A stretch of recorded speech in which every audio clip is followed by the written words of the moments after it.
Alright. Good evening, everyone. Hands are cold as hell right now, but hope everyone's doing well right now. Sorry for not streaming last night, despite me saying that I might consider, or heavily consider, a late night stream, but no, I was actually kind of pretty tired after last night. Was out for things. Was out for things last night and decided I was kind of too tired to really go stream Fate Grand Order reading, so yeah. I just basically spent the night just kind of chilling, watching some anime and stuff, and just kind of catching up on the new episodes this week. Been watching with my friends, Sakamoto Days, Welcome to Japan, Miss Elf, second season of Solo Leveling, which has been pretty cool so far. Although one hell of a fucking cliffhanger with like the recent episode though. It's not even like it's just like a very how do I describe the cliffhanger? No. It's just a very annoying cliffhanger. It's very obvious the way that a cliffhanger would be set up, and then the ending song, and I just like, come on. Or I guess it's more like when you know your emotions are like swelling to a certain point as like something is gearing up to happen, and then a very blatant like cliffhanger into waiting for next week's episode. I don't know. I'm not really sure how else to describe, like, because you would think that like with most forms of cliffhangers you'd always just be pissed off at, but not always. But then some in particular, just depending on like, I guess just what's going on in context or building up for it, that just like gives out different levels of like, oh come on, that kind of a thing that leaves your mouth the moment a cliffhanger comes up at a very like crucial moment. I don't know, but yeah, I was also watching what was it again? Although I think there's a new episode out today. I don't remember exactly, but was introduced to Zenshu, basically another isekai anime where an animator gets transported into like a movie setting. That's like the very basic gist of it, but it's kind of neat. It's a little bit, or rather silly, but yeah. Anyways, okay. So that was my day yesterday, and part of my day today was despairing over Grand Blue Guild Wars because the current boss difficulty right now is really freaking annoying, although I can actually just complete it without fully dying, without needing to babysit the full auto going. But the other thing is, what was it? The other big thing is that apparently the final difficulty of Grand Blue Guild Wars, Nightmare 250 or level 250, is among the worst Guild Wars bosses in Grand Blue's history. They always keep finding a way to make it worse and worse. So apparently it just keeps refreshing certain buffs that will undoubtedly get your party killed just by reflected damage. It's like, hey, you have a multi-hit move? There goes 100% of your life bar because of like, it's not even like a reflection of like whatever amount of damage you do. It's like even if you do 1 point of damage, given the amount of health you have going into this fight, you basically be doing like 10% of your health in one hit. When in Grand Blue's lifespan, multiple characters have moves that do like 4 to 10 hits. So take your fucking pick on like how fast your own characters would die. Yeah. Gotta keep the excitement going for the masses. Nah, it's not even excitement. It's like we're just like obligated to do it for like key currencies to like trade in for certain progression or upgrade materials that are excessively rare and limited to come across. So it's kind of like we're just forced to deal with it. Wait, how you doing, Deadtail? But yeah, okay. So I'm still suffering on the side, just full autoing Granblue off screen, but yeah, let me go bring up Fate Grand Order real quick. Let me switch this over. Alright. Wait, I just realized something. Let me take this off. Hold on. I think because like I had to turn on and off my own capture. I think I kind of ruined some of the display here. Hold on.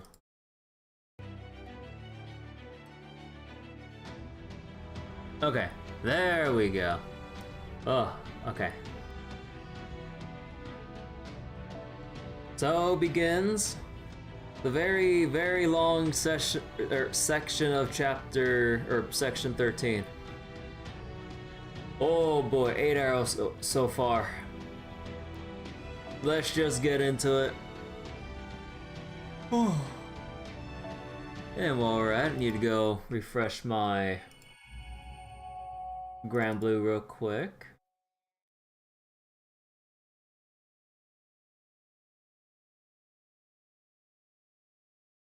Actually, let me go put Granblue in a different monitor.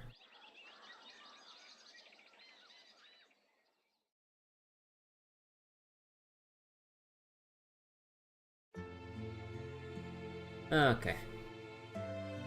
Wait, let me take a drink of my water real quick.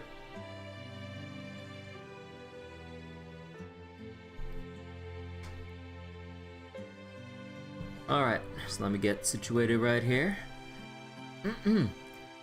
I heard you're heading to Mictlan.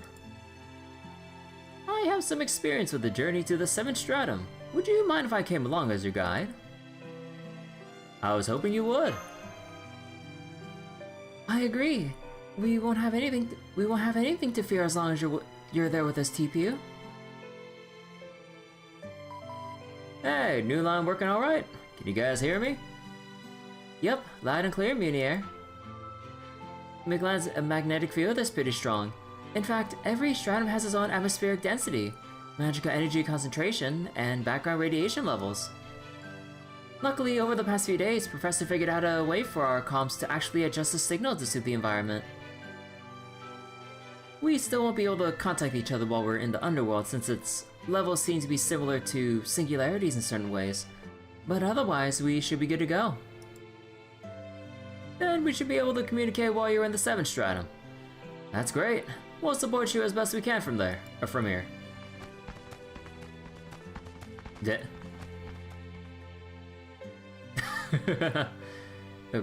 Really me too, Lady Nito? Aw man, we're gonna miss you. But I guess you've gotta go since it's the 7th stratum. I mean, the 8th stratum's Camazot's hideout. If he shows up again, it's gonna be up to you to defeat him. Take care of Big Sis Kirby and Big Sis Mash for us. Of course, that poor excuse for a necromancer is no match for me. And once we conclude our business in Mictlan, we'll return to your city. It would be a shame to let this new fame go to waste. So when I get back, we're going to hold the Nitocrest Cup we talked about last night. Oh my god. Woo, I can't believe we're gonna have another Shokuto ceremony. Nothing can stop us now. The Nito Cup. I only beat Camazotz because it was essentially a bad matchup for him. I had a number of advantages going on.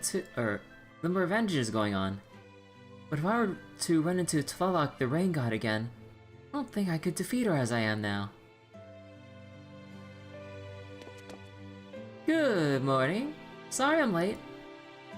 I went down to look at the shops first thing in the morning and I lost track of time. They were even out of the thing I was looking for. Just goes to show that you should prep for an adventure ahead of time. Not to worry, Kukulkan. I have everything we'll need for camping out. we're all good to go.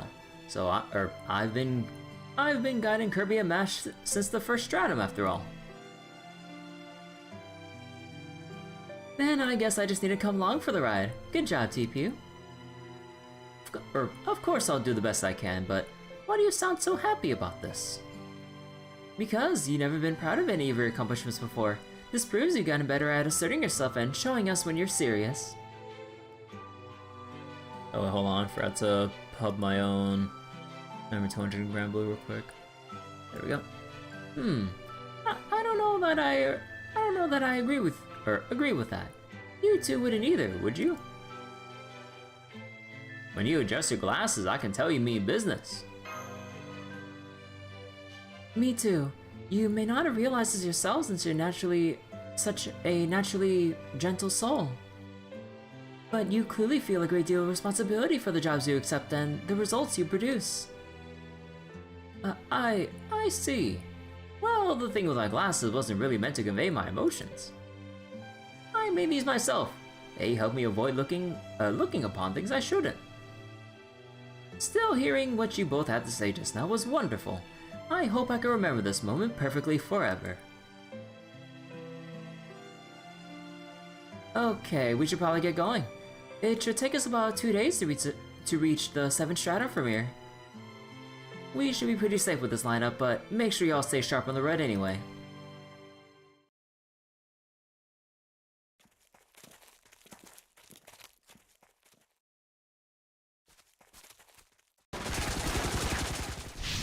Oh. Wait, found them. Kill the... Huh? Ah, geez, we're already in trouble. What the hell are they thinking? Are they trying to burn down the whole jungle? I guess this means we've entered their territory, the 5th stratum. Even so, I can't believe they tried to blast it with fire before we even got close to them. Did they just not care about the jungle or the animals that live in it? Huh, I think I just understood a little. You too, Master? I thought I made out some of what they were saying just now as well. We all may have been... sorry, hold on. We all may have woken up at the same time, but the Osalama's language and how they exchange information must be changing rapidly. It's incredible how quickly they adapt, especially without, Mala's, protection. Goku-kan? There's no time to be scoping things out. See that guy? He's the leader around here. The captain of their squad. We best take him out right now or he's gonna be a thorn in our side for who knows how long. Alright, you guys better turn that machine gun into scrap metal and pawn it off on Koinskaya. Olaf. God, I really complained about this all night, but it's so fucking cold right now. Oh my god. Oh. Rush, Da Vinci, or Nito, Chris? Oh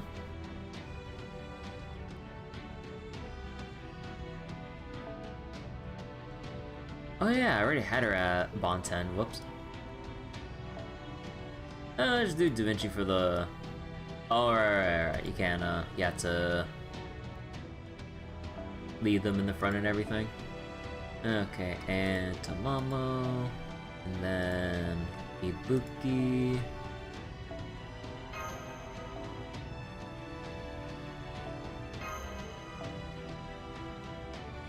Probably Tamamo Club. With this too.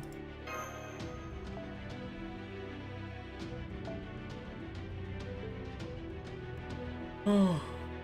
But yeah, lately I've been at least trying to burn my stamina somewhat on the daily now. Oh, I need to work on getting more servants too. Oh god. Despite taking some extra time to get some extra shut-eye and everything, oh my god. Yeah, let me just shake out this sleepiness. Like, yeah, need to work on getting more servant bond up and just in general materials from farming. So, yeah, need to work on that. Then I need to start farming well, probably need to start farming QP if I'm going to go on an upgrading spree, because yeah, it's like not like when you think about it, not much point in what was it? Not much point having all the materials if you're not going to end up using it.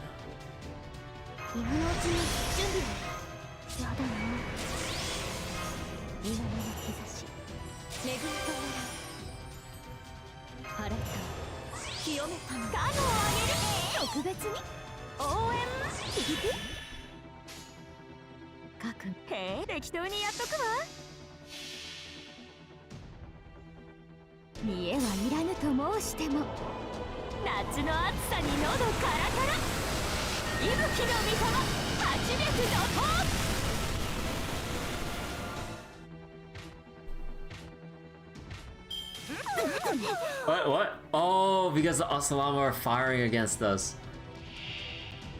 I was like, where do we take a fire from?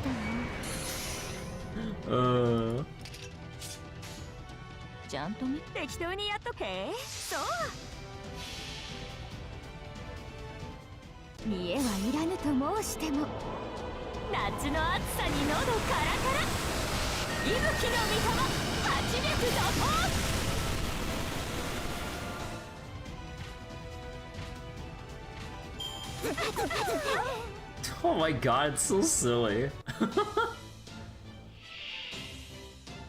Scorpio. And he has like a damage resist thing? One-man army, increase noble phantasm resistance. Oh, what the fuck? You know what? Resist this shit.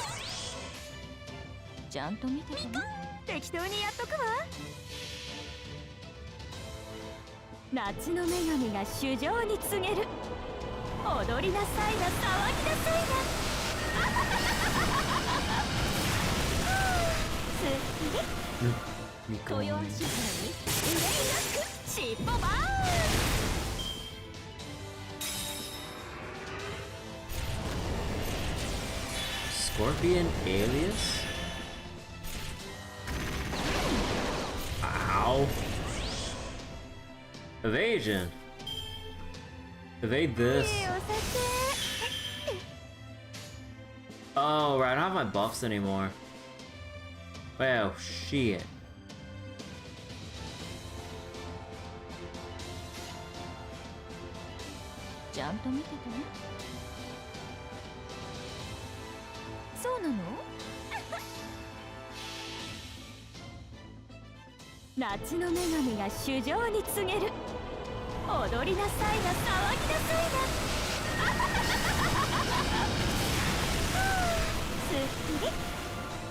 Oh yeah, that's a resistance.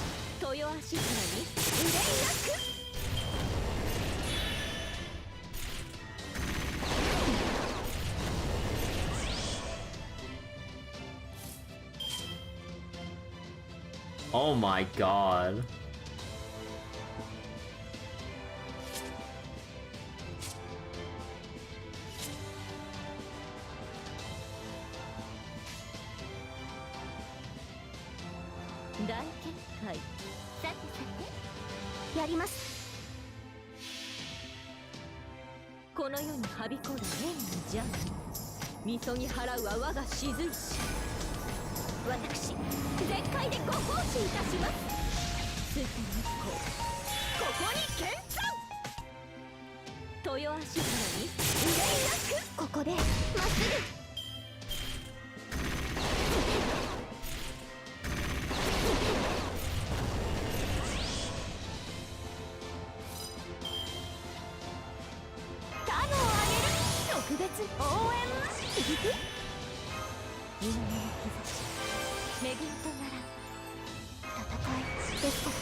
Alright, should wrap it up.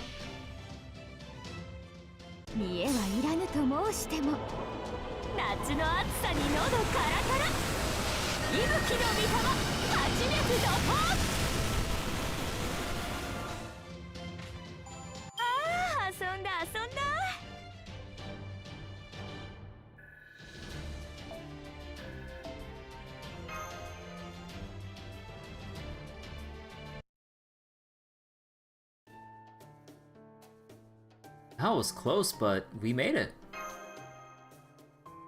Yeah, way to go. I wish I could have joined in the shootout too, but my Noble Phantasm's kinda meant for really big baddies. Besides, we gotta do what we can to conserve Mash's magic energy. As luck would have it, we have an excellent harvest today. I still can't get over the gigantic ass, like, corns on the cob and everything. Tomorrow we'll be entering the 6th stratum, the 3rd underworld. While I'm accustomed to it, the rest of you will be seeing the galactic sand dunes for the first time. What do you mean galactic sand dunes? So tonight I want you all to get plenty of nutrients and rest up for the trek across them. I also have some sauce Baker was kind enough to prepare for us on the storm border.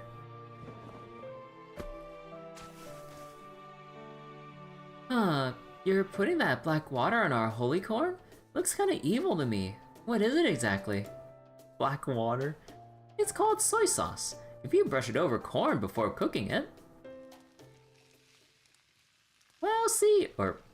See the results for yourselves. Yay, roasted corn!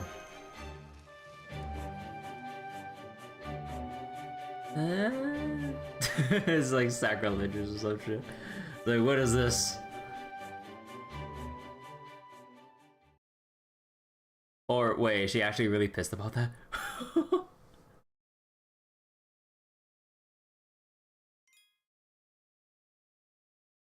Oh shit. Oh man, we traveled far. Burnt maize field.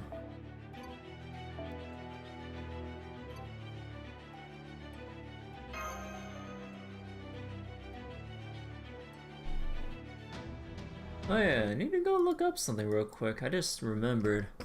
Okay, wait, before we read real quick. Oh my god.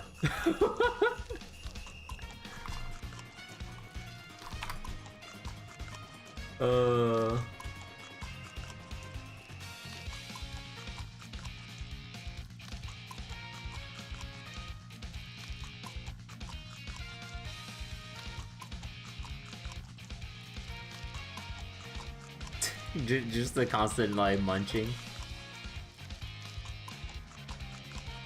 No. I think Kukulkan just ate more corn in one sitting than most people could ever in their whole lives. Kukulkan, maybe that's enough. You'll give yourself a terrible stomachache if you overeat. Then again, she's eaten 10 times her body mass in corn already, so maybe there's no sense in worrying. All good here. TPU, another helping. I've been missing out on this tasty treat for 100,000 years, so I gotta make up for lost time, yes. Man, probably human history is just downright devious. You're recklessly crazy. Why would you invent something that makes corn taste this good? Do you want the whole world's supply devoured? Well, I won't let that happen. I'm a god, you know. If it ever looks like we're about to run out of corn for good, I'll do everything in my power to make sure we don't. As she devours the entire world supply. Ah, so this is culture shock. Terrifying. It seems we have a new possible cause of extinction on our hands. I'll look after Kukulkan, so don't worry about her. Enjoy your after dinner chat. Just brushing aside Kukulkan eating?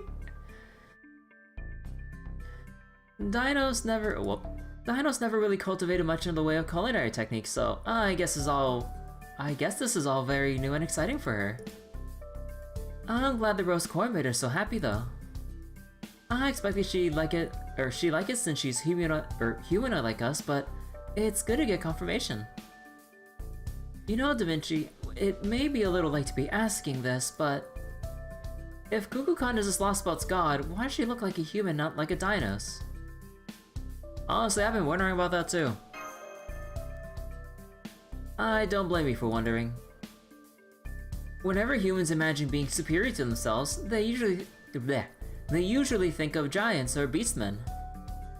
Their tendency is to mix the familiar human form with characteristics no ordinary human could possess. By that standard, you'd expect Kukulkan to look a lot more like a dinos than a human.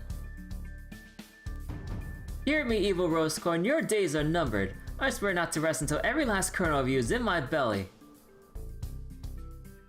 Are we sure she's not actually a dinosaur? Don't have a trot. I understand how you feel, but that's not nice to say. Okay, I was hoping to gather a little more information first, but this seems like a good opportunity to move up our schedule and hold an emergency briefing. It's gonna be kind of heavy for an after-dinner conversation though, so be ready for that.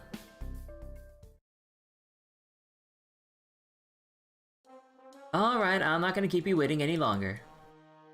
I'm sure you've been wondering about the origins of Mesoamerica in the Magecraft world, and why the 7th Lostbelt turned out the way it did. We should have discussed that at the start, so on behalf of Chaldea, I'm sorry it took this long to get to it. But while we took the scenic route to get to it, the time has finally arrived. Are you ready, everyone? Are you ready, Kirby? Then let's get this episode of Da Vinci's Mythology Corner started. Bachi. First off, Kirby. I believe Mash already told you about proper human history, Chichen Itza, and the relationship between Maya and Aztec mythology, right? Do you remember what she said?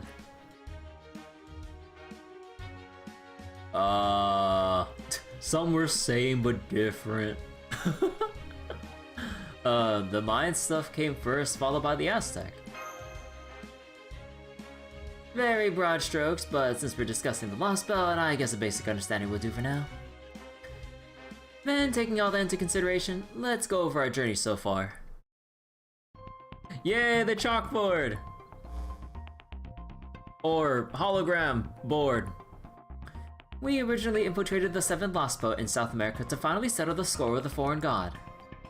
But after breaching the storm wall, instead of the South American continent we expected to see, we found Pangaea, the massive supercontinent that once contained all of Earth's landmass. Immediately after, the ground split open, revealing what I can only describe as a light we don't yet understand. That light struck the storm border, sending it crashing down into this underground world known as Mictlan. And as you'd expected from its name, Mictlan strongly reflects the characteristics of Central America, rather than South America. That's mostly because this Lostbelt's roots, that is, the basic idea underpinning it, comes from Central America in proper human history. So it would be more accurate to refer to this world as the Central American Lostbelt rather than the South American Lostbelt. True, but its service coordinates are still in South America, so let's just stick with South American Lostbelt for now. Now here's my first observation. Let's dig a little deeper into Central American mythology. Hold on, quick. There we go. In addition to being closely tied to the natural world, Central American mythology also tried to focus on an astronomical perspective. They took a great interest in outer space.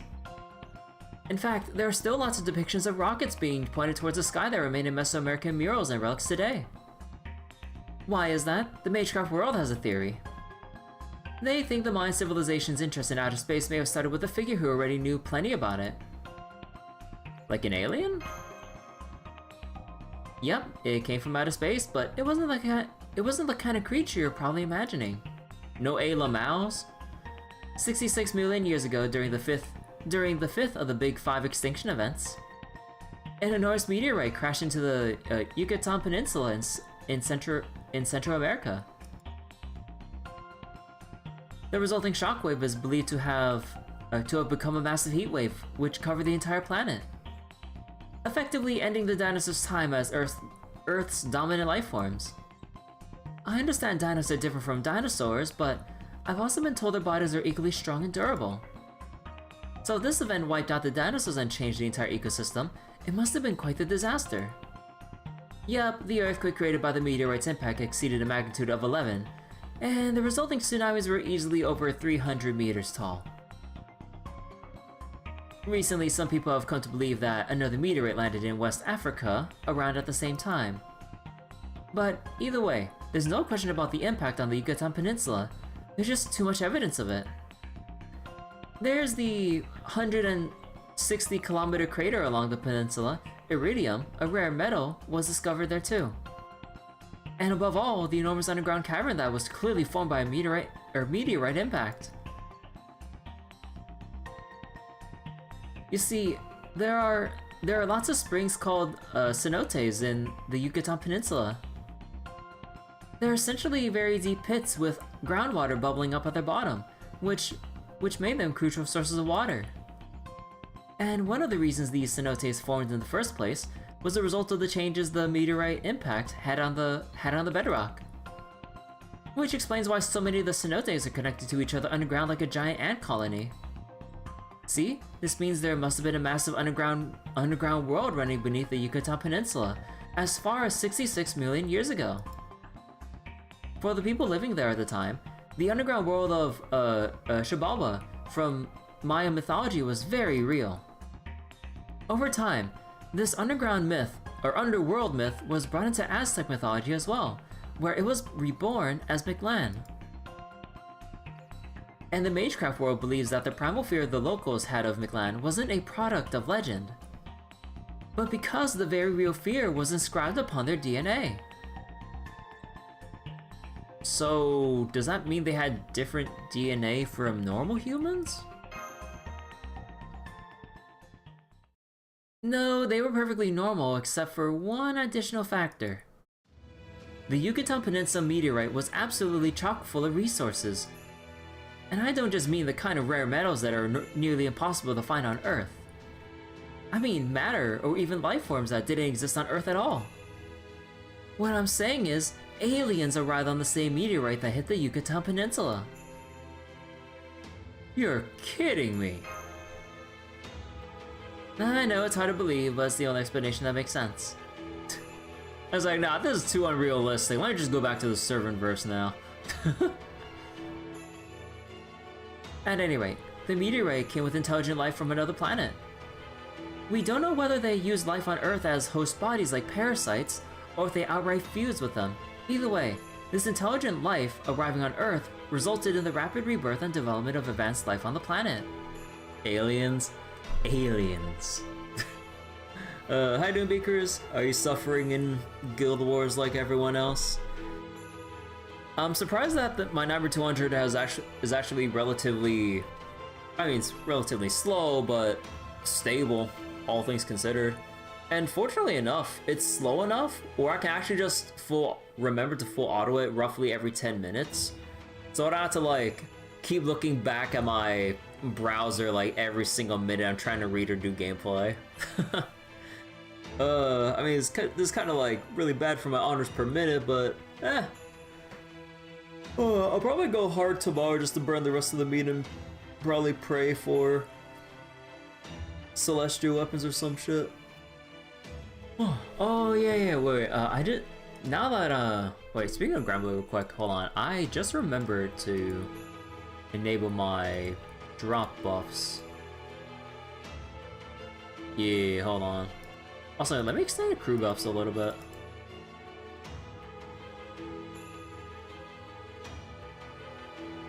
There we go, crew buffs extended for the remainder of Guild Wars. And I need to go use the journey drop buffs. Ah, fuck, I just go for 30 hours or some shit, I don't care. There we go, extra drop rate. Alright. What's more, it did so in ways beings like ourselves who reproduce sexually could never duplicate. These extraterrestrials had to multiply quickly, over a large area, and without pause so they could cover all of Earth. Aw. And the best way they could do that was via the natural world's most abundant form of life, plants. This means the beings which arrived with the meteorite weren't conscious beings, but fungi with the ability to store and convey information. Fungus! They parasitized Earth's plants and helped them to develop their seeds. Once humans came around, they were revered as the incarnations of nature itself. Those are the roots of all Mesoamerican gods. They would just attach to just about anything and lend them their power. At times, they probably appeared as natural forces themselves. Sometimes I bet they use animals as their host bodies, other times I wouldn't be surprised if they use humans. In time, the people who would eventually form the Mayan civilization were born. Those who were the most compatible with the fungi became priests, kings, and sometimes gods. God, when I just think of like civilizations just becoming compatible with fungi and stuff, I'm just thinking about the fucking shit temple from Path of Exile 2. The lore of that place, you have people like, you have like a whole bunch of people basically who are roaming from place to place to seek shelter and just like a place to settle down and grow their population and prosper and everything. But you know, they were just roaming around. And then they found this suspicious temple, but then, you know, they had no choice but to go to it.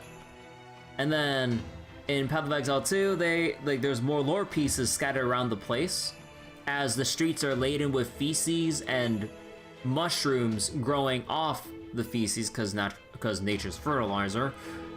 And then you start seeing in the lore slabs that the people grew more delirious as they kept consuming the fungi or the mushrooms around the temple, misconstruing their hallucinations as grand visions of their future. And then they all just collectively lost their intelligence, went insane, inbred, and a bunch of other horrific shit. So when I'm reading this, I'm just like, oh no. I was like, not fungus. Not fungus and religion again, please. But hey Bryce, how you doing? We vaguely knew the Aztec gods came on the meteor. This chapter just fleshed it out. Oh. So basically, in the Magecraft world, it's believed that it was these fungi which gave the Mayan people their visions of outer space, the fungi's homeworld. Oh my god. So these aliens, these visitors attached to the meteorite from 66 million years ago, were the origin of the civilization's gods. What does that remind me of? Da Vinci, when you say fungi, are you talking about the mushrooms we know of today? Well, recently there have been theories that all fungi on Earth not only share a common language, but that they also communicate through their own underground network. A topic for another time. In retrospect, calling the fungi may have been misleading. They more closely resemble the roots of a plant more than anything else. Imagine microscopic life forms that operate entirely via nerve tissue, and you'd have the right idea. I guess they look a lot like living filaments. Anyway, while these fungi, or plant roots, or whatever you want to call them, were able to store and convey information, they weren't able to achieve conscious intelligence on their own. It may sound bad, but in ways, they were like a virus that needs a host body to survive. I think that by attaching to a host, these beings were able to advance that host species and secure a livable biosphere. So my prior understanding was that they were intelligent super viruses that possessed people with similar, A carrier of the gods. I've heard there's a family in the Mages Association who's been watching over mystic fungi from the Age of Gods for generations. Is it the same kind of thing? Yep. The origins may be different, but the carriers of the gods follow the same logic. The result is humans infected with divine blood who can manifest mystics from the Age of Gods here in modern times. It doesn't get much rarer than that. In Aztec mythology, Quetzalcoatl and Tezcatlipoca often appeared as humans despite being gods. But if Quetzalcoatl was actually god Filament using the king of that age as his host body, then it all makes sense. First, these aliens attached themselves to plants, which caused plant life to flourish. This resulted in Central and South America's massive jungles and rainforests. They then used the plant roots spread out underground as a nervous system to cultivate all around the world. Over time, they noticed the emergence of humans, Earth's prime species, and oversaw the end of the Age of Gods. When these beings' own time ran out, and they accepted that they would never return to their home in outer space, they decided to entrust their hopes and dreams to their children inhabiting the Earth's surface, humans. And that's the story behind the Mayan and Aztec civilizations. Their mythology still remembers Earth's Big Five extinction events, yet it doesn't portray them in a negative light. It's a mythology focused on the rebirth of species, filled with the will to overcome even the worst world-ending disaster. So they accepted extinction and worked to overcome it. Kukulkan is asleep now, so I overheard your discussion. TPU.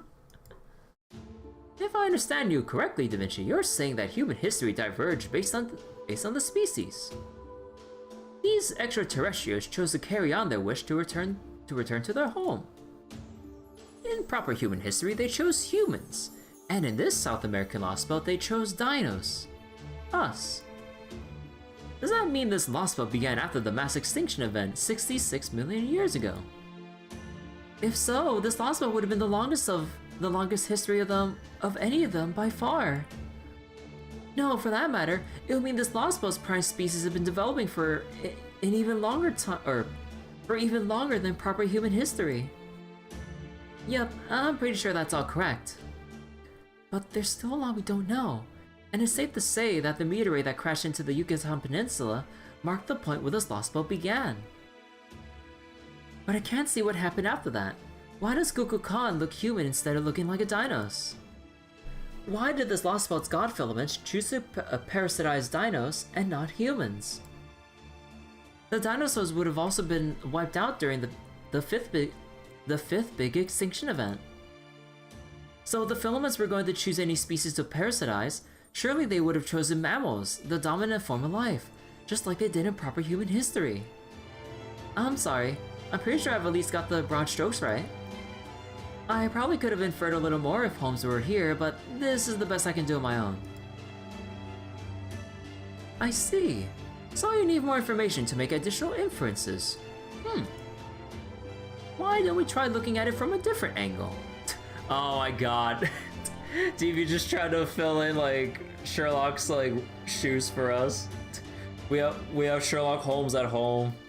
Holmes at home. We may not know why the god filaments chose the dinos, but we do know the basis for our being chosen.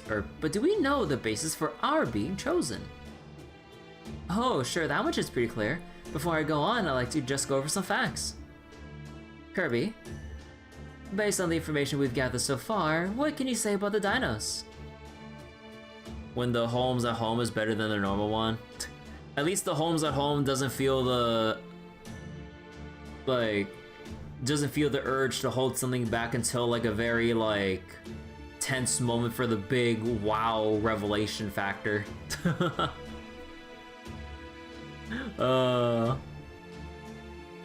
They're strong, different. Their skin? Reasons you're glad why Holmes is gone? Aw. Whoa, you noticed. Impressive. Okay, now let's go over the rest of the answer. They of course have the same musculature as dinosaurs. They can camouflage themselves like chameleons. They can communicate telepathically. They're all herbivores despite the diversity in their species. They can nullify physical impacts using biowaves. The fuck? It should be impossible for those traits to have evolved on Earth organically. They're high intelligence in particular. I don't mean that it's impossible for them to be smart. I mean that most herbivores simply wouldn't be capable of it. It's just not feasible at their size. Dinos will be able to obtain the required nutrients for survival on an herbivorous diet alone. Which means the dinos must be replenishing the energy they need via different means. Photosynthesis. Photosynthesis. I'm remembering SpongeBob.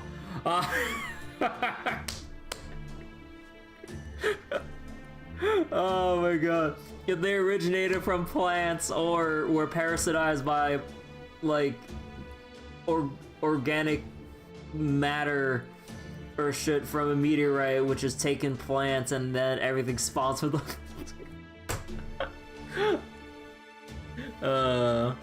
So wait, what's going on? So wait, that's why TP was fine when the undead were ganging up on him. Force field, why T-Rex have invincibility. Ah. Wait, the teachings of the sun. They're able to live on water and sunlight alone. Oh, you mean the dinosaur? Yep, they're conducting photosynthesis all the time, thanks to the god's filaments, evolutionary help. Oh my god. Oh my god, I fucking love SpongeBob. Photosynthesis. This Lostbelt's prime species, the dinosaur, are a hybrid of flora and fauna. They've been this world's dominant life form, or form of life, for 66 million years. They're way more advanced than humanoids than us, or like us.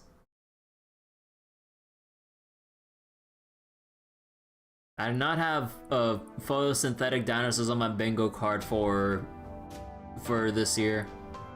So they're Bulbasaurs. Oh shit, you're right. I can't believe it! I had no idea we were such incredible creatures. You sure are. You all probably don't think anything of it. But you dinos are actually the perfect intelligent life form. Every last one of you is strong. You don't have to compete with each other for resources to survive. In a way, you're just like the vision Kishtaria had for an ideal humanity, a species whose members a species whose members would never need to fight among themselves. I'm glad it was the dinos who were the ideal species. The ideal prime species. Yes, Kashtaria's goal wasn't a pipe dream after all. The ideal species he hoped to see exists right here. And the fact that they're all so kind like Tipu makes me so happy. And we're gonna be sad once we get rid of it. Yeah! That being said, even though I can make an educated guess about the meteorite hitting the Yucatan Peninsula being the branching point for the South American Lostbelt, I still have no idea why it ended up with this unusual structure though. The only way we're going to find out is by going to this observatory. But first, we gotta get through the next checkpoint, the third underworld. Then again, this time we got Nitocris, Da Vinci, and the ridiculously overpowered dinosaur god snoozing away over there. So I'm sure we can handle anything this place throws at us. Bring it on, I'd say.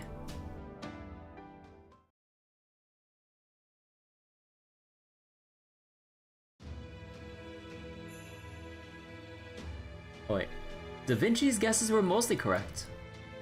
We did fall from outer space. We did end up stranded on this planet. Happy Cat, don't jinx it. In your world of proper human history, we are the ones who instigated the 5th mass extinction event 66 million years ago. But this is a Lostbelt. In this world, thanks to a tiny deviation in its path, the meteorite that devastated the Earth arrived 250 million years sooner. And that is where our worlds parted ways. It is also where the Mictlan you see here began.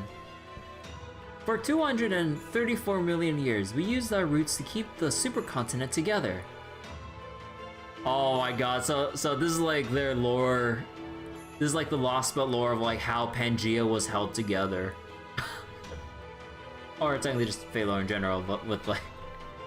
So you had these like fungi or meteorite fungi just like essentially being the super glue with Pangea together. This sounds so fucking whack when you just lay it out like this. But then, 66 million years ago, this planet faced its 3rd extinction level event. In proper human history, this is where the old world ended and the new Cenozoic era began. Instead of waiting for humans like you to appear later, we chose them to carry on. We chose the prehistoric children who continued to survive so valiantly on this planet, just like those of you who would be born later.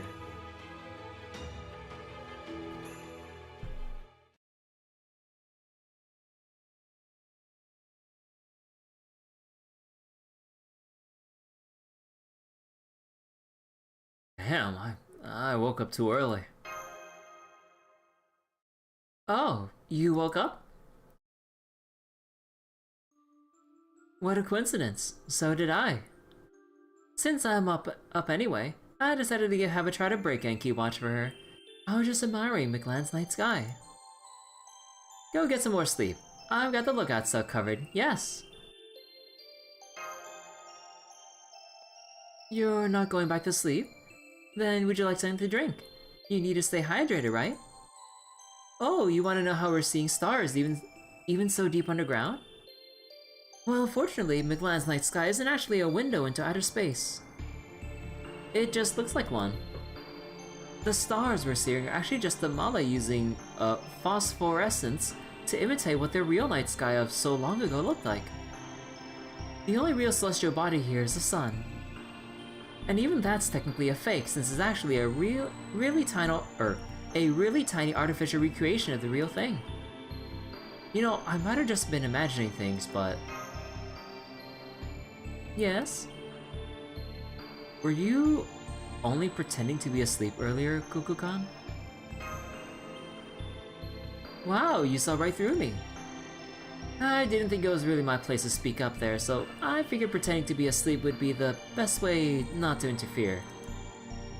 I mean, the whole conversation would have come to a screeching halt if they asked me to weigh in, so, you know? What do you think, Kukulkan? How did Mictlan end up like this? I would have known what to do if you asked me those kinds of questions.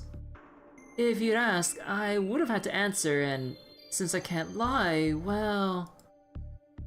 I decided to pretend to be asleep and wait until the storm passed. Does that mean you got something to hide?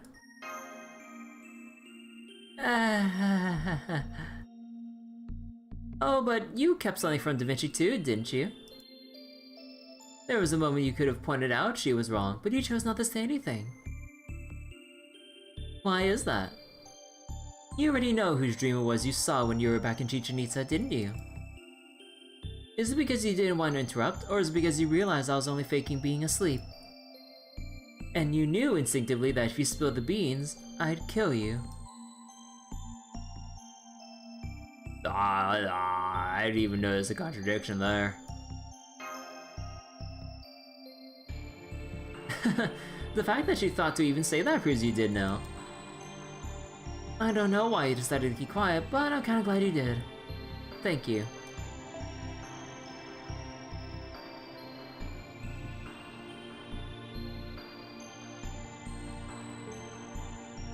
Anyway, that's enough joking around. You guessed right. That dream you saw came from the Mala, the god filaments rooted here in Mictlan. I don't know how you ended up harmonizing with Mictlan so well, but you didn't do anything wrong. Huh. But what does this mean? So there's nothing wrong with telling everyone what you saw and discussing it with them. But there's a pretty good chance that doing so would expose a certain someone's thoughtless misdeeds. But I guess she will have no one to blame but herself for that.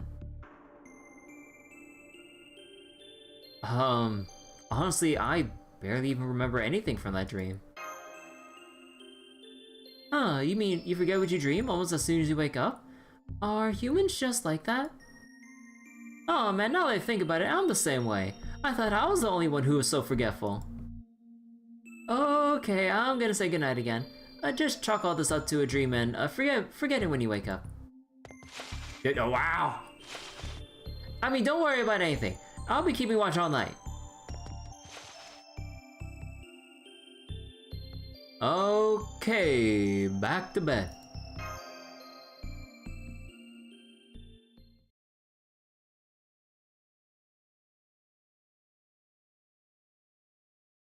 So we ended up harmonizing with the god filaments, and then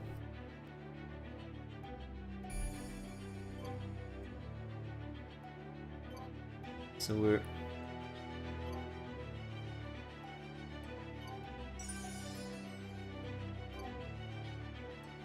huh. Alright. So wait, how do you pronounce this place again? Shosho Wait, how do you pronounce Ki or QUI? QU is used to represent the K sound before an E and an I.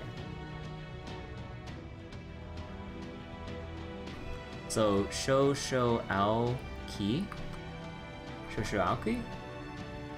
Okay. Or Ki, not Qui. Ki. Like Keyblade. That's kidding. What is the third level of the underworld like? It's a strange place, permanently covered in the darkness of night. There are gentle breezes, lots of oases with clean water, and a starry night sky that stretches on as far as you can see.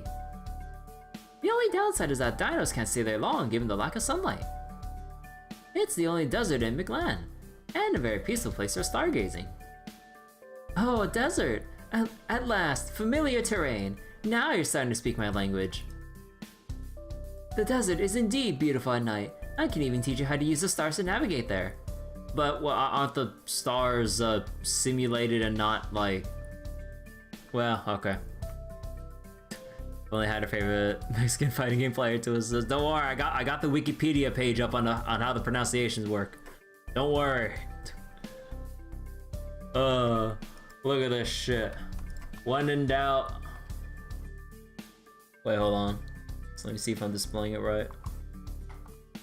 But when in doubt, Wikipedia. So like this thing goes over like the whole like ow sound or the ew sound. We have like the QU supposed to be the K sound, at least before E's and I's, so like K or key, I would imagine. You know, don't worry, the internet's got me. But the wiki won't roast me for my mistakes. Even better. Anyways, in the midst of all this, I gotta refresh my Grand Blue yet again. Actually, how many honors did I make today in Grand Blue? Hold on. Cause like, I've actually just been full autoing number 200 all day. Did we unlock 250 yet? Oh shit, we got one more to unlock number 250 and I'm gonna cry over it because apparently it's really, really fucking bad. Oh shit. Let's see, 300 million daily honors today, not bad. But yeah, I've heard from people that like, they had to full elixir twice in number 250 within the first 30% of the fight. And I'm just like, Jesus Christ, dude, how the fuck? Like, the way that it goes, you would really need like, probably 2 people with a full Nightmare 200 burst to do the burst one after the other. Like, they basically want you to 2-man burst the raid instead of just soloing it or whatever.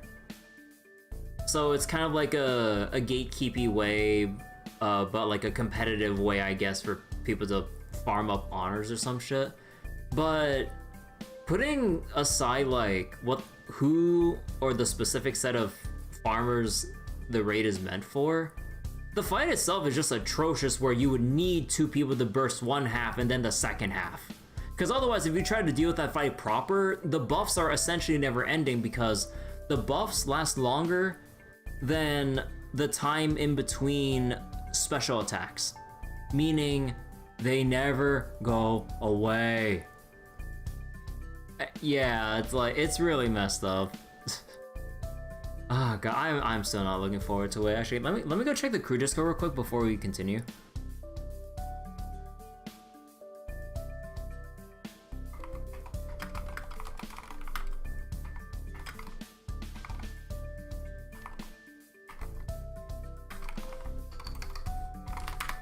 Oh boy, give me time to despair soon. Okay, anyways.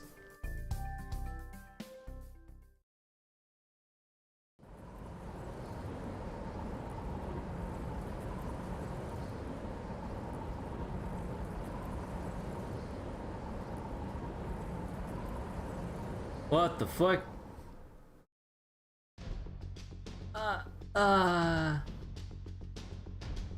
Gobsmacked.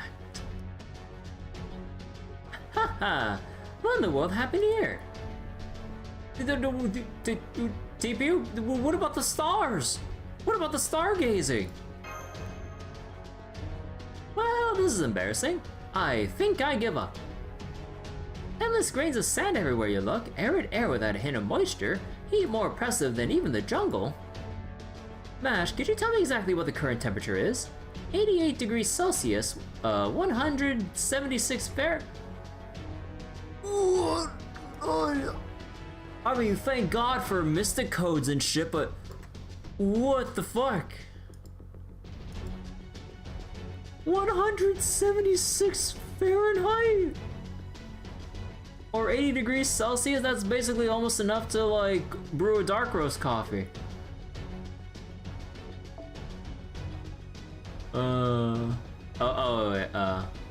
don't think I read the last two sentences. I see, that could drive a dinos in a few days.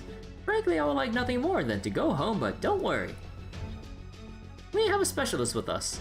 Nitocris, please do something about this. What do you expect me to do? This isn't a desert, it's a hellscape. Even if we shrug off these sandstones, which may as well be barrages of needles, there's still the air, which is hot enough to boil water. And that's not even mentioning the weird gravity. An oasis wouldn't do us any good if it's floating too high for us to reach. But you can still float up there on the wind, no?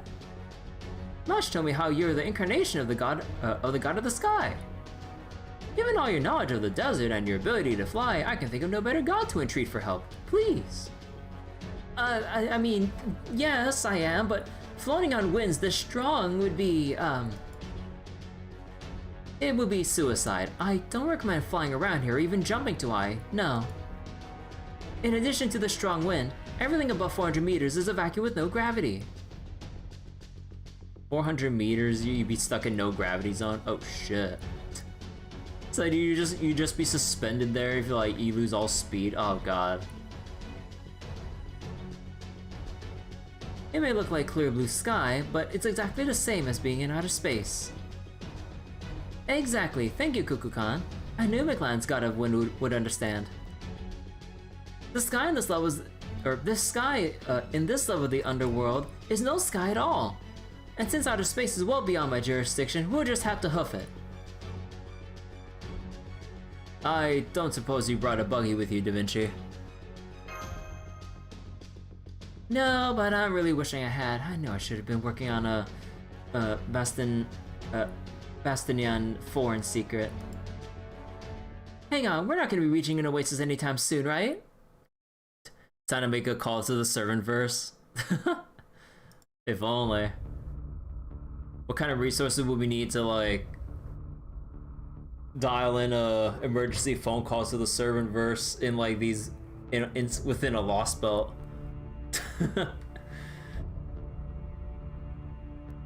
Oh god, okay, hold on. I'm actually gonna go get my blankets. So cold. MHXX can likely do it. Maybe. All we need to do is just get a thing of cup noodles and it'll just summon her as a catalyst right then and there. And to really make sure, curry cup noodles.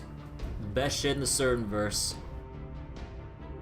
Oh wait, no, that's what I should. Oh my god, I just remembered. I went to like a Japanese supermarket earlier, and they had like a whole thing of like curry cup noodles I could have bought as a whole pack deal. Oh my god, wait, because I don't visit there often, and for some reason the curry cup noodles that's sold in other Asian markets, it's a lot more expensive than it is in that particular market. Oh, I just realized, because like in other stores it's like I think because of like hecking inflation and everything, like it's getting near if not already at $3 per cup noodle.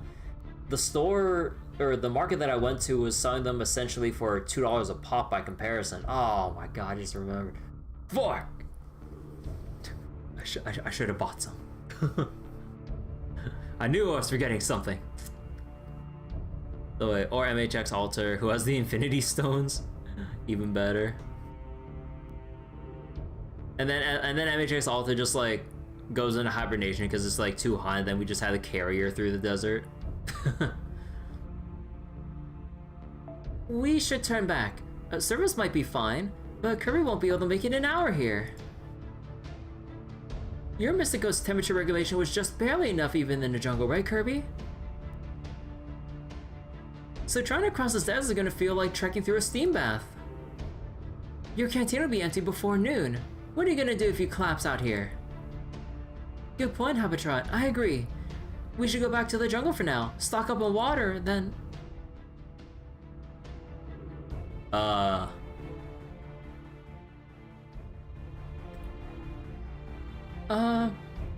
I don't see the jungle we came in from anymore. Is the sandstorm blocking our view? I hope that's all there is to it. Hang on, let me send, wait, how do you pronounce that? Tiffany? Or Tiff... Yeah, let me send out Tiffany to take a look. Meanwhile, we should stay together so the sandstorm doesn't separate us. Hold hands and grab onto each other's clothes, whatever you need to do.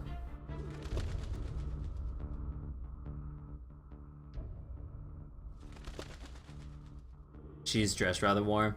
Yeah, like MHX Alta would just like burn alive within her own cozy outfit if we brought her here. Yeah, technically MHXX would be more ideal because it's a summer outfit. She's not wearing any, or she's barely wearing anything, so she wouldn't be cooking alive in her own outfit unless she brings out the mecha suit. Then we'd have like a full steamed like MHXX on our hands, like just on summon. I'm like, oh no. Disaster. Oh, Tiffany's back. What did she find out, Da Vinci? Bad news. She couldn't find a way out of the desert. Somehow, even though we've only just arrived from the jungle, we're out in the middle of the desert. Technically, the mecha suit is always just being worn, just invisible. Oh, is that the... Did I miss out on that lore fact? So... oh, God. Oh, boy. Okay, hold on. Oh no. It is. Okay, I just want to show this real quick, but level 250 has been unlocked. Oh god. Well, okay, you know what? I am not gonna do that raid like right now. I'm gonna do that like as I get ready to sleep. No, fuck this shit. No, I will stay with my 10-minute full auto for Never 200 so we can comfortably enjoy reading Fate Grand Order tonight. Oh god. You guess it's intangible too? So if it's intangible, how would it count as... How would it... Would you still retain any warmth with it? You still just maintain like defense bonuses like RPG equipment and it's just not visible?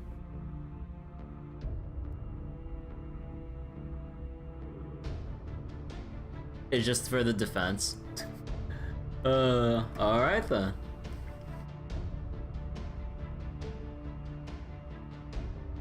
This must be the Underworld's trial. But making sure Senpai has enough water is a matter of life and death. If only we could at least, mitigate this heat somehow. Yeah, I'm against continuing on like this too. Damn it, I let the cool environments in the first and second underworlds lull me until false sense of security. Bikini armor is durable because it's not, in fact, bikini armor, but real armor. Man, this just reminded me of like an anime I heard about like a long ass time ago that I never watched, but I just remember people talked about it like very rarely, like fucking Bikini Warriors, I think it was. And they'd have like just parodies or they just make fun of certain RPG tropes as like the party just like strolls through town just taking random shit. Or the classic like elixir conundrum. You know, the whole like too precious to use but we need more of these for later kind of thing. Oh my god, dude. Like the clips I saw from that show are so silly. I never watched it like any more than that. But like just the whole fucking idea of the show, I'm just like, oh my god, it's so dumb. I mean, that's the whole point of the show, but I should be able to generate some water, but as hot as it is, that isn't going to save Kirby Teepee from heat exhaustion. I didn't think it was going to be this bad either. Damn it, I knew I should have gone around the shops a little more. If only we had a yellow cucumber from Chichen Itza, we would have been able to regulate Kirby and Teepee's body temperatures. It's not your fault, Kukulkan. Almost nobody uses yellow cucumbers these days. Only a very old shopkeeper would even think to stock them.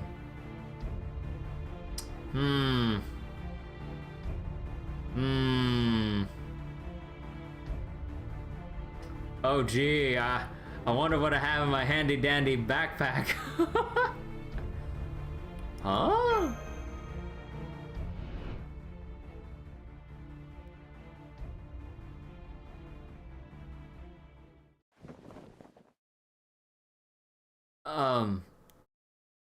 Is this what you're talking about?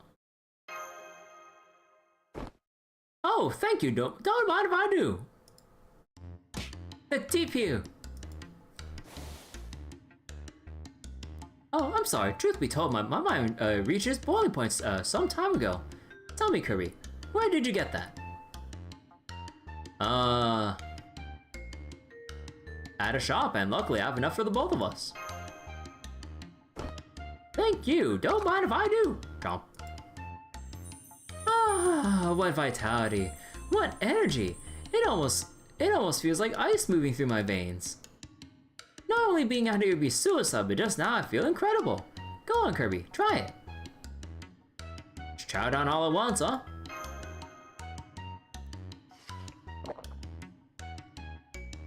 You ate it as is? Are you sure it's safe for humans, Senpai?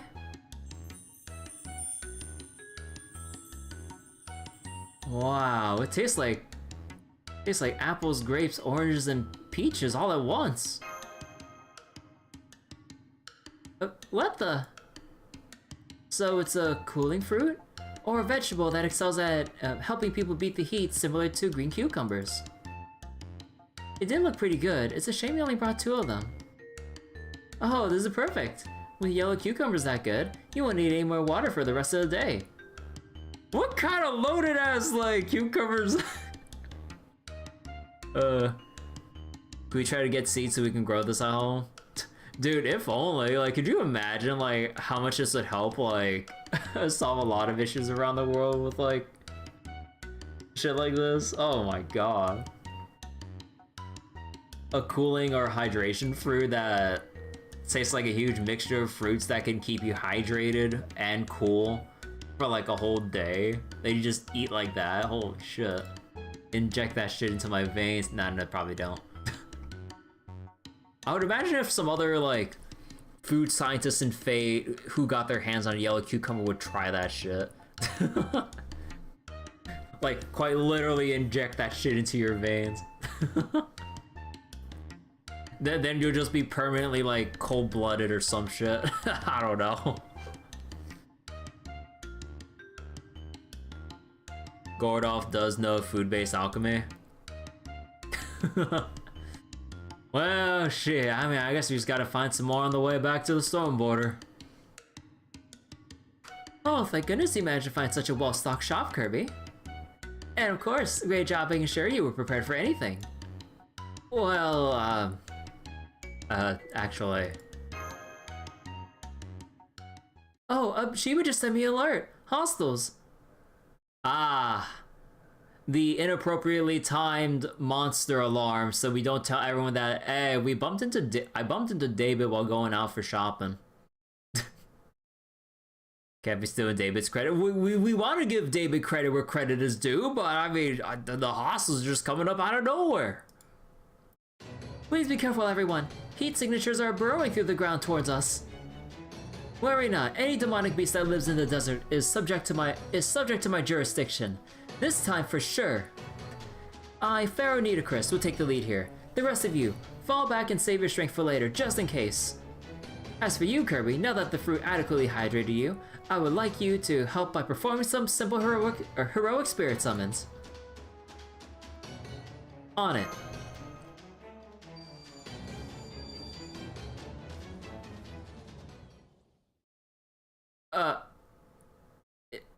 It's not working?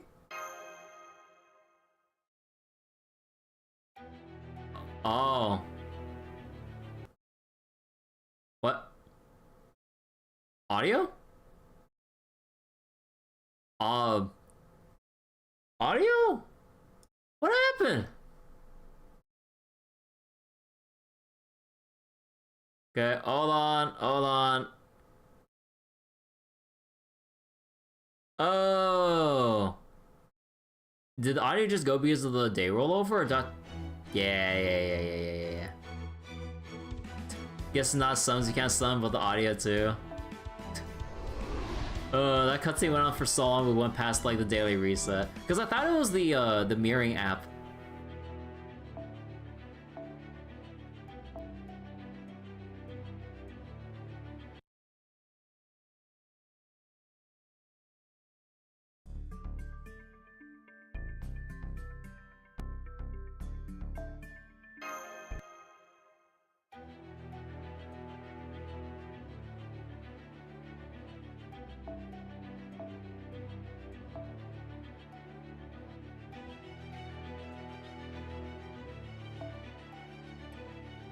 Oh, right, compared to my Nitocris. I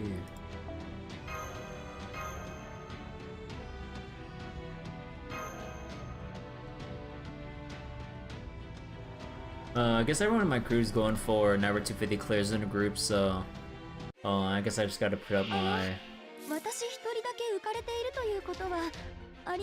guess I have to put on my 250 soon because otherwise I'm gonna have to just suffer on my own for it. Sand insect?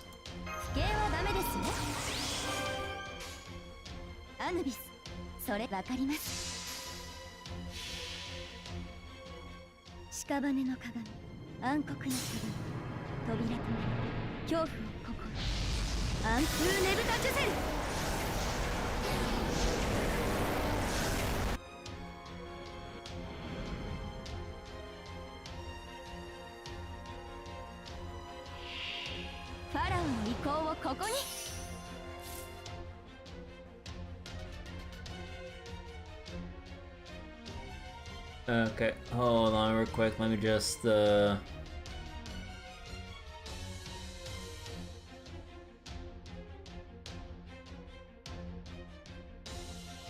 me just do a thing real quick.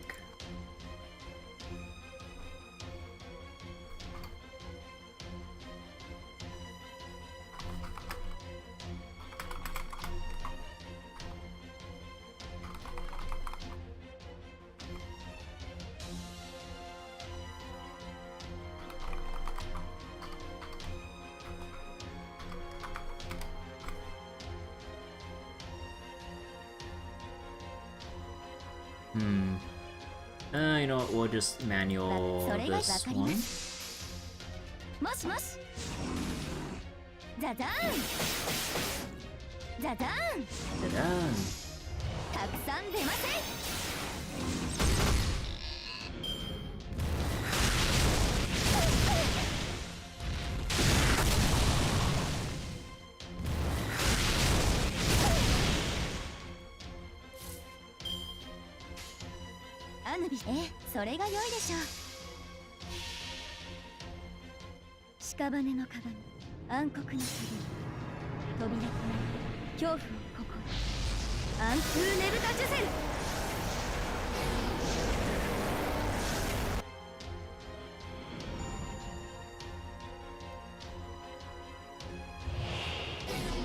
What?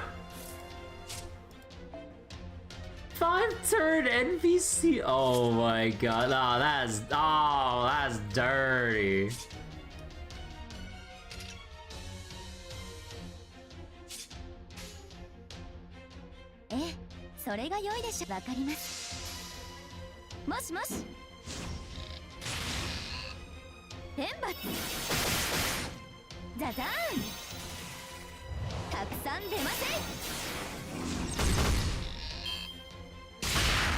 What crit? Wait, no. Oh my. Okay, wait. Does this count as the mental? No, it doesn't count as the mental. Oh, thank God.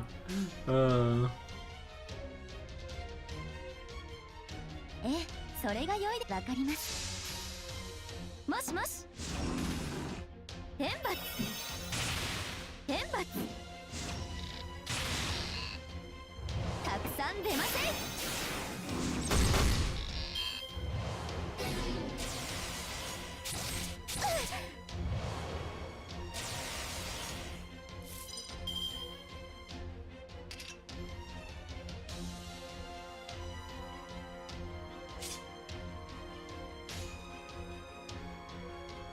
それが良いで許します。もしもしもしもしザザーンたくさん出ません。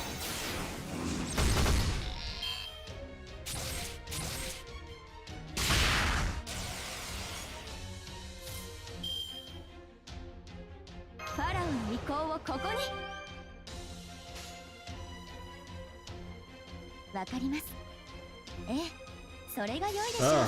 Barely too. ザザーン天罰ザザーンたくさん出ませ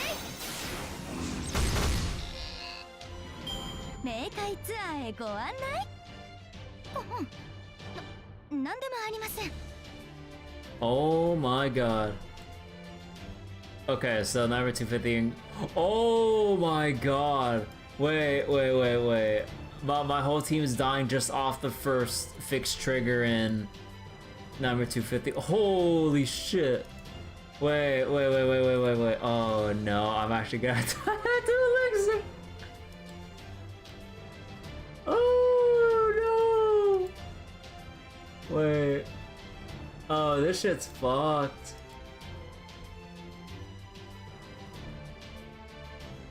Oh, this is beyond fucked. Yeah, why do they have to make it reflect? Why do they have to make the reflect kill you like this too? Holy shit.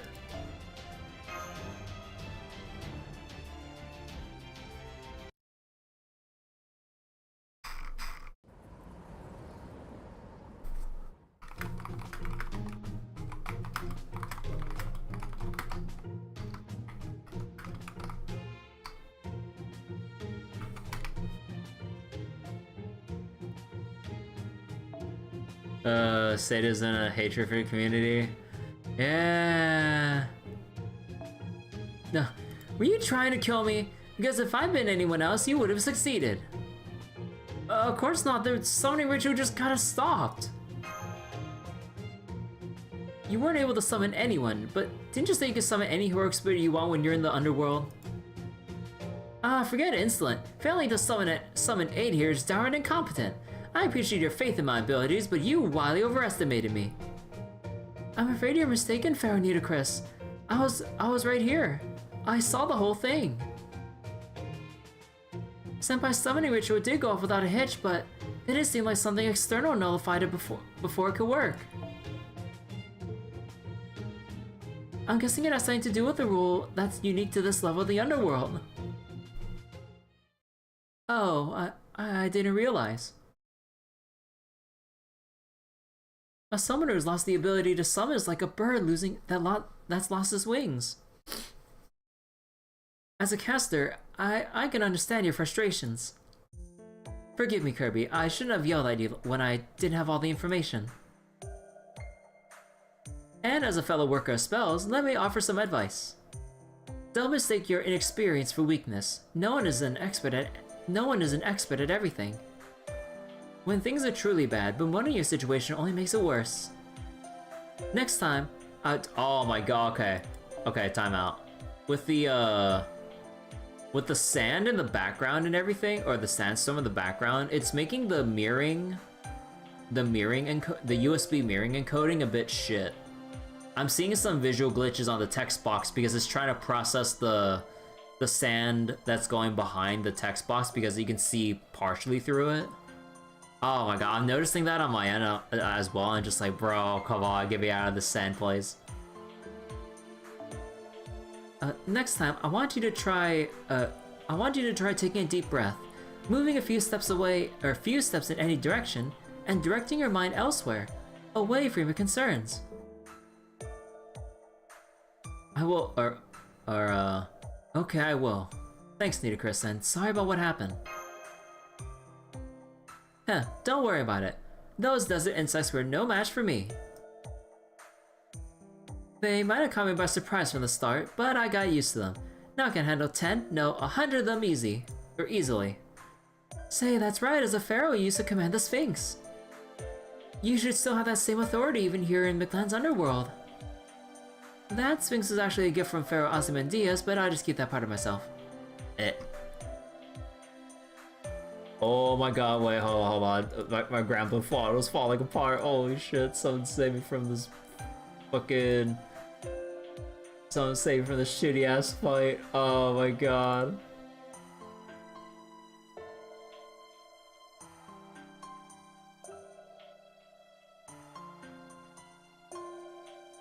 All that aside, the fact that your summoning ritual was aborted like that is pretty concerning, Kirby.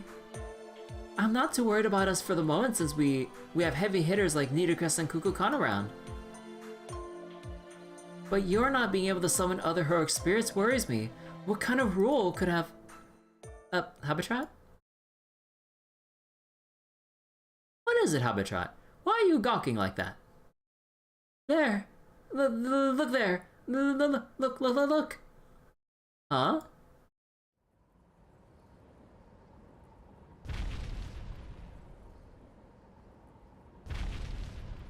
Oh. The giant legs? Yeah, I see them too. Those have gotta be the legs of some crazy huge creature. With toes that big, the whole thing must be the whole thing must be something like 60 meters tall. It's the same size as Protea. Oh damn it, we need to hide fast, but there is nowhere to hide. Everyone, gather around me and stay low to the ground. I'm going to open up my sacred garment.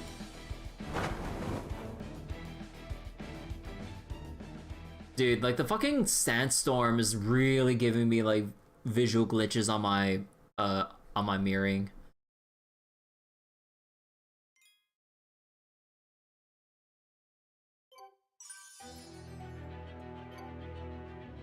Okay, wait, hold on real quick.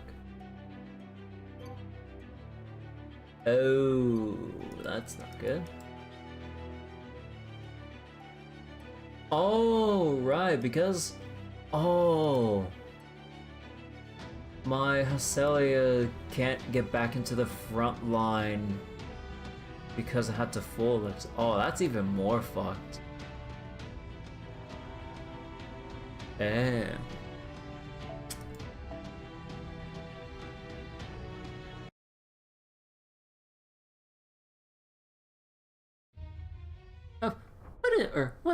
What's this? Are you hiding us under your cloth? Shh, quiet. This is the divine protection of the great Lord Medjed. So long as we stay put, that creature will never see us. This should give us a chance to see what's going on. No way, does it mean you were Lord Medjed all along?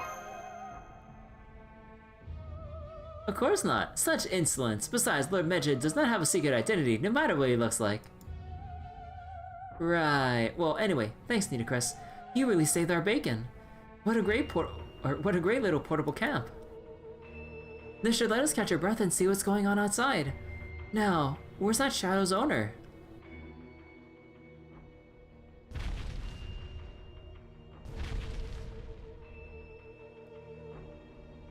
Looks like it's still close by. Guess we just have to wait in here until it leaves.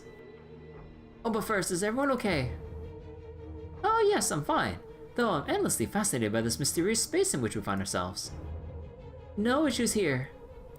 I'm not injured either. I was just so shocked that I forgot to use my spirit form. All good. How about you, Kukulkan? Oh, sure. I wasn't surprised at all. In fact, having you worry about me has put me in a great mood. Alright.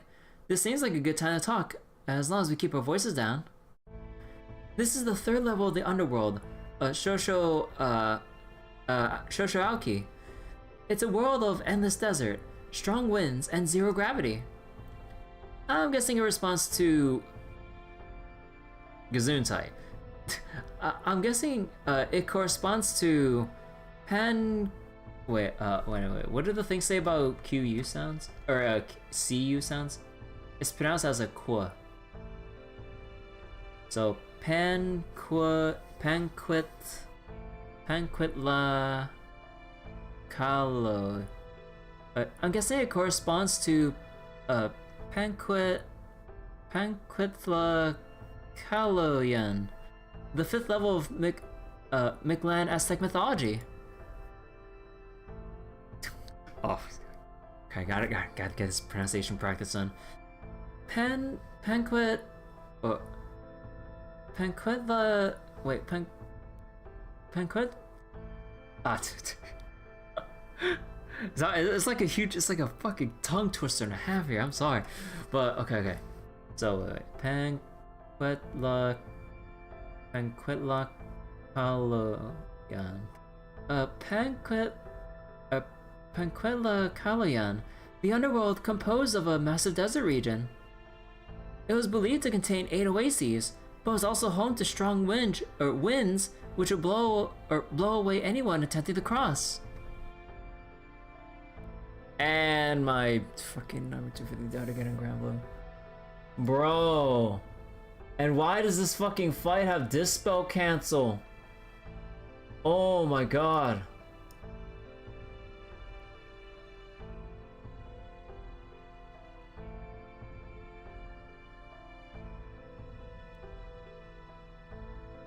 Bro, who's the sadistic bastard who made this fucking fight? I already have to use like 4 elixirs on this fight. Bro. The dead would cling to trees so as to not get swept up into the sky, and were said to flap like flags. You're right, that does sound a lot like this place. So if we are to make our way through this newly transformed level of the underworld, we'll have to cross 8 oases. You mean like that oasis floating in the sky? I can fly a little bit myself, but I definitely couldn't fly up there with all this wind. And that's not even mentioning the area with no gravity. The moment we get into higher altitudes, we won't know which way to float. I don't understand. Gravity is the force of attraction, yes? So how could you lose track of which way to go when there's no gravity to attract you? One of the key laws of the universe is that light things are attracted to heavy things. So, in the strictest sense, it's not really possible to go somewhere truly without gravity. In situations where you're floating in what we usually think of as zero gravity, it just means some other force is cancelling out its effects. For example, even in outer space, light things will still be pulled in towards heavier things. Based on what we saw, I think we'd be able to fall towards the Oasis landmass if we made it up that high. However, Habitra's flight ability only lets her alleviate the force of attraction being exerted by the land she's currently standing on, so she can't float above ground unless she's touched that ground at least once. I see. So for her to fly above that oasis in the sky, she would first have to fall towards it and splat herself on its ground. Did you really have to put it that way? Also, I can totally float once I get near the ground, so I might still be able to save myself at the last second. If we compare Habitra's floating ability to her rate of descent, no, never mind. May I ask you all, what would be what would be the heaviest object you are aware of in your vicinity? Oh, that's easy. Earth. It's got an approximate mass of 6 sextillion tons. With numbers like that, it's no wonder airplanes would still fall toward the ground no matter how far away they get from it. But here, we can escape the pull of Earth's gravity if we can get 400 meters above the ground, right? I know we said that was dangerous earlier, but couldn't it also help us get closer to the oases? Oh my god. I'm on my 7th elixir now and fucking... Oh my god, who designed this fucking fight? This shit is so ass, dude. Holy shit, I just want to get my first clear.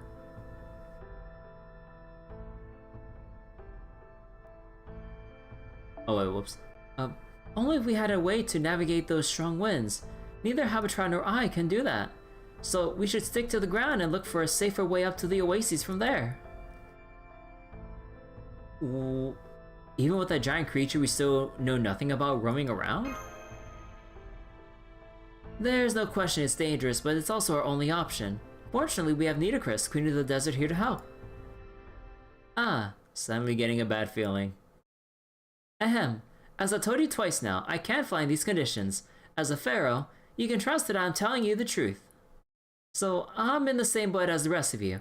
Now, can we discuss this like adults?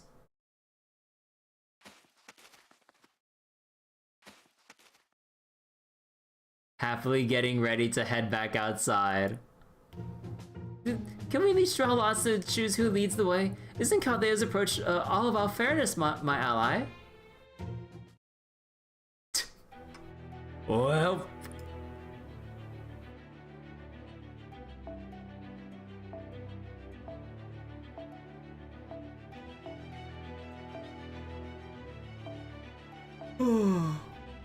Oh my god, I really do gotta use like all of them like this? Holy shit.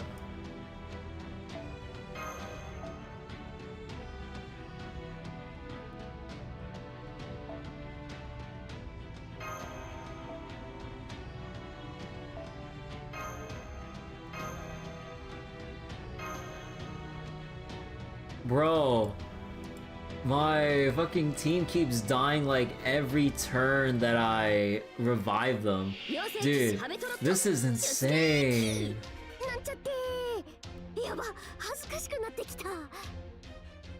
Oh, okay, hold on. Bro.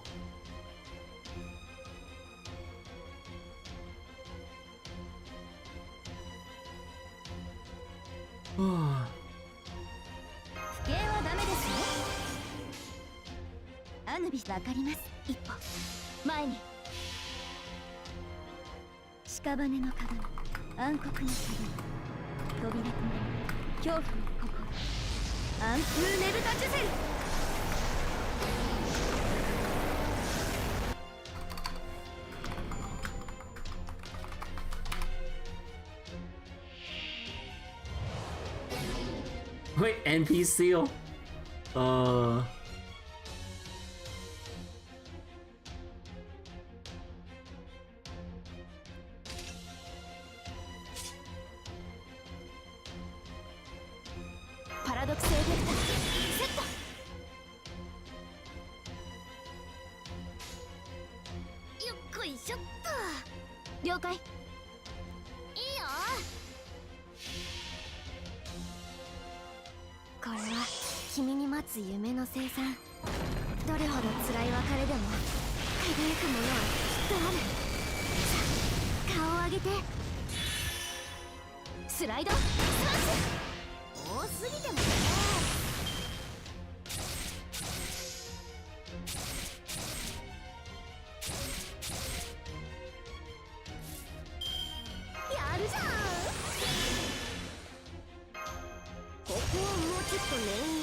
Oh, I got another sandworm.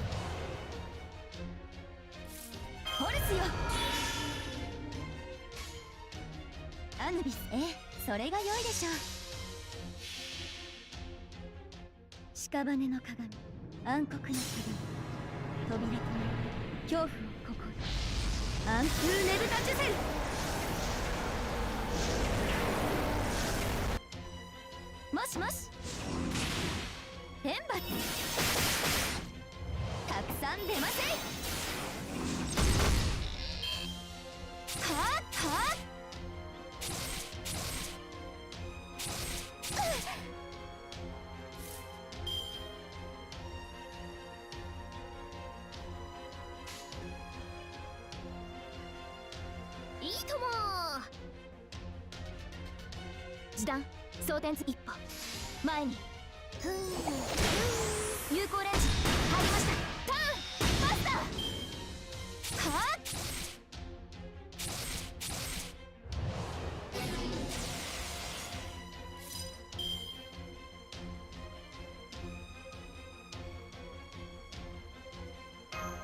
スピンドルセットと。いいよ。わかります。時短装填済みです。そこ止まります。天罰。はあ。状況終了。排熱、そして魔力循環に移行しますね、マスター。Bro, I already had to burn 16 elixirs on this fucking Nightmare 250 fight. Oh my god. Get me out of this fight, please. Holy shit.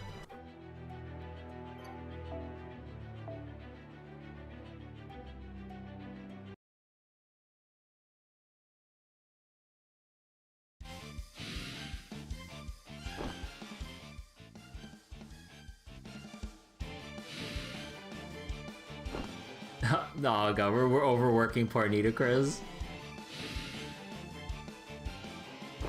She's crying a little bit. There, you see, these desert insects are no trouble at all. There are just a lot more of them than I thought there would be, but I can still keep going.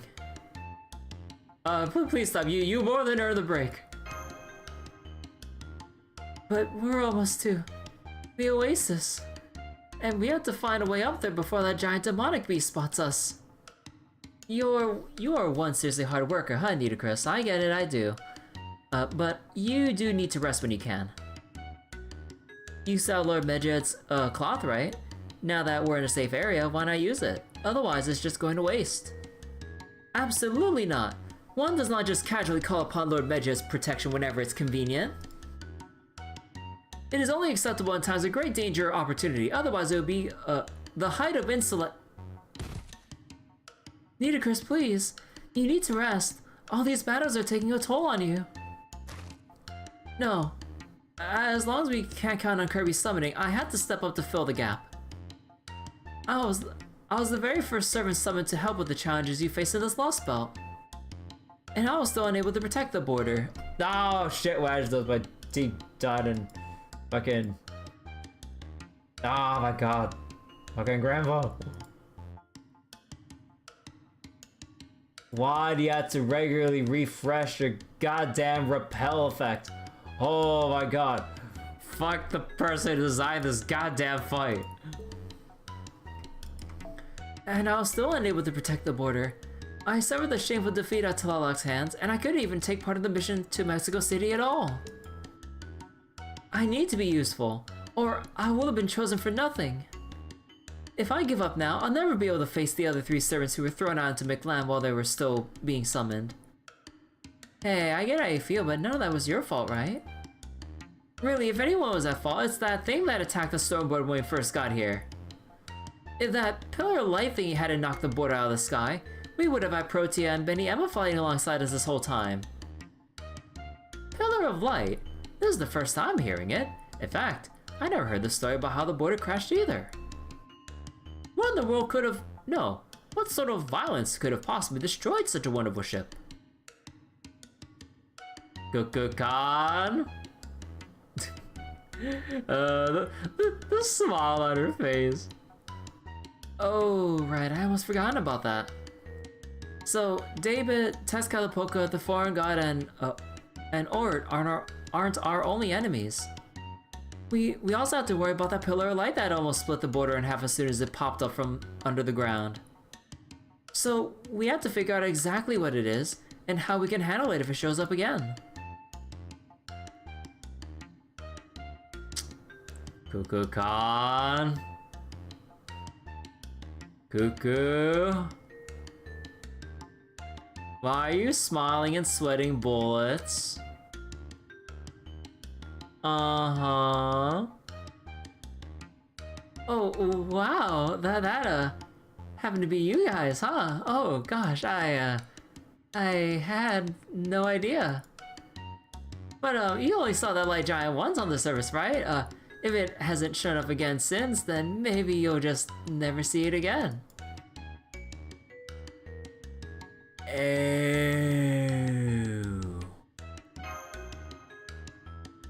Oh. Cuckoo-kan, what did you just say? Cuckoo? Never mind that now. That enormous creature is back, and it apparently brought sandworms with it. When you see the sun sweating, you know it's hot.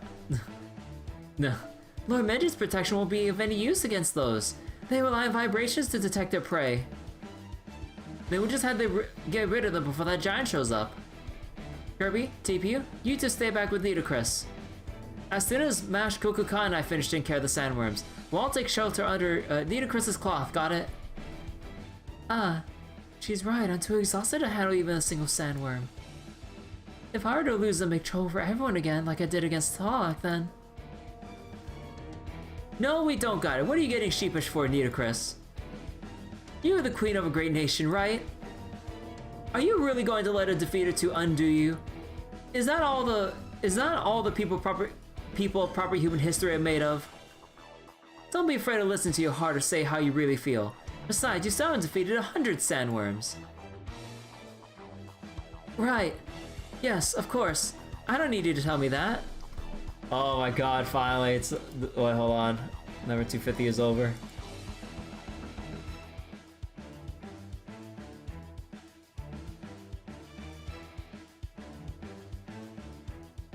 Oh my god, how many other people in?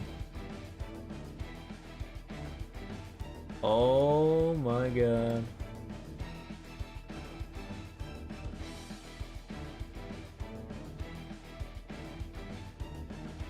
Okay, wait. Let me go help my... I need to help my crewmates real quick. They're all suffering right now.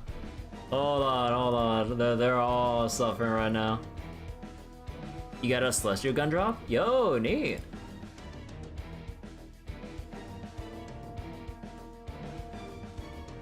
But yeah, hold on. Let me go help out my crew real quick with a little thing here.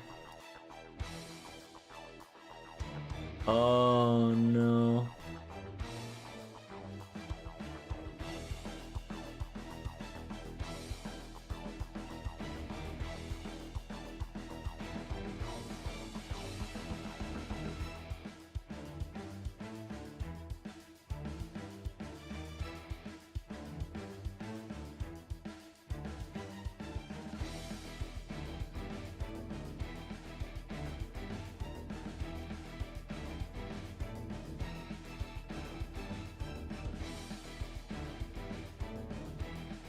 Wait. Oh! Oh, right, that's evil. Oh, shit, right. I can't use my burst here because it all gets negated. Oh, wow. Oh, shit. Dude, fuck this fight so much.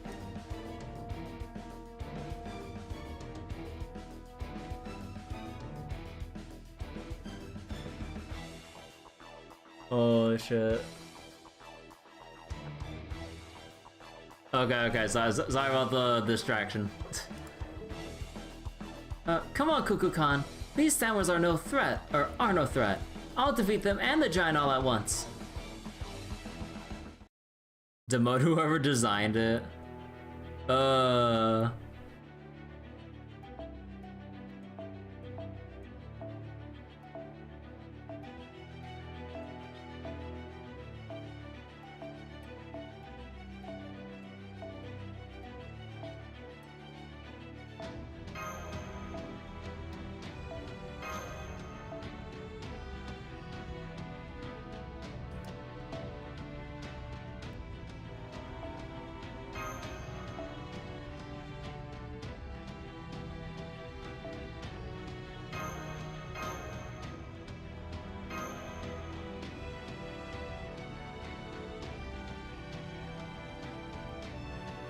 Make him an unpaid intern again. 接触による情報伝達ですね。どこまで分かってもらおうですよ。特別それが良いでしょう。誰であれ飛び戦う心があるのなら、おごりであっても高らかに、いつか必ずなくしたものに報いるために、導きの星よ、力となれ。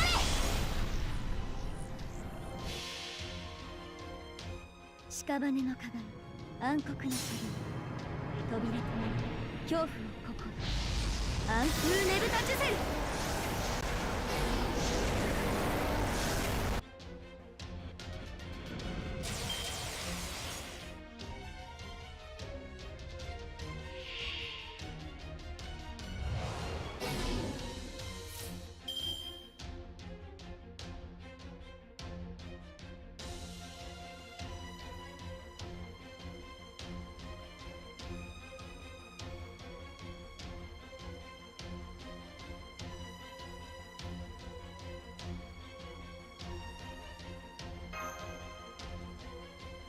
See, expand.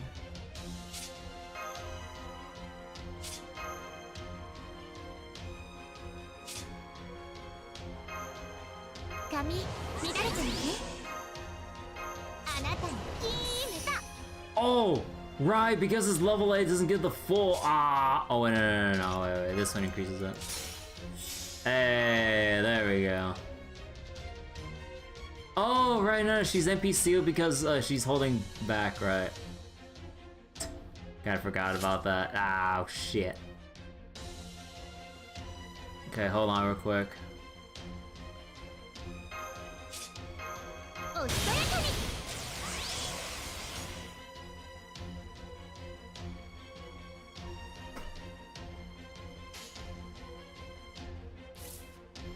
ファラオの意向をここに。特別に許可します。ナイス。止めないでね。屍の鏡、暗黒の鏡、扉となる恐怖を心、暗風ネブタチュゼル。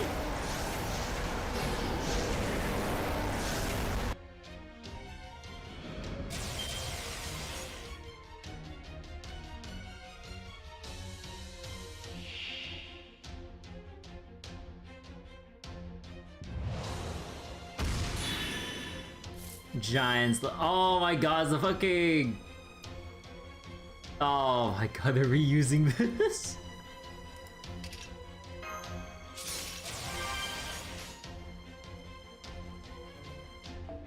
わかります。やったー。了解。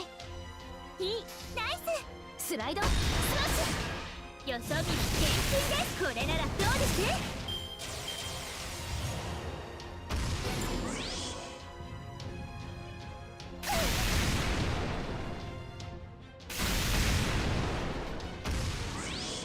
Wait, evade? 了解。やったー。いい、止めないで。やったー。マヤパンパーン。風の光では見てください。最後はやっぱり全身で。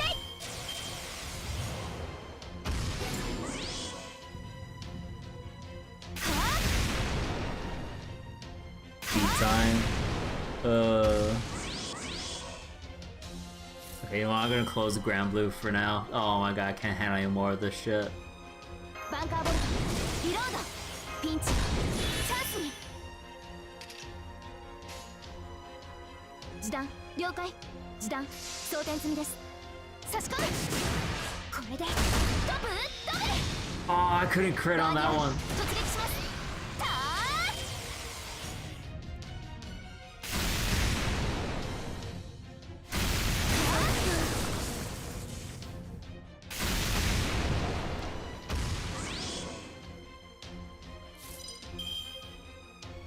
ホルスよ。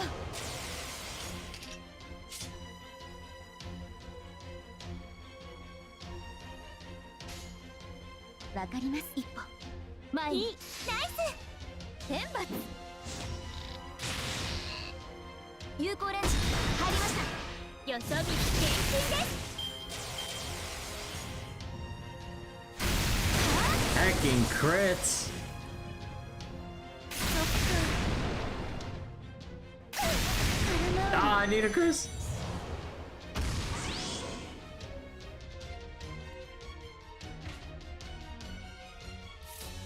オルテナンス全機能開放。メンテナンスは十分かな。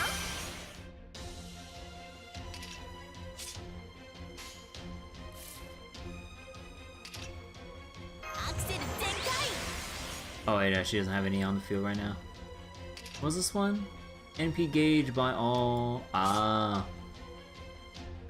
No, we'll focus on 止 Dan. めない前に We're almost there. はあ。 We're there. 状況終了。排熱そして魔力循環に移行しますねマスター。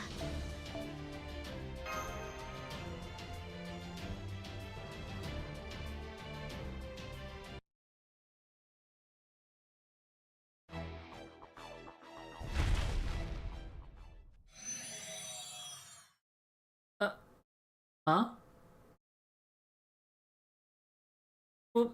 What the? Wow. Is it just me or did the wind finally die down? Looks like it. Except we only defeated its leg. Maybe that leg was a whole creature or an illusion created by that sandstorm. No, it was far too substantial for that. It was a real creature with a physical body. That much I'm sure of. Mash, Kirby, have you ever seen anything like that leg anywhere else? Summer swimsuits. Nah, I'm sure I'm just imagining things. How bizarre. I do still have questions, but it's wonderful to see that our two biggest threats are gone. That mysterious giant creature of unknown origin and the strong winds that suddenly stopped are no longer an issue. Now we can cross this underworld without any further concern. Well, apart from securing water for Kirby. Even after the yellow cucumber, I can feel my mind beginning to slow down. Let's hurry to the oasis. Good point. Hang on, is someone collapsed over there? What is that thing? I've never seen anything like it before. It's fluffy, but also smooth and shiny. Oh, don't worry. It's also completely harmless. That much I can say for sure. There's another dinos here? Let's take a closer look. What the hell? That's not a Dinos, that's a human! And he's not wearing a mask, so he's not an ocelot. Or not an ocelot either. Though he is dressed kinda weird. That language. You're from proper human history, aren't you? Talk about ice water and hell. Speaking of water, could you spare me some? I know something that'll be worth your while. Oh no, he's so weak he could die at any moment. Master, would it be okay if we gave him some of our water? Of course.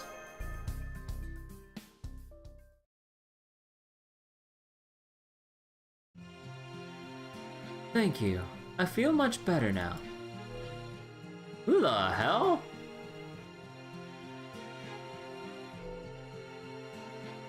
One day I will repay the water you've given me. Although, from the looks of you, I take it water is the least of your concerns right now. Same for me. But I bring you good news. Now that I have met you all, I see genuine hope for world peace.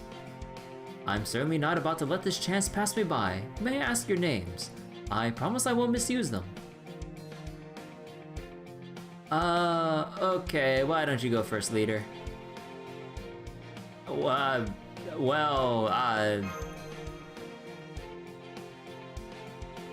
So you're Jump for Joy Kirby. I feel like I've heard that name before, minus the descriptor of course. That's my little contribution. And you're Boar Piglet Mash, Light Reflecting TPU, Precocious Da Vinci, Wind Up Habitrot, Hapless Nidocris, and I don't know what to make of you Kukulkan. So 5 out of 7 of you are combatants. Does this mean it's finally time to save the world? Boar Piglet? As in, those adorable little creatures? I'm honored, but why Boar Piglet? I'm fairly sure I'm not wearing Borf or anything like that. Just going off of first impressions, really. No deeper meaning in any of it. So where are you all off to next? Going up to the 5th stratum, we're down to the 7th. Well, before we tell you anything more about ourselves, I'd like to hear your name and why you were collapsed out here. I mean, just look at how obviously shady he is. I can't tell you my name. It would only make trouble for you if you did. But I can tell you why I collapsed. I used to be this underworld's caretaker. It was my job to cultivate it. Oh. Then one day, I woke up surrounded by light, and a certain self-centered goddess offered or ordered me to turn this desert into a veritable paradise filled with flowers and sheep. That's just unreasonable, isn't it? Don't you feel sorry for me? Of course you do. Still, I'm a very good caretaker, so I set about fulfilling her demand. I grew flowers all over the desert, and to substitute for sheep, since Mictlan doesn't have any, I fed the sandworms well until they grew nice and large. Huh?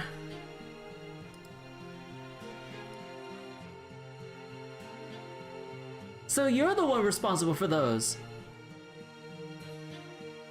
Does my agricultural acumen surprise you? Me too, actually. So we're even there. So we're even there. That aside. For a while, things went well enough. Life was slow here in the underworld, but then I heard a loud flapping of wings and looked up to see a very suspicious Batman flying this way. Batman. Oh, do you mean Camazotz? I'm sorry, I don't recall his name. There's very little space in my mind for men's names. Oh. Wait.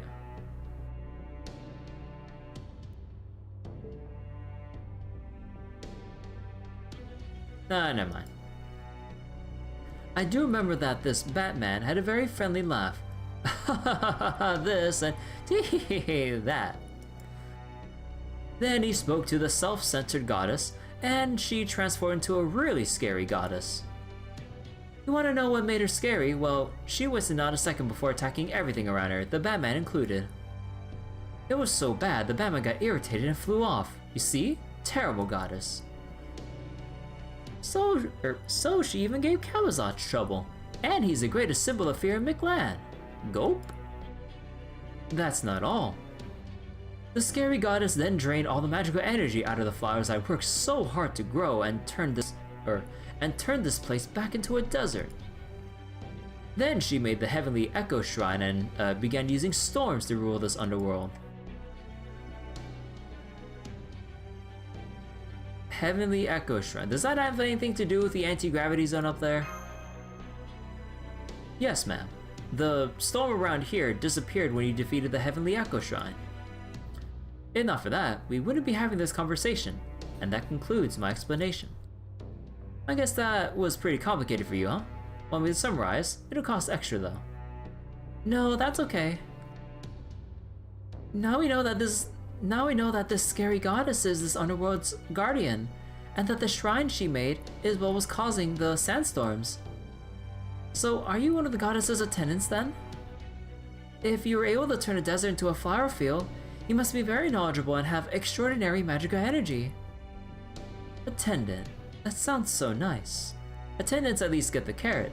I, on the other hand, only get the stick. Are you... Stop right there, please. Let's just get back to business. Who could this mysterious naked man be? I mean, if the golden fur wasn't enough of an indicator given the only other thing with like hugely golden fluffy fur like this. Yeah. And also the dialogue option. And then the mysterious youth just going, stop right there. It's like, go no further.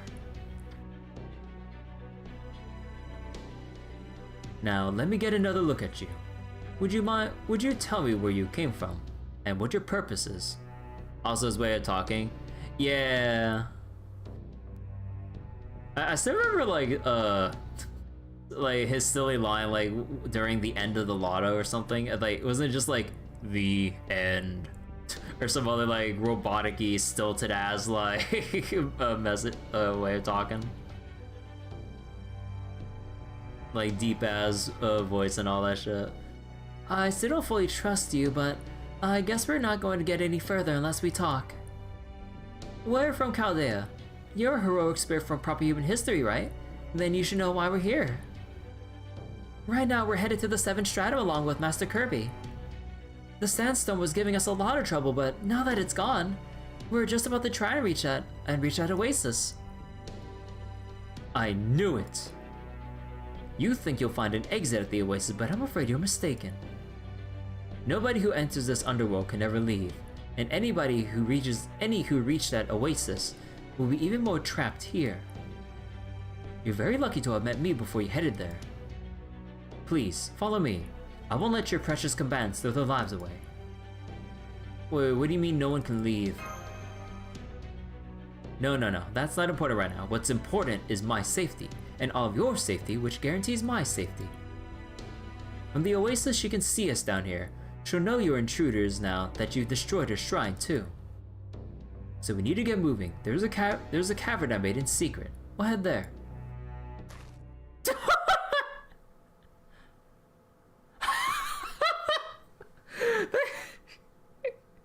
That's still part of that. That's on the. Oh my god. I thought that part was like hidden or just not present. Oh my god, the fucking mask. Oh my god. Huh?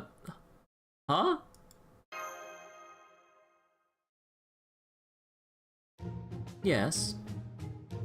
Oh, I just saw something I recognize on your back. We do see a lot of backs over the course of our lives. The back of a childhood friend moving to the big city. The back of a lover breaking up and moving out of your shared home. They're both beautiful backs to watch as they leave. But if human backs have one thing in common, is that they all look like human backs. So it's no wonder mine is familiar.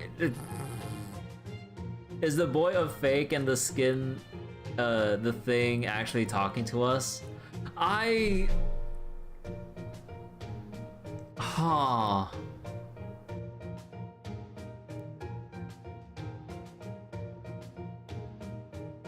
Huh.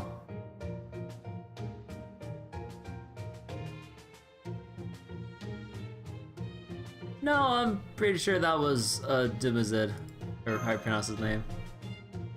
How do you know that name? I must say, I don't care for this prying detective act. Everyone has dirty laundry if you look hard enough. Especially when your clothes are made of wool.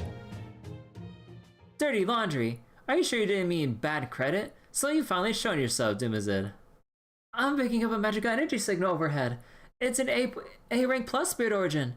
A divine spirit.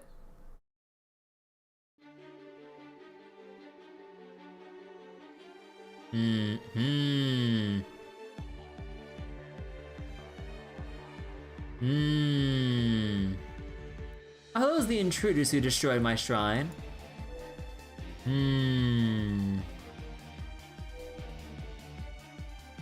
You should be honored. Most intruders aren't lucky enough to have the goddess of the underworld herself squash them under her heel. Oh, and of course, I'll be squashing you too, sheep god. Nice try with your obvious little rebellious act. You should have stuck to what you know. You appreciate the shorter skirt? She's hot. And we are in the desert. Did you really expect kindness and forgiveness from me? Unfortunately for you, I'm not Ereshkigal anymore. Ninkigal, the true, cruel, cold-hearted, lascivious goddess of the underworld. All who enter my garden become my property. Now prepare to be captured for use as slave labor. Oh.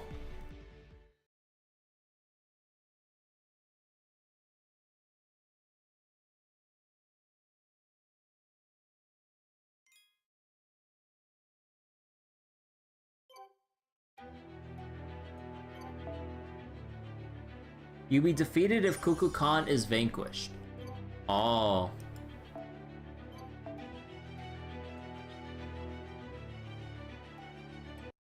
Save me, Private Kukulkan.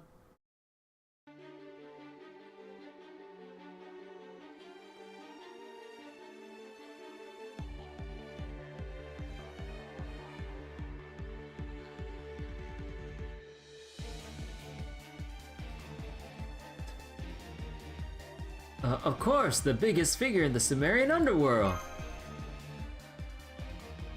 Huh. I expected them to be rattled. Maybe they didn't hear my introduction. No, we've heard that introduction a lot. Hello, Elercito de Aaron, thank you for the raid and everything. Hello, raiders, hello. Welcome to FGO reading tonight.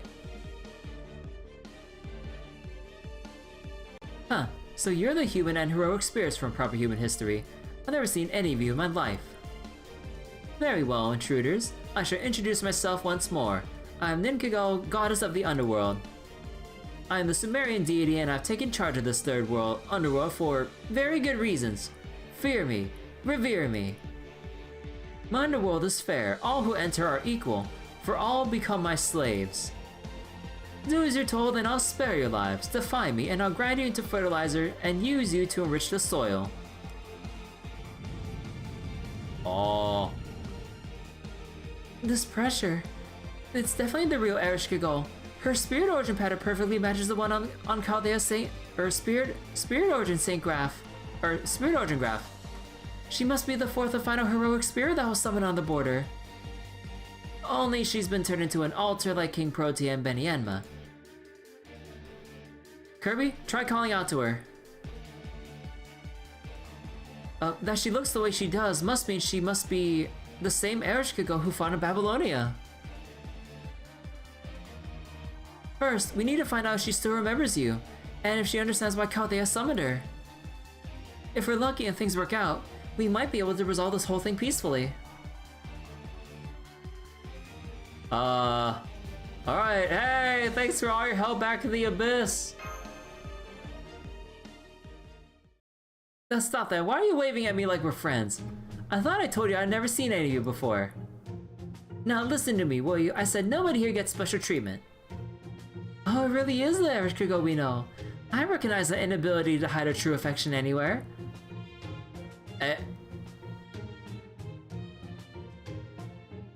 Oh gosh, doesn't this remind you of Uruk-senpai? I told you my name's Ninkigal. You still have no idea when someone's being mean to you, do you? Think she realizes what she just admitted?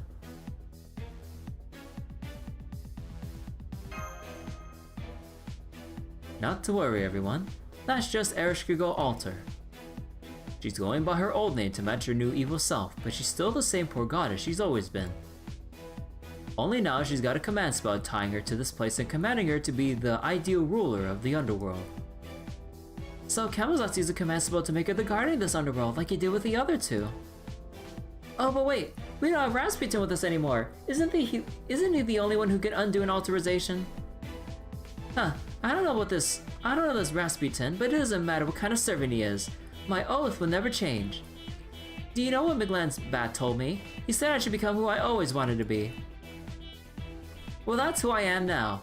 Ninkigal, the truly perfect goddess. I'll never be envious of the heavens. I'll never be jealous of Ishtar. Here, I'm the invincible goddess of the underworld who's never made a mistake and never tasted defeat. That's the command spell I cast on myself, and my pride won't change it for anyone.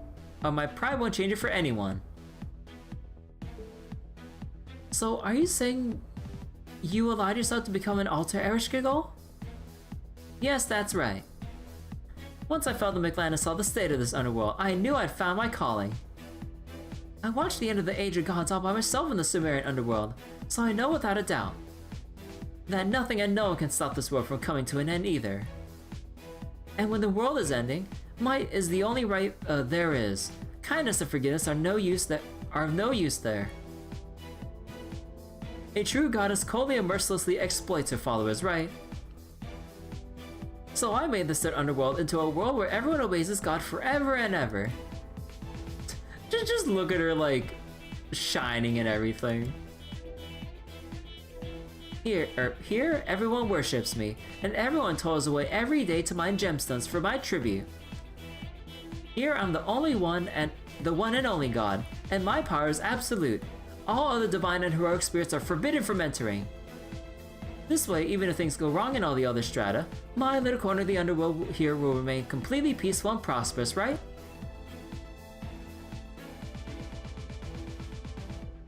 Can't believe I'm seeing a god of Sumer promote monotheism. How embarrassing. As you can see, Ereshkigal has become so competitive with this star that she's wound up thinking just like her. So I take it you all understand what it is I'd like you to do, yes? I still don't see why she got rid of the flowers, but yeah.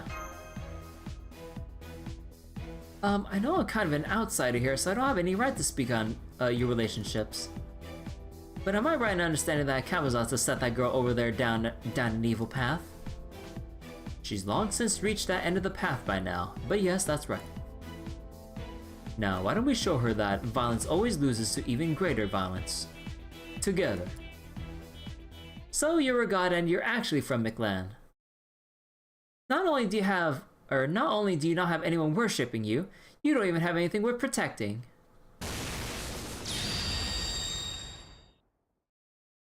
Oh.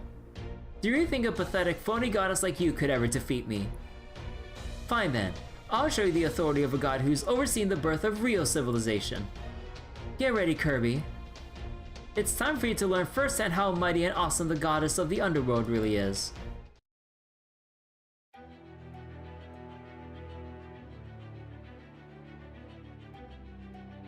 Oh my god.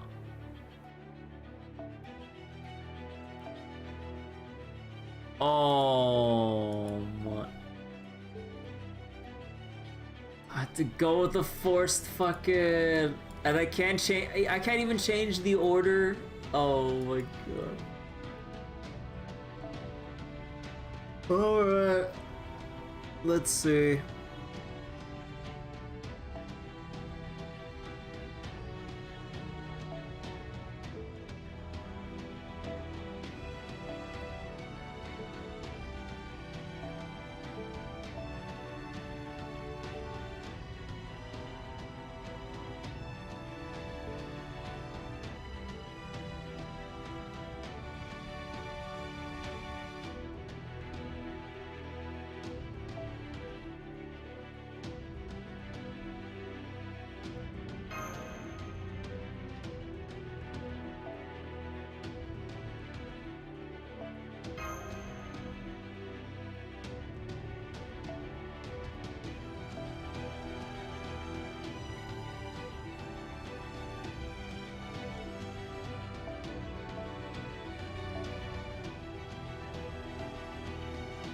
I forget, do I have any more 2030s? Yes, I do actually.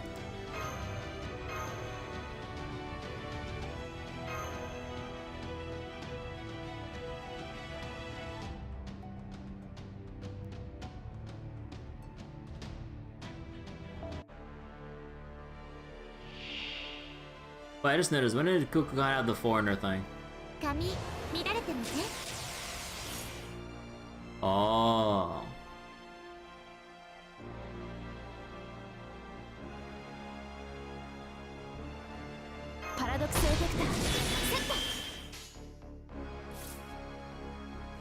Oh yeah, I forgot that gives crit stars.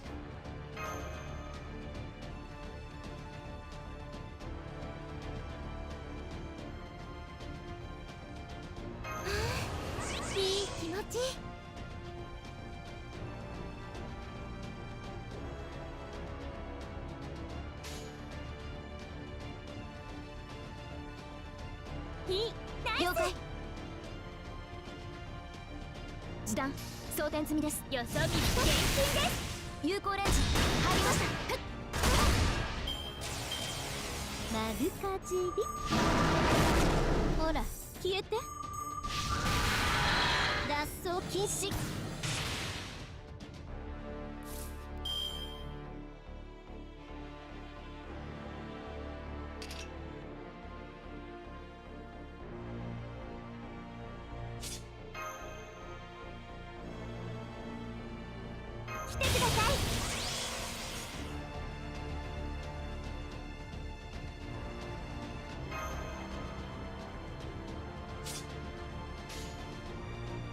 い。いい、ナイス。止めないでね。やったー。痛いの生きろ。はっはっはっ、そりゃ。これが裸の私。最後はやっぱり全身だい。メーカーは私の庭、天空は私の椅子。 What? Oh!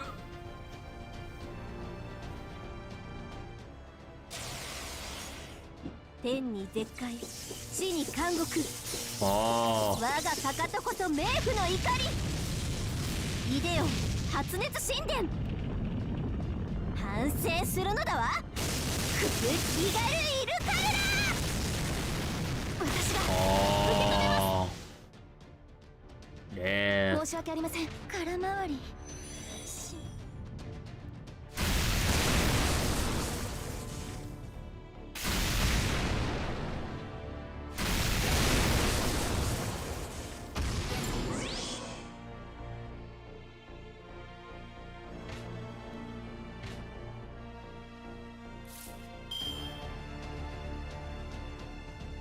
メンテナンスは十分かな。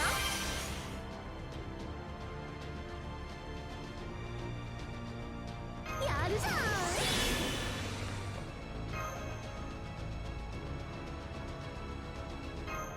準備いいですか。文字通り手はいくらでもあるのさ。スピンドルセット。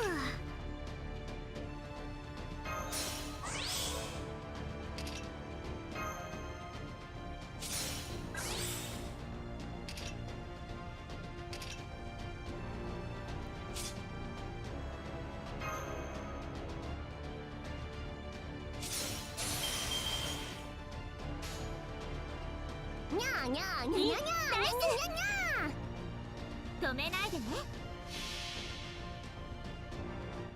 これは君に待つ夢の生産。どれほど辛い別れでも輝くものはきっとある。さあ、顔を上げて。予想外の天気。まだまだここから。 I didn't notice theなるかじり。 I wasn't paying attention to the defense buff, so I had to take care of the Gugalanas.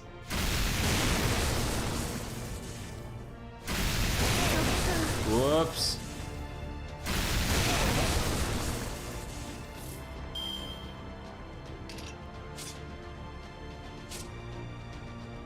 Yeah, resistance as all of them stay up. Shit. Okay, yeah, that was really my bad. And they all have like... Oh my god, that is disgusting. アクセル全開。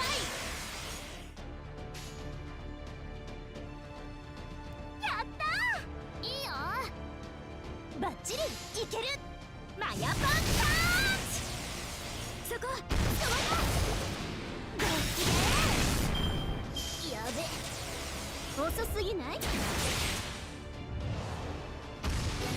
Wait, what?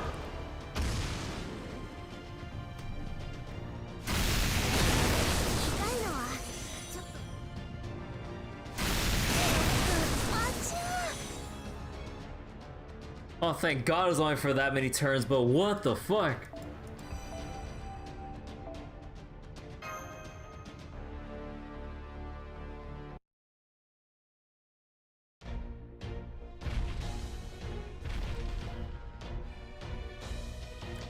What the hell is happening here? TPU, look out! It's taking everything I've got just to hold back one of those legs. Whee! Oh man, this is nuts. Those legs are freaking huge, and there's so damn many. Ah! Whee! Oh man, we got nowhere to run. We can't even fight back. Is this what fighting the Demon God Pillars was like? Now, compared to caring for Lord Ozymandias' Sphinx, this is no big deal.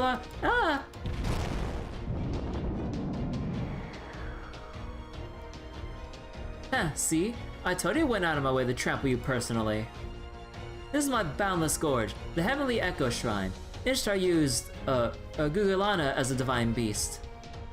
I don't need a divine beast that only goes around wreaking havoc, though. Terrible use of resources. No, all I need for my shrine are its legs. And as you can see,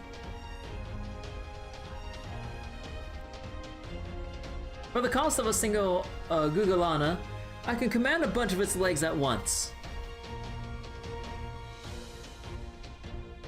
This is terrible! What happened to your kind heart? Ouch, we're completely outmatched, aren't we? Never thought she would gather every Gugulana in the underworld in one place. It seems we're surrounded by leg walls. Looks like we'll have to try luck again some other time. Don't give up. The only thing I can do for you now is pray for your success. Ooze it out. Hey, you piece of shit, get back here!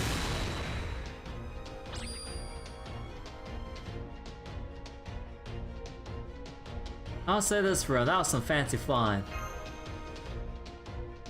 Ah, damn, he got away! If he's not pilfering my magical energy reserves, he's fanning the flames of descent among my followers. But never mind him for now, his punishment can wait. It's over, Kirby, there's no escaping my Gugulana walls. But don't worry. Once I capture you, I'm going to be nice and make you my permanent personal divine gemstone artisan. He just eats himself away. Off he goes.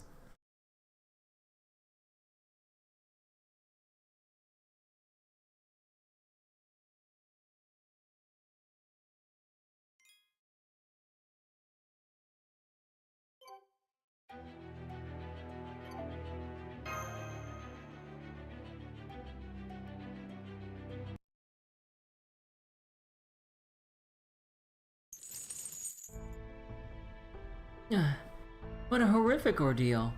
Where are we now? Is this the oasis? Yes, it is. I didn't know what was going to happen to us when those legs sent us flying, but it seems we're still alive, at least for the time being. I guess we were captured after Gugulana's legs knocked us out. Yep, this must be one of Ereshkigal's spear cages. If we were in top form, we could probably destroy it, but I doubt we can manage that right now. We did take a hell of a beating. I'm so bruised I can barely move. I wonder what happened to us now. Are we really gonna be forced to toil away in slavery to Ereshkigal? Of course you are. What do you think the underworld is for? All of you now are residents of the underworld, and you're going to work for me for all of eternity. From now on, your schedule would consist of breakfast, work, mining ore, lunch, work, mining ore, dinner, work, extracting magical energy, and sleep. Aww. You're going to keep that cycle until you stored up as much magical energy as you possibly can, and don't expect any days off either. We need to unionize. Oh man, that sounds way worse than death. So you really did just capture us just to put us to work. Are you really so eager to puff yourself up? Not even Ishtar would go this far. On second thought, never mind. Let's try this another way.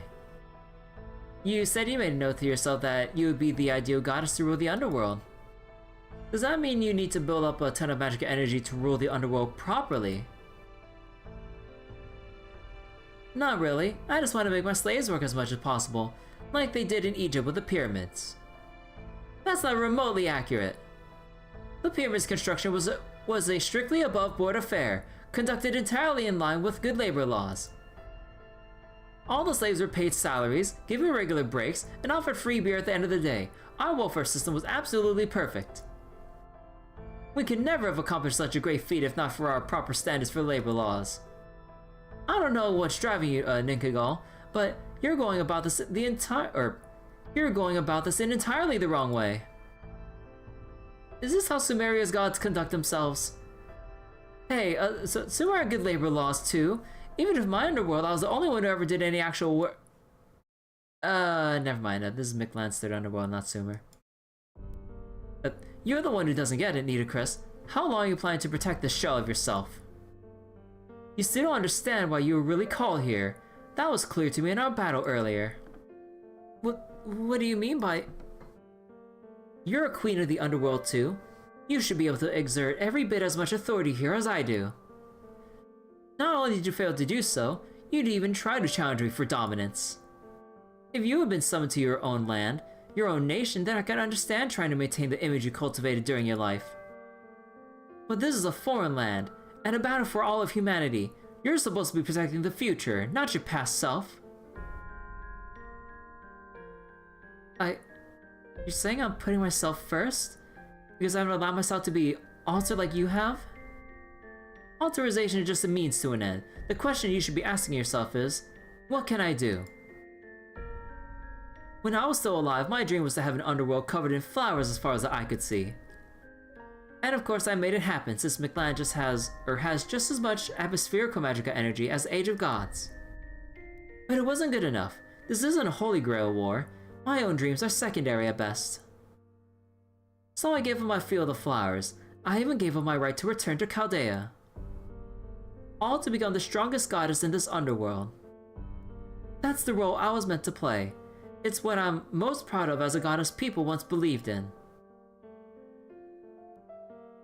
Anyway, on a different subject. Where's Kirby, Mash? Probably hiding behind your shield, right? Well, tell her to come out. I won't bite.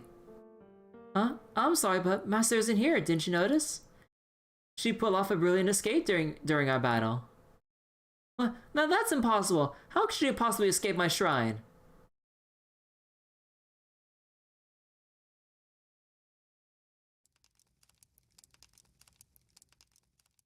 Good thing we managed to make it out of there. We're lucky this cavern was so close by. I even managed to get a fire going in the remnants of an old fire. I wonder who could have been living here. Dimazid probably. I don't see him anywhere though. More importantly, thanks for the rescue. Oh no, you're the one who helped me there. That was some great thinking.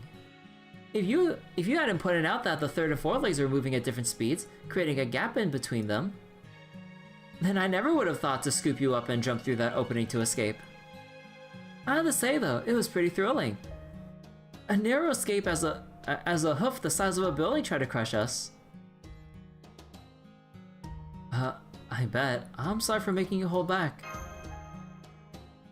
Not for asking so much of you. Don't be silly, I'm not holding back at all.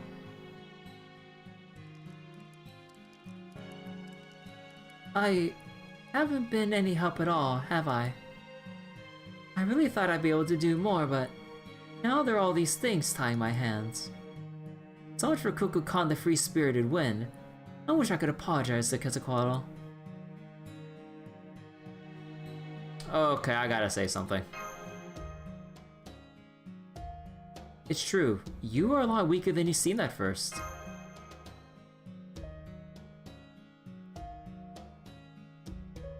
And I think it's because you're refusing to get serious enough to use your noble phantasm.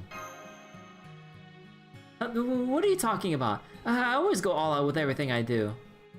I've never pushed myself too hard, set limits on myself, or held back. I only do whatever I want. Yes.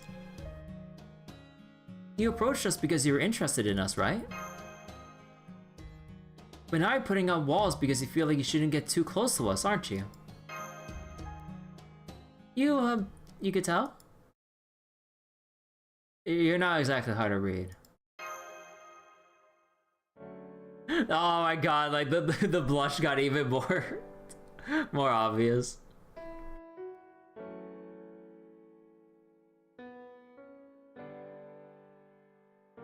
No more walls, please. I promise I won't be upset even if you get serious. But are you sure you can trust me like that? I mean, I am the god of a Lostbelt, and you're a human, and one for proper human history at that. Wouldn't it be way more likely that I'm just pretending to be kind to you to get an opportunity to kill you? You never do that. I can see from your smile that you really mean it, but how can you tell I'm not a bad god? You're essentially the same god as Quetzalcoatl. That tells me all I need to know. I guess you got me there. Okay, I got it. No more secrets. Time to review who I really am and rescue everybody. But if I really should be doing whatever I want, then I'd kinda like you to return the favor. You know that handy thing you do with servants? Where you form a bond with them and, to feed them magical energy? I'd like to use that so I can pull off some cool techniques, so would you? I'm not a master right now, but sure, of course I will.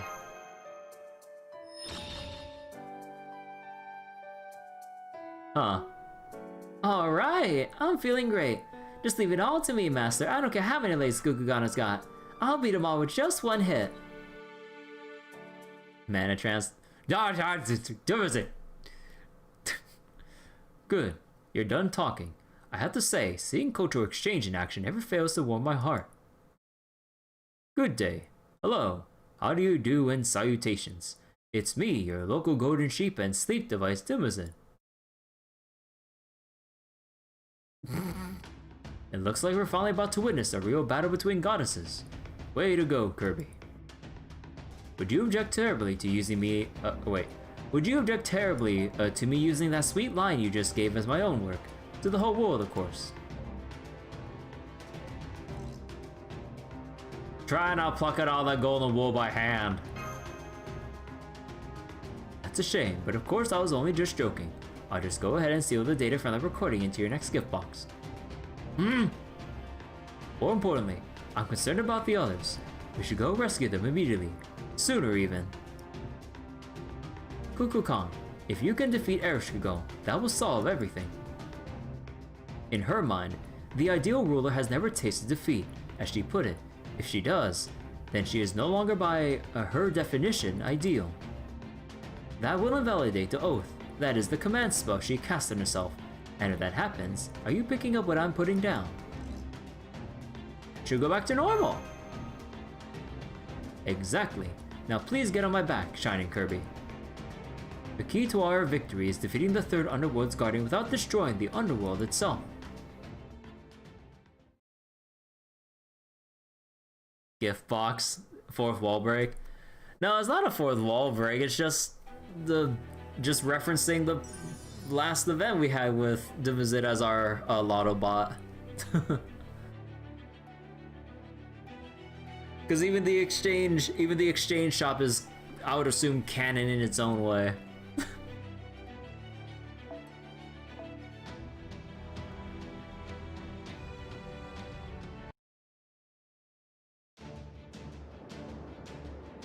Bravo!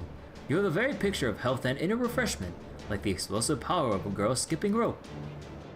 You make me want to save the world by your side, and that's no small feat.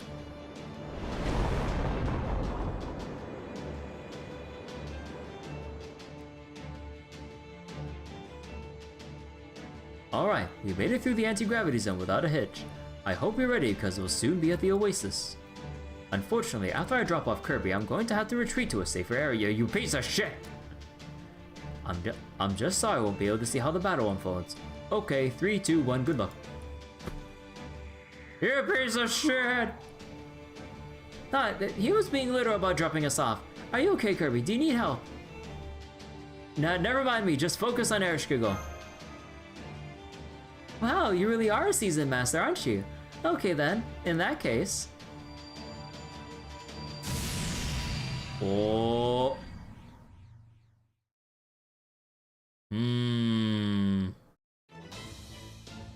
I'm going to fight with my true style, out of respect for the goddess of proper human history.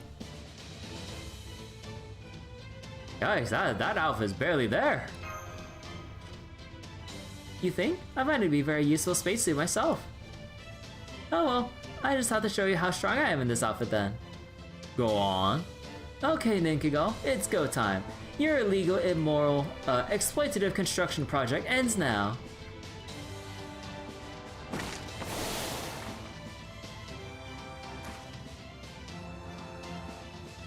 There, perfect landing. Now, we challenge you to a rematch, Invincible Goddess. Oh, I know you did not just drop out of the sky into a rolling landing. Knock that stuff off, you'll give me a heart attack. Anyway, you want a rematch? What kind of mage you can't even summon a single servant hope to accomplish against?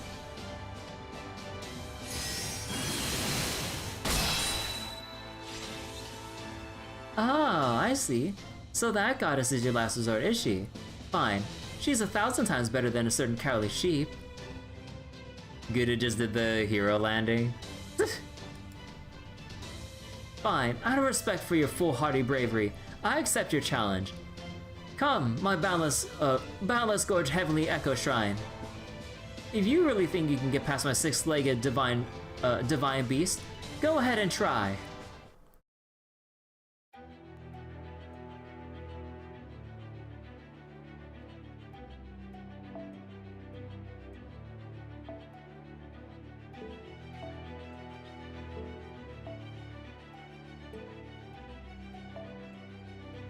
You know what? I think I just do this one.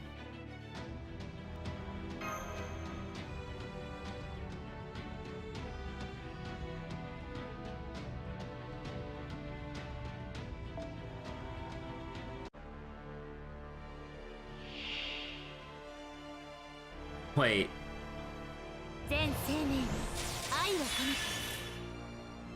Oh.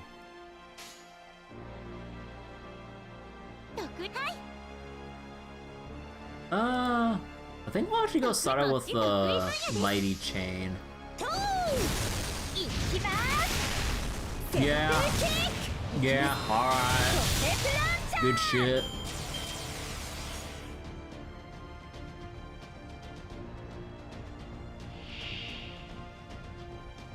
So we defeated one out of the 6 legs, so now that once we probably break this.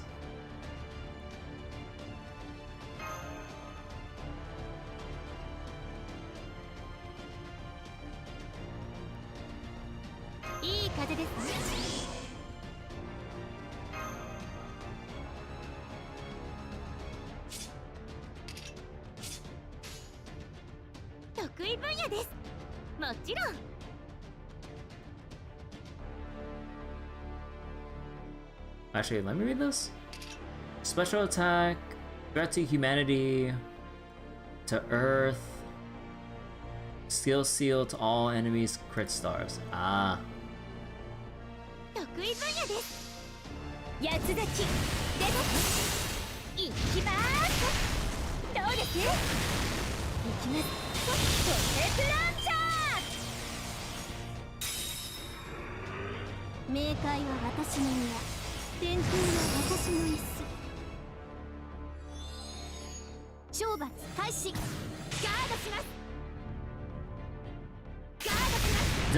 She guards like that.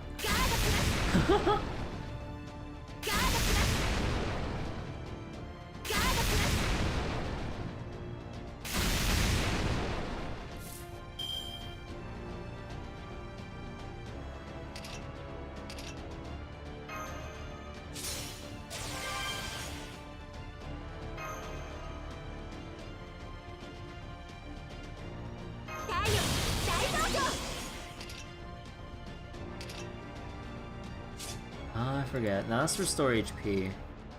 Oh no, it's the other Mystico that gave crit stars on. Oh no, this one gives crit stars, right.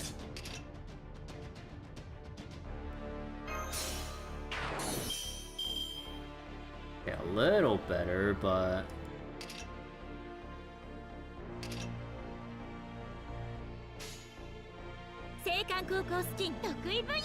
Wait, what? Interstellar travel skin?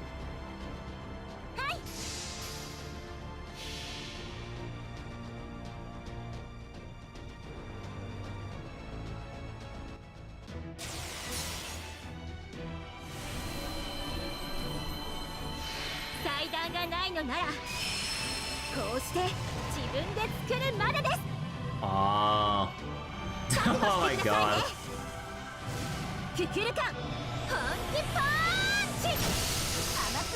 Oh, cool.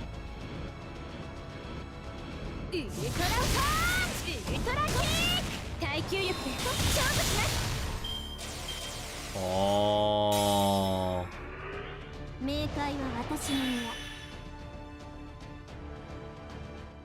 お願いネスラム隊よ。冥 Wonder 界 who's の守りを silhouette. 知りなさい。 I don't know. Could be いる anyone. 彼だ。大丈夫、負けないから。脱走禁止。軽い軽い。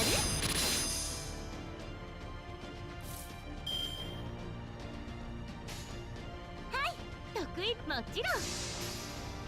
ウルトラパンチ、どうです旋風キック。風、水、私。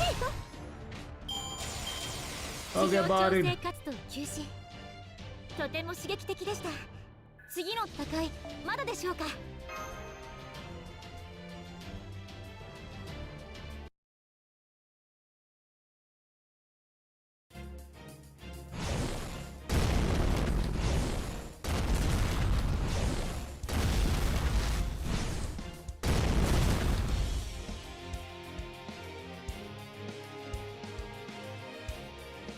Are you freaking kidding me? My third command spell's back! Right, there's no time to be standing around gawking. Kukulkan's noble phantasm just obliterated Gugalana. But it was also the same attack that... Yep, that was a giant karate chop that swatted the stormboard out of the sky. I knew it. The attack came from Mictlan, from Kukulkan, the king of this Lostbelt. So that's what that was. But why do you look so happy about the Da Vinci? I'm just glad I turned out to be right on the money.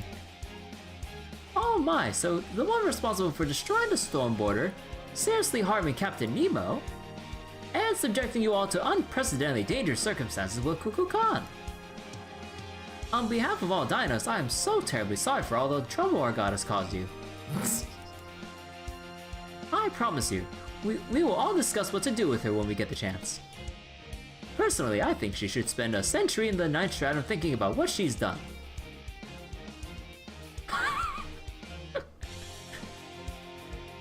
This is like the equivalent of like a dad trying to like figure out a way to ground their daughter.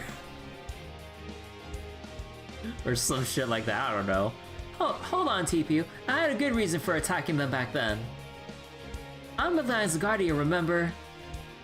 I saw an opportunity to get rid of Caldea on the surface before they could excise a Lostbelt, so I decided to take it.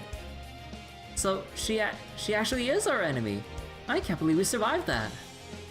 No, wait, that came out wrong. Back then I thought you would refuse to hear me out, just like David Sim Void.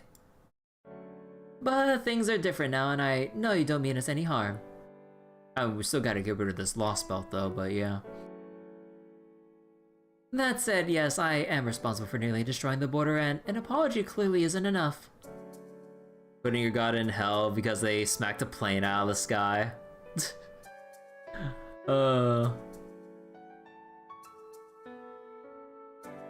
If you decide you want to fight because I'm your enemy, or you want me to pay damages, I'll understand. That'll be $1 billion QP, please.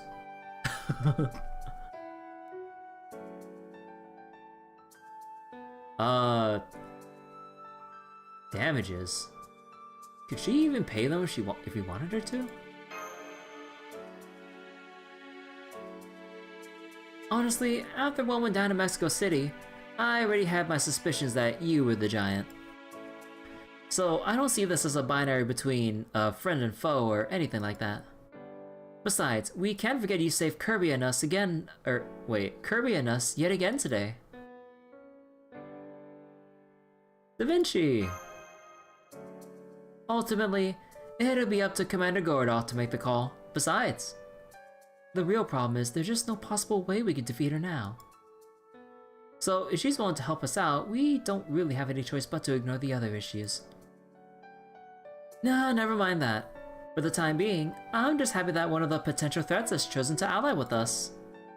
Now, more importantly, sorry to keep you waiting. Is now a good time? What do you want? Stop looking at me like that. I don't need your pity. I don't even know what you're still doing here. Your business is in the 7th stratum, not with me, right? Now that Kukulkan's beating me, the rule of the underworld built upon me being the strongest goddess no longer applies. Now there's just a plain old desert that just happens to be part of the underworld. I wish I could just disappear like the miserable loser I am. Why? Just come back to the border. But I can't do that. Didn't the others tell you about this? Once you become a guardian, you can't just leave your underworld without disappearing. Oh wait, you're still in your altered form even though Senpai's regained her last command spell. Why is that? Has it just been too long? Is your mind and body now doomed to remain altered forever? Well, of course not. But thanks for worrying about me, Mash. Ken was asked me to use a command spell to alter me, but he didn't do it against my will. I freely accepted his offer. I wanted a stronger spirit origin so I could help Chaldea better. Gosh, that's so smart of you, Ereshkigal. So you had an ulterior motive in those battles we fought all along. I don't believe that one fucking bit. Erish? You were doing this to help us out in the long run, right? Because you thought that because you're intelligent and wise enough to think that far ahead, right? When Camelot just swooped in with a command spell dangling in front of you going, hey, I can give you power, right? Right? You were totally pulling an Ishtar? She totally wanted to monopolize Gouda. You were totally pulling an Ishtar, weren't you? Yes, I did have an ulterior motive. I just can't say what it is right now, that's all.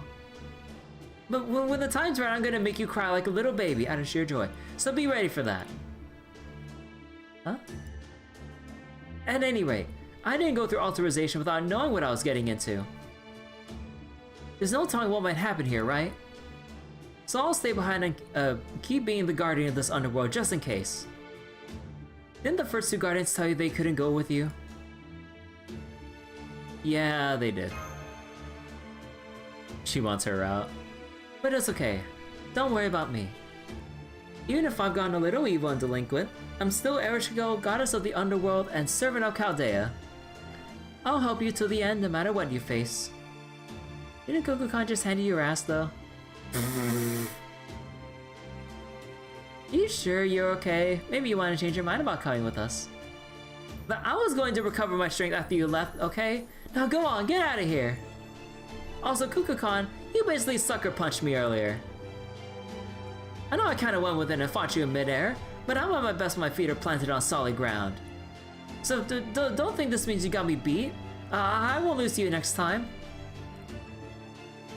Oh, of course. We're still tied at 1 win, 1 loss each. Next time, I'll take 2 out of 3 wins.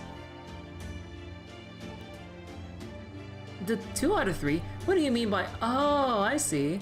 Next time we'll make it a best of 3 situation. Fine, get excited about it if you want. Just know that if we ever fight again, I'll have a noble phantasm that surpasses Gugulana and Mictlan. Man, now I want to throw another temple at Kukulkan. Man.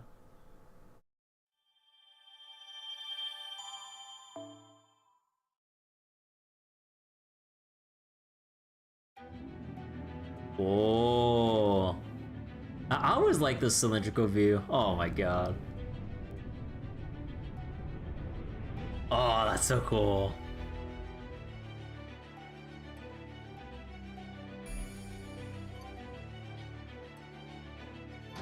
Let me double check things right now. What time is that? It is basically 10 o'clock. Man, it feels like we've been going for like 4 or 5 hours, but man, still like early in the night actually. Oh. Alright, still got another section to go through.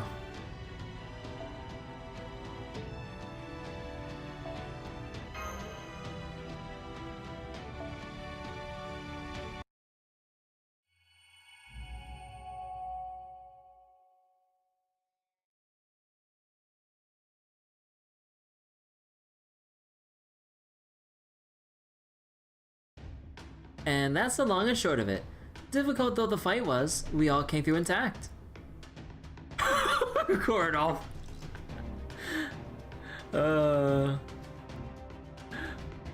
I see. Well done. Huh, my mind still boggles at the mere idea of a mass of Gugalanas. At any rate, that sounds like quite the ordeal. I can't tell you how glad I am that I wasn't there for it.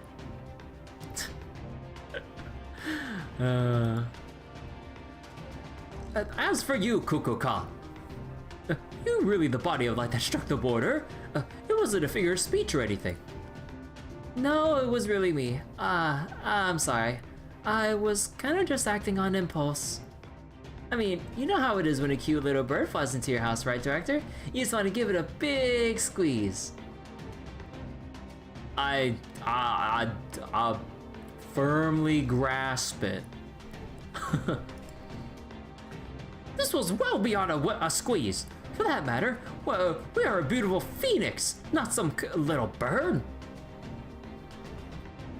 There are a dozen things I'd like to say right now, but I also don't want to interfere with my field team's on-site decisions. Kirby, Curiolite, I'm counting on you two to keep a close eye on Kukulkan. If she starts acting suspicious in any way, throw something in her eyes to blind her and put as much distance between you and her as you can. Got that? You want us to fucking pocket sand Kukulkan? Pocket sand can't work on everything, especially like divine beings, right? The old evil fog maneuver. The old evil fog maneuver, huh? Got it. Evil fog maneuver? I've never heard of that move before, but I can't wait to see it. No, we're just encouraging her. So she wants to see the pocket sand. Don't close your eyes or else you'll miss the evil fog attack. Oh god.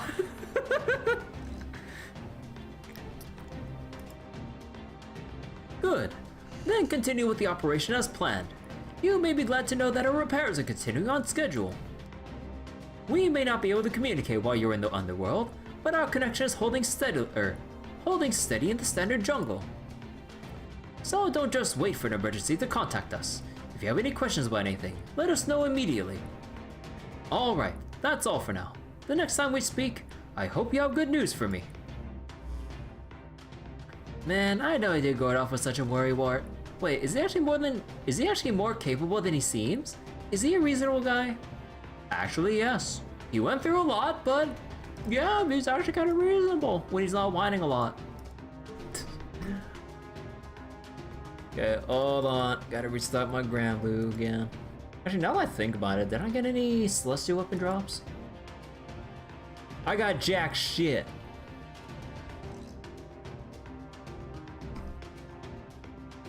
Oh yes, Gordolf Music has been an excellent director of Novum Chaldea. And he's proven himself to be a talented mission commander as well. That's true. Servants are good at what we do, but on our own, that really just makes us a bunch of individual specialists. For us to work as a part of an organization, we need a leader who can bring us all together. I wouldn't go so far as to say Gordy is perfect in the role, but he's always pushing himself to do the right thing. I guess he's what you call an unsung hero, but I wouldn't be surprised if he took center stage one day. Dude, we better see some climactic ass moment of like Gordolf doing his signature golf punch to actually save our asses. Like in the most like cinematic style ever. I need to see that shit. So he's a neighbor who learns and grows along with you. It seems there truly is no inner diversity among people from proper human history. At any rate, this seems like a good time for a short break. Nitocris, would you keep an eye on our surroundings while I make camp? Nitocris? Do you want an authorization too? Nitocris, is something wrong? Oh yes, camp. Good idea. I'll send out some spirits to get rid of any nearby threats. Then Nidicrus, wait, if you send out spirits in all directions like that... Huh, what do I hear approaching footsteps? Don't dinos run away from spirits? Where do you think we are? I remember the ones who saw countless lots of spirits were all scrambling to get away as fast as they could. Those are normal dinos. The ones wandering around around the jungle have lost their minds, so... They're not afraid of anything. Watch as Gordolf randomly gets powered up to servant level power. The world ain't ready for servant level Gordolf. Oh, oops. This is your first time traveling in the jungle, isn't it, Nidicrus? I'm sorry, I should have known better. Then no problem, we'll just have to drive them away then. You recovered all of your command spells, right, my ally? Then in my capacity as Pharaoh, I will test their newly regained summoning skills personally. We do need a Gordolf focused event. I'm guessing by that statement, we don't have any Gordolf focused event for the next 2 years. Man! Gordolf Gaiden. The man who had his meal stolen by foe.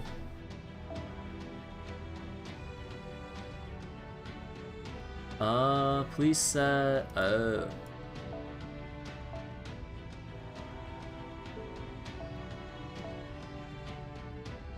Oh, okay, I can actually go through like the whole list here. Oh.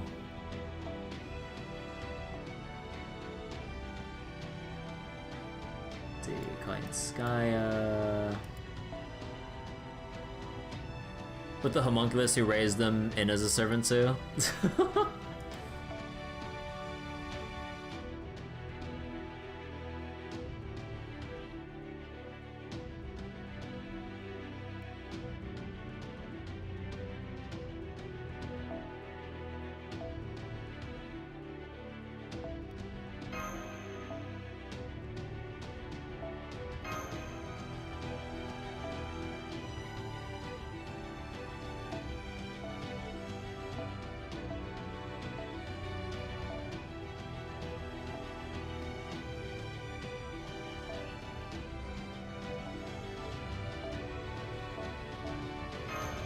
Aw, oh, too off with all of them? Aw, oh, damn it. Nah, it's probably a little bit too much here. Let's see. Crit star per turn.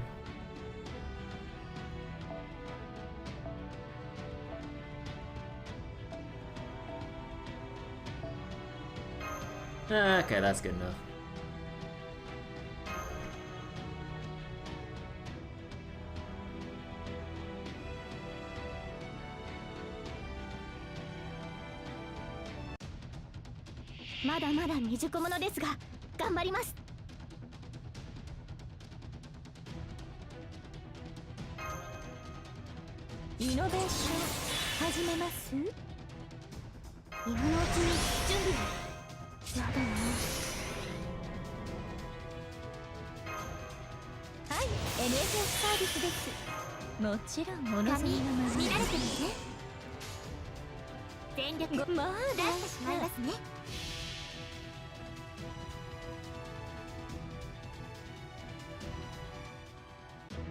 Oh, wait, is he doing the slow version because we have the, Now,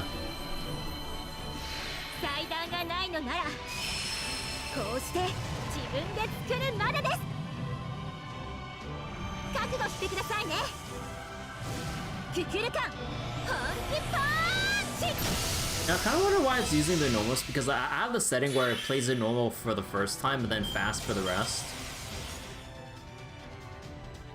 I wonder why it's like this despite taking her the first time during the Ninkagal fight. Huh.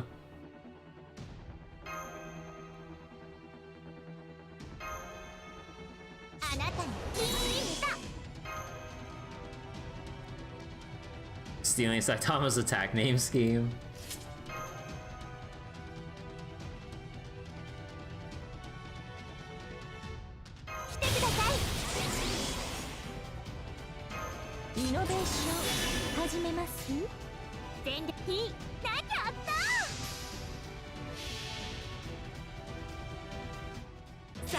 がないのならこうして自分で作るまでです。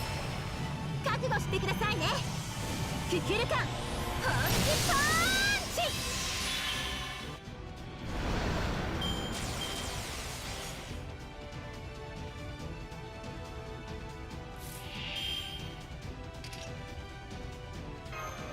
今のうちに準備を。いい止めないで。やったー。翡翠先落とす。これが裸のパッパッ。そりゃあ残念だけどここまでです。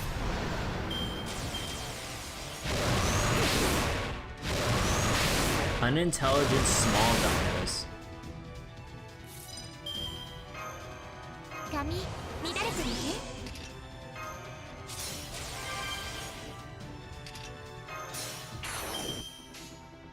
全力。やった。止めないでね。祭壇がないのならこうして自分で作るまでです。覚悟してくださいね。ククルカン本気パンチ。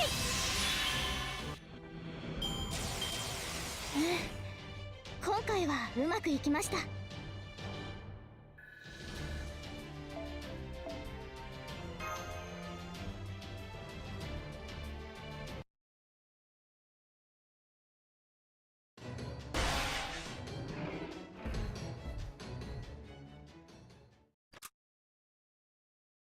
The battle is over. The dinos who have lost their minds are heading away. There, see, this is a perfect opportunity to verify that you had indeed regained your summoning ability. Exactly as I planned. Nicely done, Kirby. Yes, Pharaoh. You were right, Pharaoh. Yep, you might have regained your ability to summon heroic spirits, which proves you are a master. But it looks like you're still unable to activate your command spells. So while you can once again summon servants, you still can use your command spells to empower them. Leave some gaps in your ability as a master. Maybe it'd be more accurate to call you an apprentice master of sorts, or even just a summoner. I actually took a look at the records from the first underworld to see how you ended up like that. And I think you said you made a deal with a mysterious guy in a mysterious place in order to come back to life, is that right? If so, you could be stuck like this the whole time we're in Mictlan. Alternatively, we just need to teach whoever made this deal with you a lesson. Since Kamazot's had your command spells, it stands to reason he's the one you made the deal with. Well, I'm sure it might be a shock once they know the actual truth. I as well as a fair deal. Yeah, and then we got like a little bit extra out of it. You know, we traded all of our command spells and then some. And then we got like, not only did we come back to life, we got the neat skull. Came in handy a couple times. If anything, it's Kuku's fault. Yeah, honestly.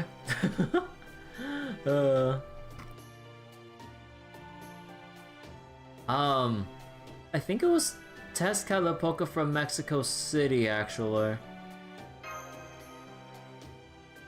Kamazotz did mention having made a deal with Tezcat.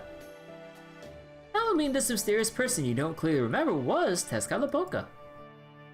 The bastard in the sunglasses? I knew it. Good. That's yet another reason to kick his ass. All that aside, doesn't seem like there were an awful lot of mindless dinos earlier. Do they have a nest here in the 7th stratum or something? Tezcatlipoca is a fun name to say. Yeah, I hope I'm pronouncing the Lipoca part right. I feel like I should probably look it up, but I'm sure it's straightforward, like how it's spelled, right? Think I am.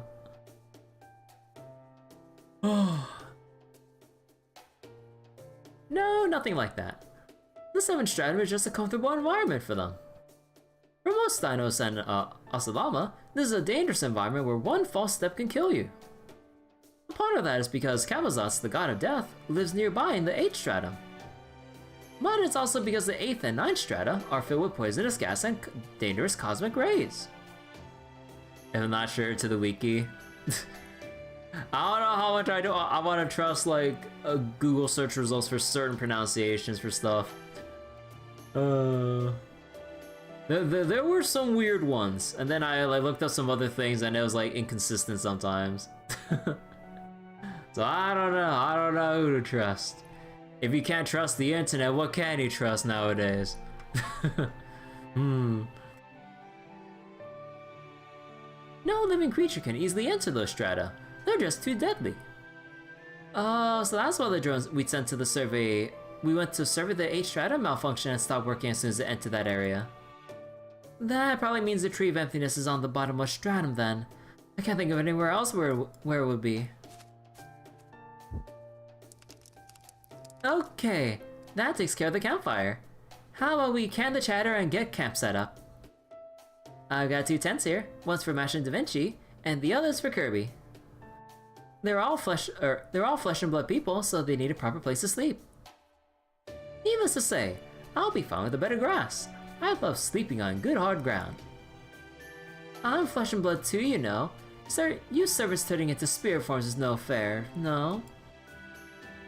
Oh, I know. Wait. Oh no. I mean, oh yeah, if this combo's going where I think it is. But then Mash is probably gonna react in the way we think she is. Oh, I know. Mash, Da Vinci, you two are staying in the same tent, right? Then there should be a space for me and Curry's tent. I could just think. The fact that nothing can be trusted, not even myself. I mean, the logic checks out. The 2 of them are in one tent, leaving only room for my own personal one. I mean, we're just making use of the limited space we got. And sometimes you just gotta make do with what life gives you.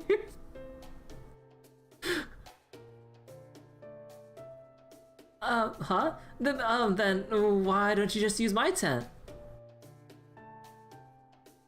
She does make a comment if you're male. Oh, really? I can sleep in a sleeping bag by the campfire. Man, where's the 3rd option here? Mash, why don't you stay in my tent and I'll sleep by the fire? But where's the fun in that? If we're going to use tents, then we should all share a tent. I want to snuggle up together while we talk about all kinds of stuff. It's been great hearing about Chaldea and the foreign god, but I want to hear stories about regular life from proper human history too. Oh, I see. Then yes, that sounds like a wonderful idea. Mash cockblocked us again. It's a personality trait at this point. I don't have any first-hand experience of daily life, so you'll have to do all the talking, senpai. She also cockblocked herself. Yeah, she could have like sneakily offered like no. I was like I'll be at senpai's side in her tent. You could go with Da Vinci. You know, like she could have easily just said that, and then we'd have a whole another situation on our hands. I'd love to hear all about what life was like back where you grew up. Oh, are we having a girls' night in the tent? Oh, I want in too. We can put both our tents together. And of course, you ought to join us too, Nita, Chris, and Habitat. Oh. Hey, Eska. You can't look at or listen to stream because of spoilers, but can I come help Flutter United 250? Alright, Eska. Just slide into DMs like that. Mash can't make a move herself, but refuses to give anyone else a chance. Hold on real quick.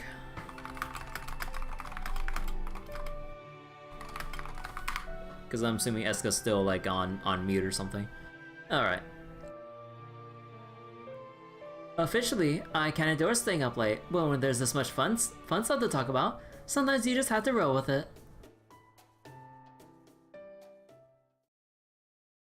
I don't get it.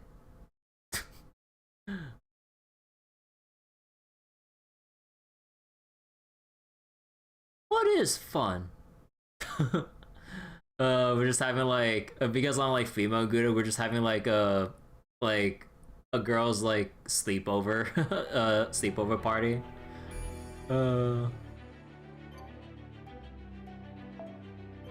TV doesn't understand girl things. I wonder what the dialogue would be like if you have male Gouda.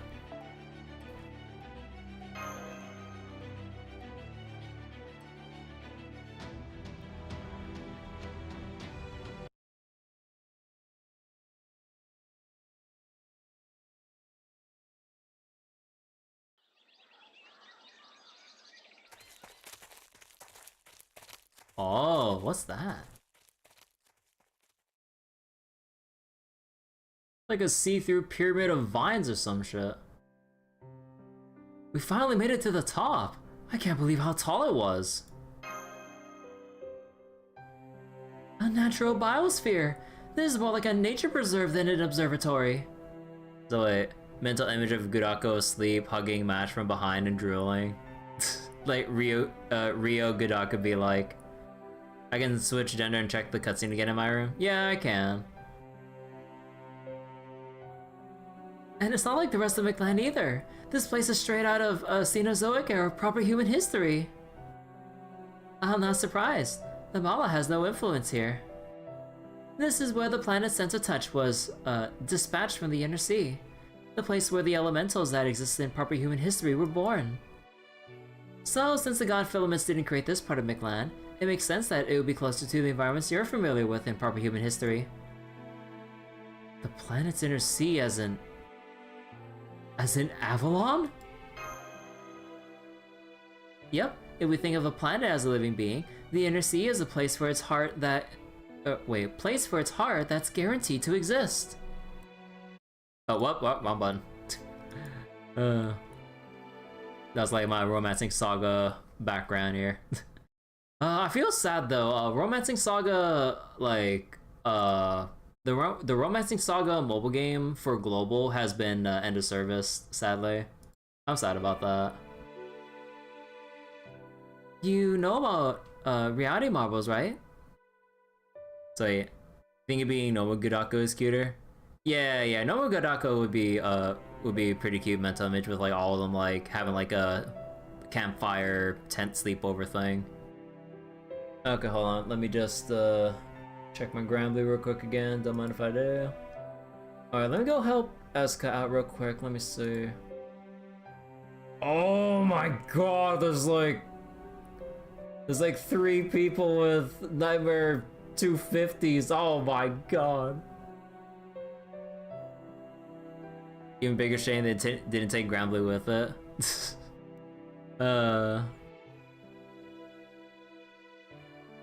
They're essentially a mage's inner world made manifest. A powerful spell that lays their own mind skip over reality, even if only for a moment. Well, the planet's inner sea is like that. But for Earth, you can think of it as a reality marble the planet itself possesses. That being said, Earth is a big place, and even human hearts contain multitudes. Okay, hold on real quick. Let me just do a thing before my team gets bodied in here. In this, hold on. I got that. Alright. For example, the part of its heart that remains close to human society, or the part that has a few bones to pick with it. Avalon is... Avalon is just one of several possible sides... Wait. Several possible sides of that heart. One that prefers nature and eschews connections to human society.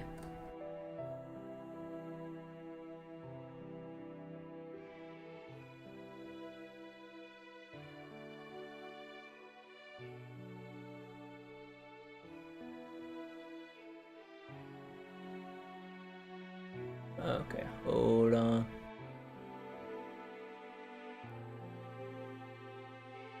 So, elementals born in worlds like that are essentially clones of the planet itself, right? Kukulkan a moment ago, you mentioned the planet's sense of touch. These feelers are born of the planet's inner sea, make their way to the Earth's surface, and ultimately return to the inner sea. But if for whatever reason they're unwilling or unable to return, They become fairies, elementals, and divine spirits on the planet's surface. Aww.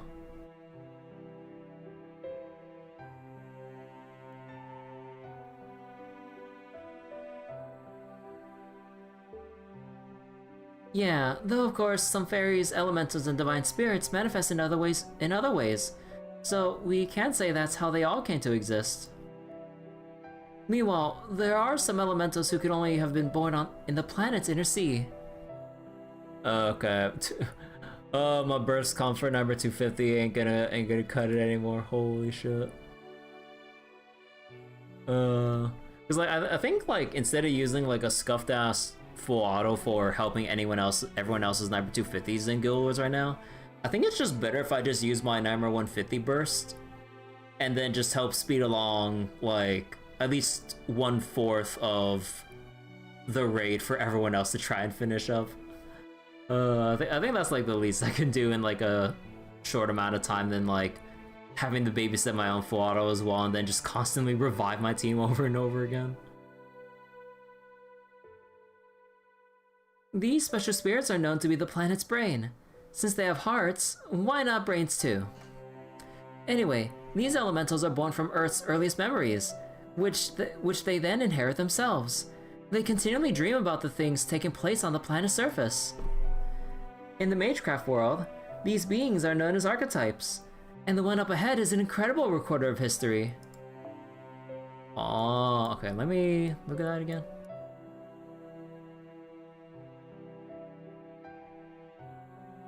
So then, Inner Sea, think of it as like a rounding marble, multitudes. Heart of the heart, few bones to pick.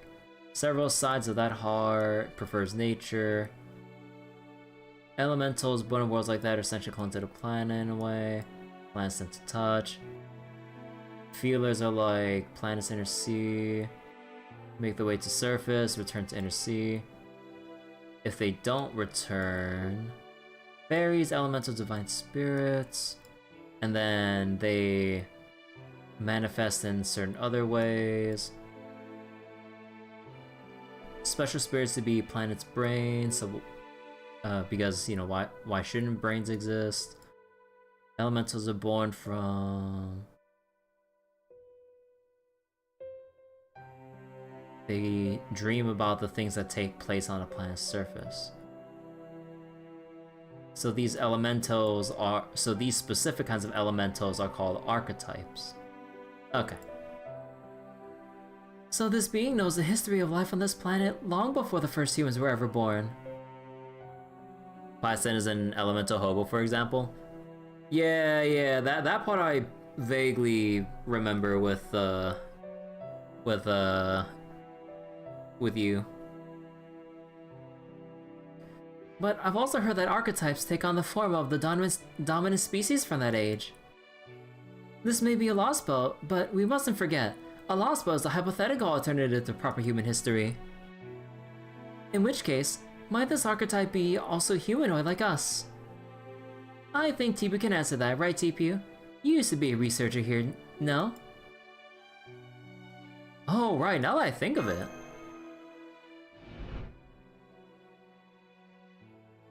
Who the hell knows what Python's job even was, knowing how she is. The planet probably fired her. Yeah, probably, knowing her. That's correct. I am TPU the Stargazer, you know? I've made the trip between Chichen Itza and the Seventh Stratum countless times.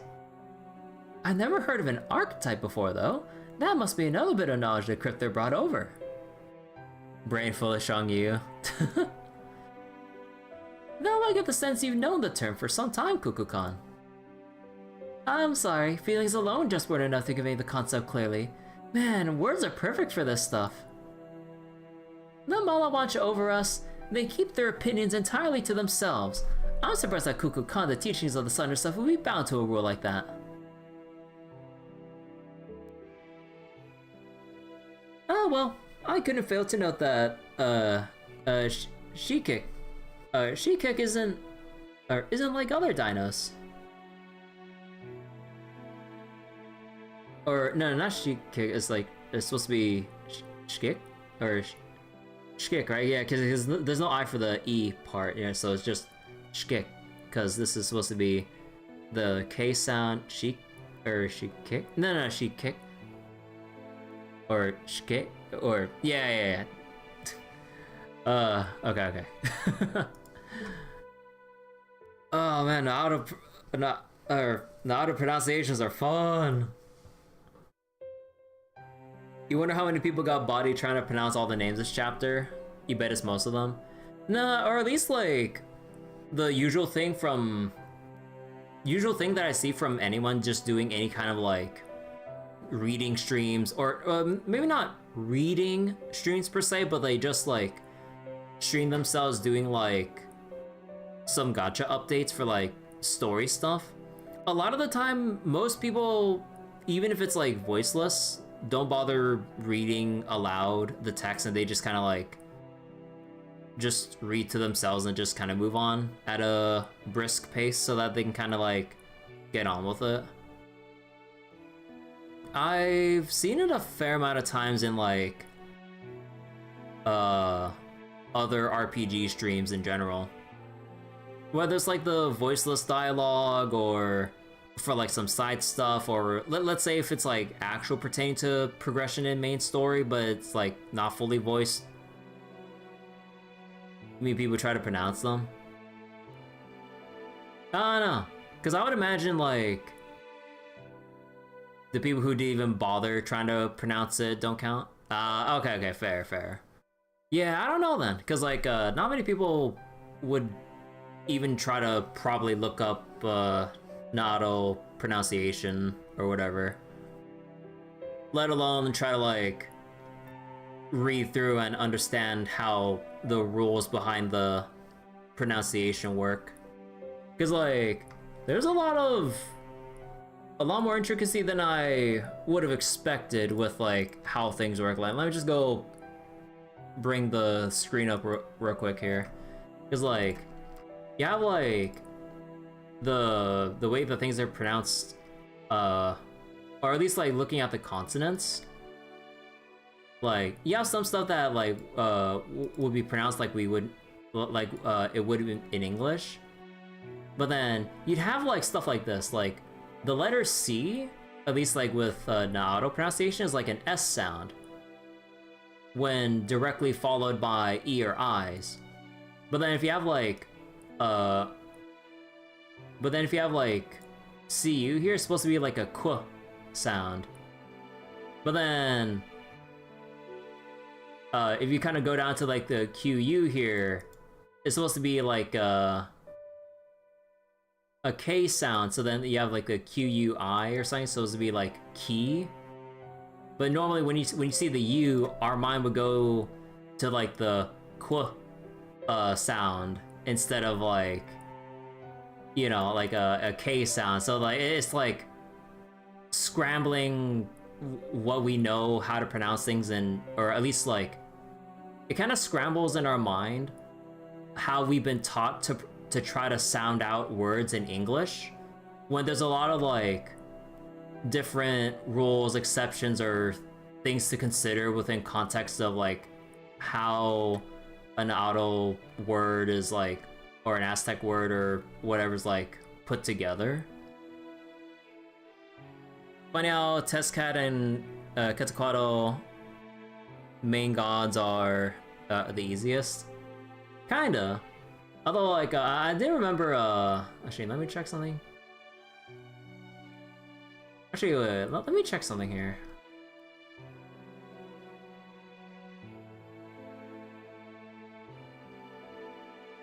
So wait, instability variation.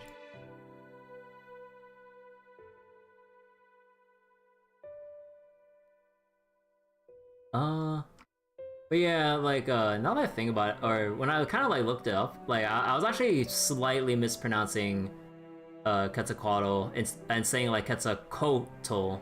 I double checked with Google like some days ago. It was, the pronunciation was like Quatl or something. I was like, wait, did I miss something about that?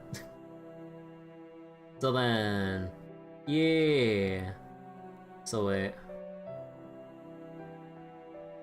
Or hold on. Because like supposed to be a COA.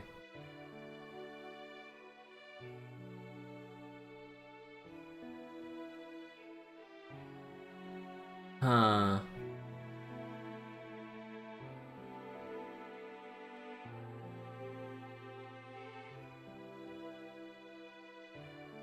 So the vowels AER similar to Spanish for O.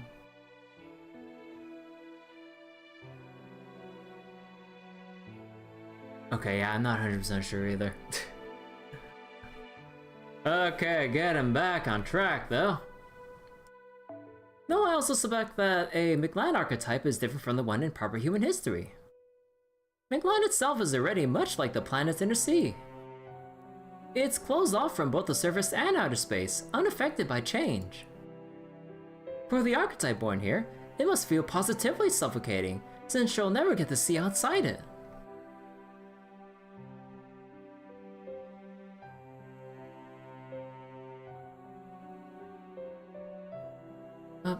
Huh? A picture is worth 1,000 words, right? Let's keep going. You'll see what I mean when you meet her yourselves.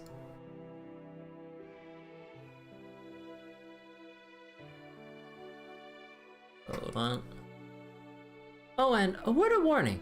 Under no circumstances should you adopt the combat stance, no matter how surprised you may be. This archetype is both highly sensitive and easily hurt. If we scare her off, she'll be useless for at least a few days. Sensitive and hurt, useless for day. Wait, what?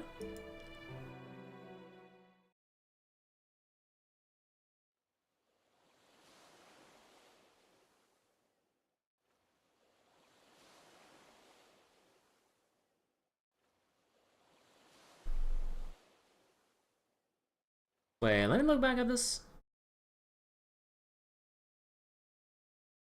Wait. So wait, the C. Oh, that's why with Quetzalcoatl. So when you go to the ko part, like the C is the K sound, and then you just kind of pronounce like the O, ah sounds, essentially individually but in sequence. So Quetzalcoatl. Oh shit. So Quetzalcoatl. Why does it scroll up like that? And then the tul. Yeah, Quetzalcoatl. Yeah. Oh, right. So, cause I was like, while we were just reading like the previous thing earlier, I was like, why is the pronunciation broken down like that? If you kind of like break it down like IPA style or however you refer to IPA as, yeah. Quetzalcoatl. Yeah. Okay. I see it now. Should we shook up the talk calmly? I see the inside's full of water too. Hello, Shikik. I brought some guests from Proper Human History here to see you. They have some questions they'd like to ask. Could you please come on now? Please try to get past your shyness. Or Shikik. Okay. They'll find you quickly enough anyway. You're not hidden nearly as well as you think. There's a Proper Human History saying that when you cover your head, don't leave your bottom exposed, and we can see your bottom, that is your tail, quite clearly.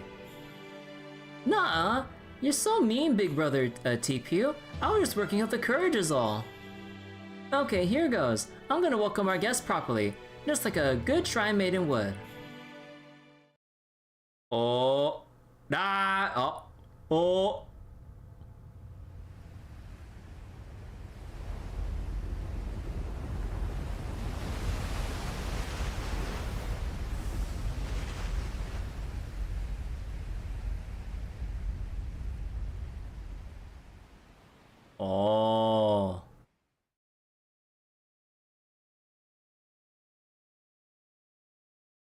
Hello, everyone. It's so nice to meet all of you.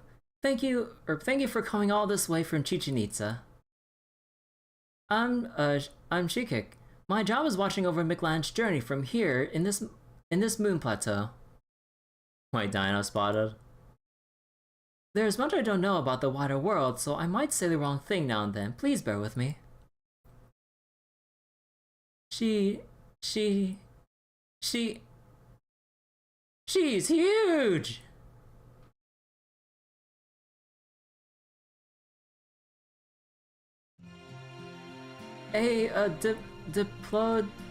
Diplodocus. You're an actual Diplodocus. Your species was the largest herbivorous dinosaur on Earth.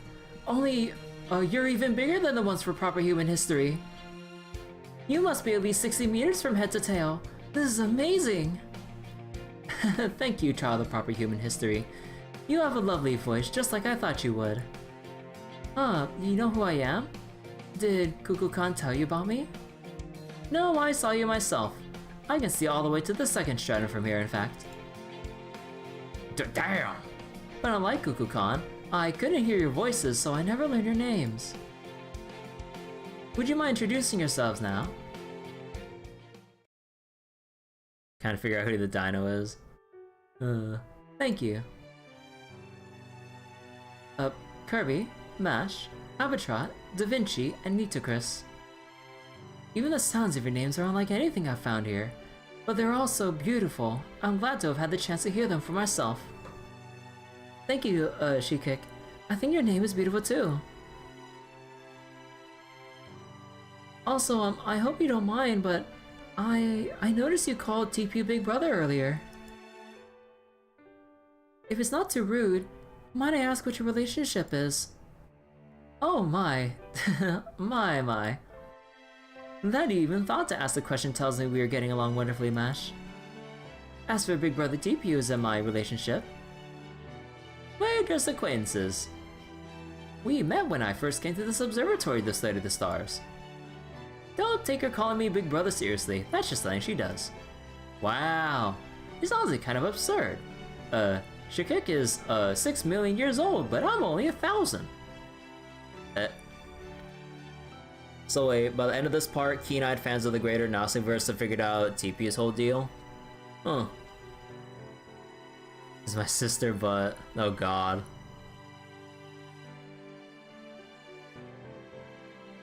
Even 1,000's quite a lot from where I stand. I see. So why do you refer to TPU as your brother then, Shikik? Because ever since we first arrived, he's been bossing me around. I'm something of a special dinos, you see. Most dinos never come here because this observatory means nothing to them, but Big Brother TPU kept showing up unannounced. A lot. Especially... Tsukihime? I never read Tsukihime, so I wouldn't know. The only thing I know from Tsukihime is the chair meme. The chair meme came from Tsukihime, right? He also said I was a good for nothing and a waste of space. A lot. Oh. I did not. Now would you please stop with the unnecessary small talk and do your job as the eye of the observatory? Am I planning to stream Mihoyo alongside Samurai Remnant 2? We'll get those 2 collabs next year. Ooh, I mean, I know there's a sale right now for them. I really should. I mean, like, I know for sure Samurai Remnant. I still have yet to get around to thinking about buying it. But yeah, with the Mihoyo, I mean, I should. I'm not 100% sure. Like, it's mainly like, there's still a lot on my, to-do list of, like, backlog stuff. So wait, DLC is also discounted and Musashi skins free? Yeah, it was like a pre-order skin from what I read up, right? That's just free in general, I think? But yeah, I mean, I would probably get, at the very least, Samurai Remnant. We still have until like February, was it February something? Free of the sale. But wait, let me double check Fate Samurai Remnant real quick. It's gonna be on sale until February 6th, which is... Damn, that's almost... That's nearly 2 weeks left still. So that's like, you know, like, a fair amount of days for me to keep weighing my options between, like, how much I want to get right now. Because, like, also what's coming up, because, like, the thing is... So wait, we do have the next FGO event early next month. Because there's also one thing I need to consider as well. Trails Through Daybreak 2. Because basically Trails Through Daybreak 2's official English localization release is coming out on Valentine's Day. So, like, I mean, I have until February 6th to pick up Samurai Remnant on sale. But then by the time I might get around to it, I'm probably gonna lock myself into Trails Through Daybreak 2 mode for the next, like, month, if not more, because of how long I take to go through the Trails games.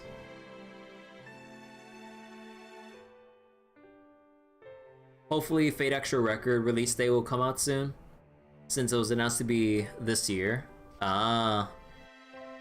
Wait, it was to be announced this year's debut. So Samurai Remnant can't wait until late in the year. The collab is January next year, shortly after New Year's. Yeah, and if anything, I could probably wait for yet another Steam sale that... I mean, I don't think they'll discount it that much beyond 50% again. So, I mean, I don't think there will be any deeper discounts like the next big Steam sale or whatever.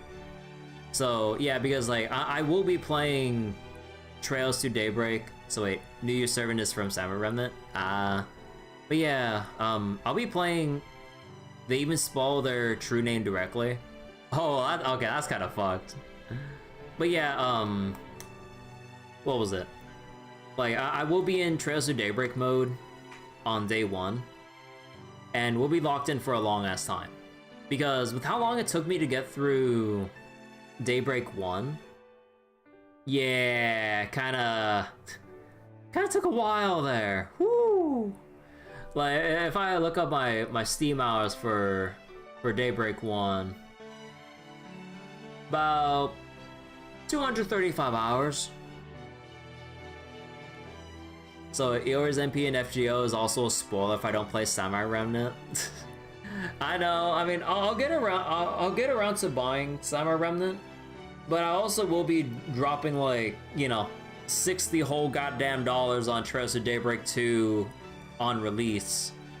So I think I'll save the money from, like, getting all the Samurai Remnant stuff to just Trails of Daybreak when it releases for English, and then during some point from then until the Samurai Remnant collab, there should be, you know, adequate opportunity for other Steam sales to put Samurai Remnant back on sale.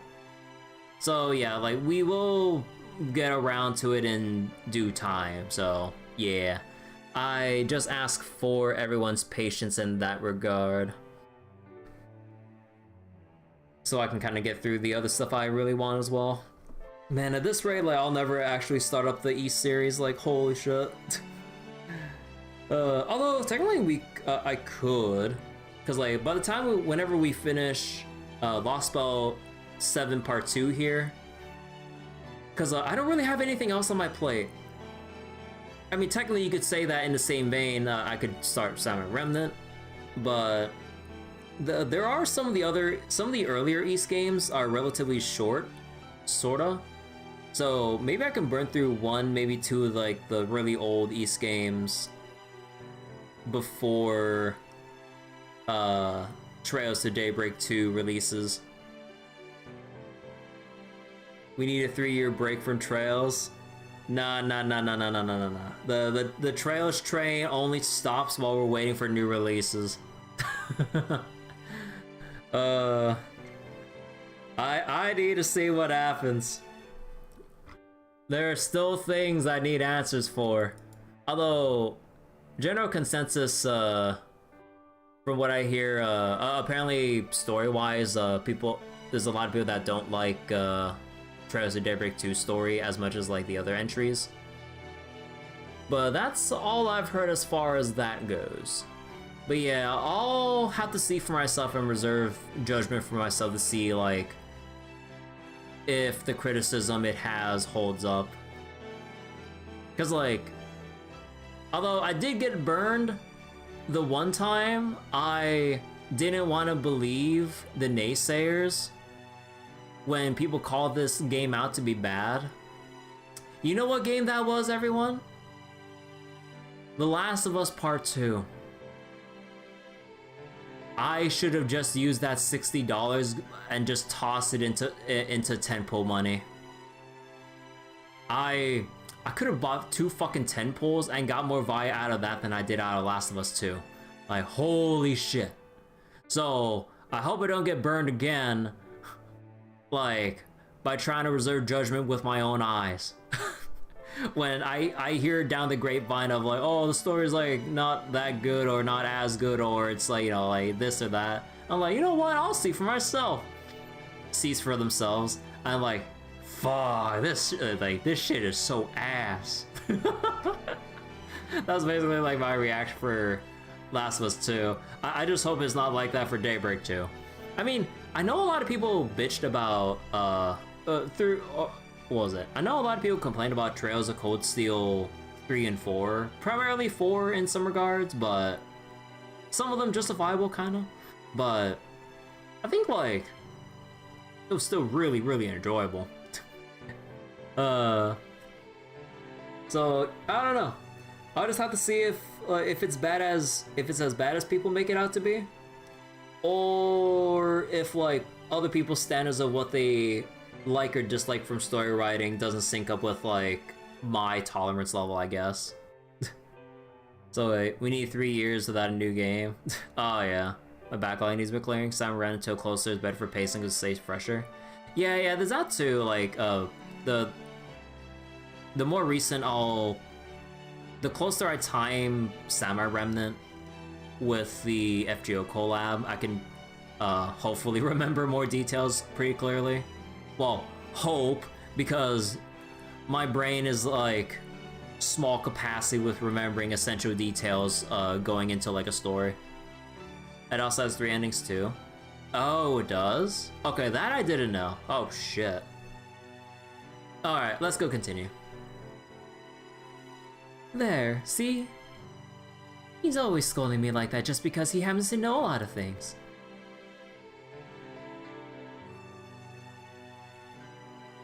Is this one of those?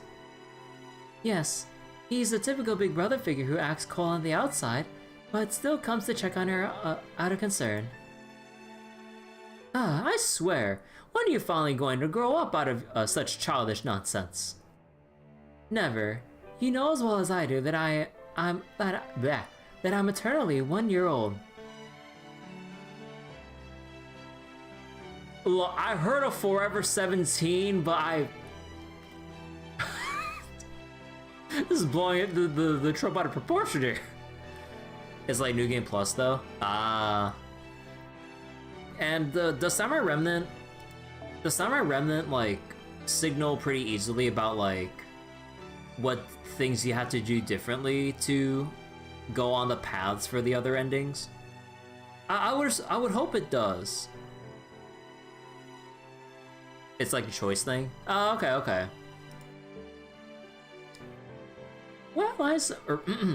Well, I suppose that's true. Since you were born as an extension of the planet's sense of touch, you'll never grow or mature mentally. That's why you refer to me as your older brother. From your perspective, everyone will always be older than you. Alright, Kirby, Da Vinci, go ahead and ask Shikeka about what you'd like to know. Once she sees everything that happens, she sees everything that happens in Mictlan. You will say it's a splitting point when we get to it. One ending only shows up as a New Game Plus. Oh, so there's 2 endings that could be a first playthrough thing, but then one New Game Plus specific thing? Ah. So if anyone knows what David has been doing for the past year, it's her. David? You want to know about David? Yeah, we do. Do you know who he is? Oh yes, he came here almost immediately after he first arrived in Mictlan. He told me to tell him the truth about Mictlan and its history, and to do it in 5 minutes because he didn't have time to spare on us. Aw, what? I knew he was a visitor from proper human history, but I also didn't have any reason to refuse, so I told him what he asked for.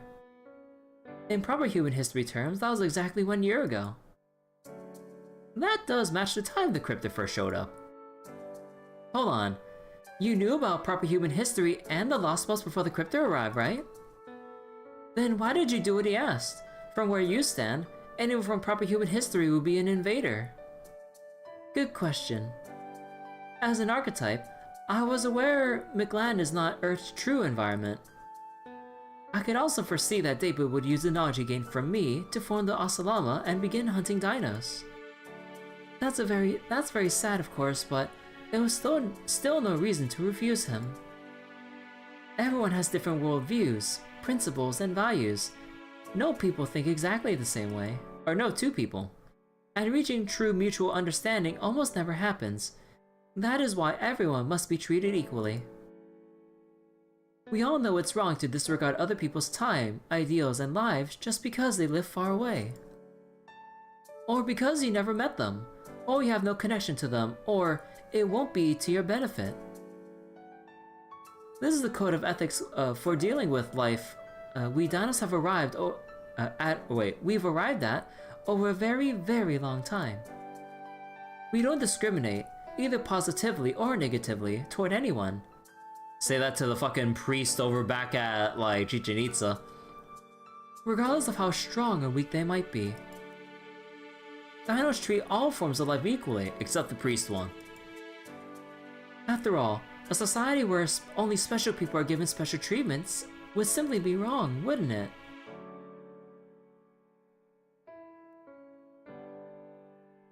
As I thought, it seems she's deeply impressed Mash.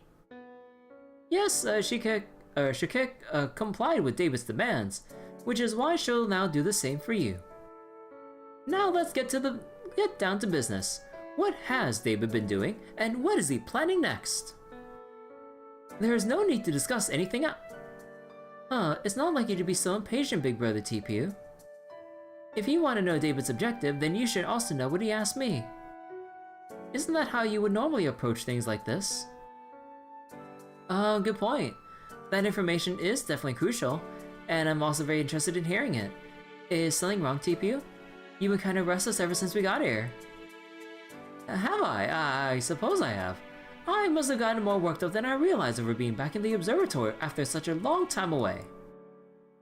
Alright, I'll leave the questioning to you, Da Vinci. In the meantime, I'll go prepare the Popo ritual.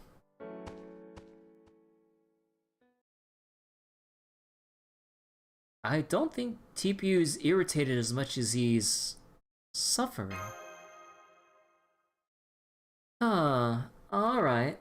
I guess I'll handle the questions then. You said David asked you to tell him the truth about Mictlan and its history, right? Our understanding is, the Lostbelt began when the dinosaurs became the dominant species. No, wait, that's not right. It began with the fifth of the Big Five, the meteorite collision that wiped out nearly all life on Earth's surface. Afterwards, the filament-like alien lifeforms that came here on the meteorite restored the land after everything had burned down. Then they chose the dinosaurs to serve as their hosts, and used them to create Mictlan. Oh, 1 second. Ugh. Oh, I need like a water break.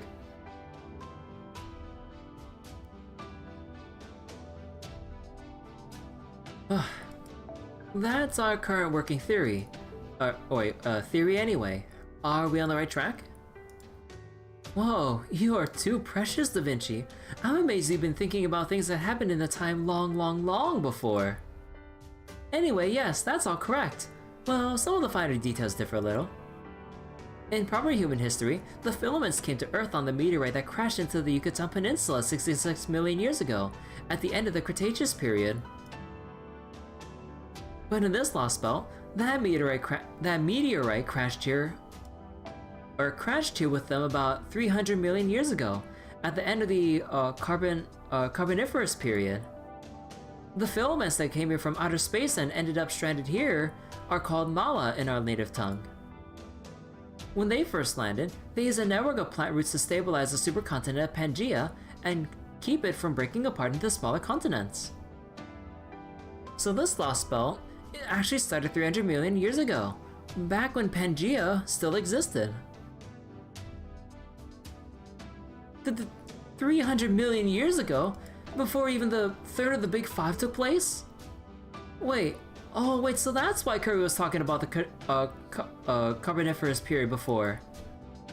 Okay, that makes a lot start to add up.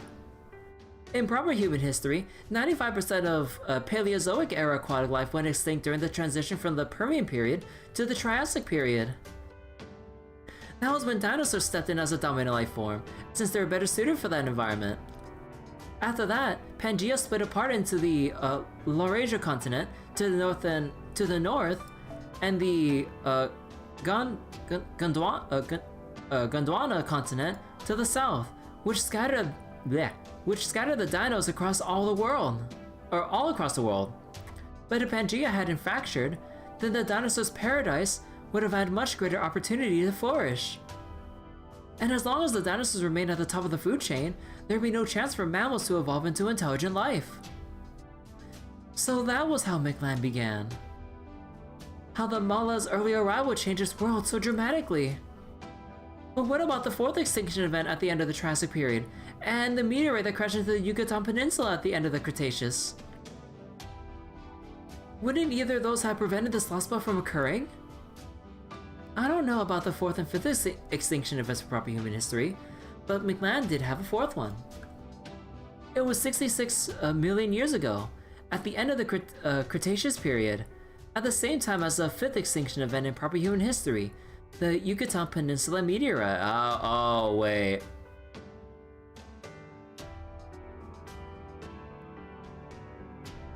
Well, I mean, it's probably like a no duh, but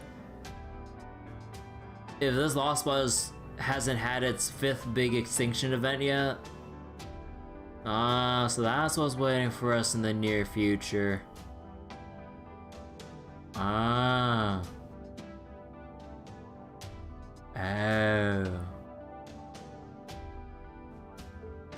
Yep.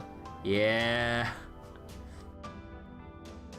Once again, a meteorite collided with this planet, burning away everything on the surface and threatening the dinosaurs with extinction. That's when the Mala came to the rescue. The Mala foresaw the meteorite's impact and built a shelter deep underground. They then collected all the energy on the surface of the Earth and redirected it to create a subterranean paradise. All the heat and energy that would have otherwise gone into restoring the surface over the next million years went into creating Biosphere 3. The result is the Mictlan we have today. Since then, and for the last 66 million years, Mictlan has been a world for the dinos. Some events can't be avoided even in an alternate timeline. Yeah, like the universal constants and stuff. I can barely imagine timelines past a few thousand years, let alone millions. Yeah, this stuff is all way above my head. I'll have to have Mash give me a very short summary later. I see, so that's why the surface was still post-apocalyptic.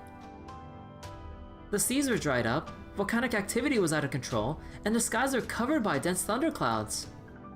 And it's all because the energy that would have normally gone to letting nature take its course went into Mictlan instead. So here, over the course of almost 100 million years, the Mala gained control over Earth's surface. But that would never have happened in proper human history. In proper human history, the meteorite that carried the Mala was the one responsible for the fifth extinction event that happened 66 million years ago. That meteorite wiped out the dinosaurs and caused more huge changes in Earth's ecosystems. That led to mammals taking over, and the next 40 million years, humankind's ancestors were born. The Mala had their fibers full maintaining their own environment, and so by becoming part of Mesoamerican myth, they chose to coexist with its people.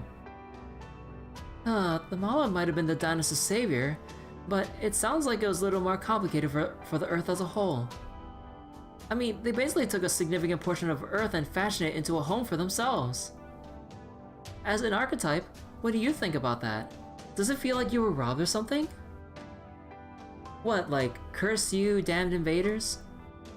No, not at all. The planet seems to be quite happy as long as life is flourishing, regardless of what form it takes. Besides, if we're talking about invaders, there's one that label fits much better. The Tree of Emptiness? In fact, that invader was the impetus behind Mictlan's creation. In proper human history, the Mala were responsible for the Earth's 5th major extinction event, and oh wait, Ort. So wait, Guy is more broad-minded than that? And created the Yucatan Peninsula's mythological world. But in our Lostbelt, something else was responsible for the 3rd major extinction event, a meteorite that burrowed its way deep below Mictlan. Oh, that's Ort then, right? Or like the Mala, it was an invader which arrived 66 million years earlier than it should have, owing to a slight deviation in its course. A planet-eating monster that came here from the Oort cloud in the far reaches of the solar system. Oh. So that's where the name comes from. Probably. Ort. Oh, it's the same name. Oh, okay. Then why does it have 2 O's then? Who names this shit? Nah, just kidding. If there's one thing I faintly remember from like my science classes, scientists suck at naming shit. That's one thing I remember my science teachers telling me and my science professors telling me. Scientists suck at naming shit, and we all had to live with it. And had to keep using it for all eternity, essentially, because like no one's just gonna go, hey, we need to rewrite this. So one of the O's silent, scientists are bad with names. The Ort name will be explained later. Just keep reading. Oh yeah. So are speedrunners. Yeah, like there's one constant thing I remember about from my science classes. It's every science teacher without fail just bemoaning how annoying it is trying to teach other students like other scientific terms or other stuff, just because of all the scientists before couldn't think like a couple more steps ahead in trying to more easily teach these concepts and terms without confusing ass words or backwards ass like numbering or scaling from one system to another with whatever it is you're learning in your respective field. Like you have like some numbers or whatever that count up a way, but then in reverse it in another thing it counts down, or you have to like flip things around or some shit. I'm being very general about this because I don't remember specific things off the top of my head like this, but yeah, science is fucking annoying with like trying to memorize specific things. So wait, naming a skip or glitch the most direct thing possible? Do you prefer naming the skip from the person who found the trick or the direct thing possible? The person is more like a trophy that way for them? Yeah, I don't know. So that's where Ort comes in. So Ort came to Mictlan early, but that would mean the dinos should never have prospered to the extent that they have. Wait, I got it. Ort must have died in the impact. That's why no one can find it here no matter how hard they look, and no one's ever seen it because it's already dead. Oh no, Ort went on quite the rampage after it arrived, and it actually completely destroyed Mictlan once. You're kidding me. Oh man, I was completely off again. Encourages you to go out and find them. Helps drive our research into how badly broken a game is. I mean, I'm not sure how much I buy the idea of like encouragement for naming for people to find skips so that they can have a skip named after them. I mean, although I'm no speedrunner and I'm not really a competitive person, so I don't really have that like view of like wanting or desiring something like that. Or, you know, if by chance you see an opportunity for such, you know, I'm like, I don't see it. You care more about the thing getting found? Yeah, I mean, I get that.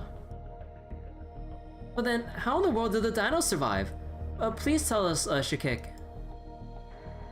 Oh no, you're adorably smart, Da Vinci. That guess was almost entirely correct. Ort did die when it fell to Earth, it just didn't die the same way most living things do. 60 million years after Ort first fell to Mictlan and ceased to function, it suddenly began to function again just when the dinos finally arrived at their ethical approach to dealing with life. That was when our world's this was our world's fourth major extinction event. It was also when Earth gave birth to me. And so, all life in Mictlan banded together to defeat Ort, and they succeeded. Damn! You're saying the dinos beat back Ort, but we couldn't have like the best human mages in the world and proper human history like beat it back with only one alive just to send back a dying message? Holy shit! You don't fuck with the dinos.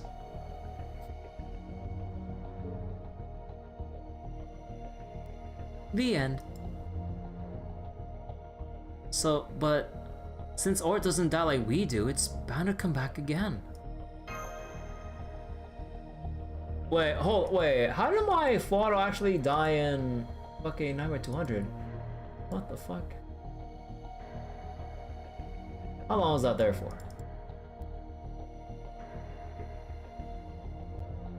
Oh, excuse me.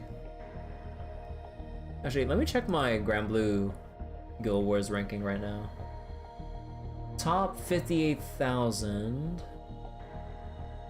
Yeah, no, I think with this pacing, I think if I want to maintain top 90k in Grand Blue Guild Wars, I would probably need like 2.5 million honors. Or billion honors. Yeah, I think I need to keep farming then. So wait, dinos are an alien bioengineered species that was basically made to be perfect? I mean, yeah. That must mean the Ort attack Kirby and Mash saw in Mexico City will be the 5th. I see. Now I understand. Mash, would you summarize all that for us? Yes, gladly. It'd be too confusing to cross-reference Mictlan's history with proper human history. So I'll just make a timeline for this Lostbelt alone. Mictlan's history. 300 million years ago, the Lostbelt begins. The Mala fall to Pangea on a meteorite and stabilize it with a network of plant roots. For the next 100 million years, Earth is a paradise ruled by dinosaurs. 66 million years ago, the third mass extinction event. The Mala detect a meteorite Ort heading toward Earth. The Mala create Mictlan underground along with an artificial sun.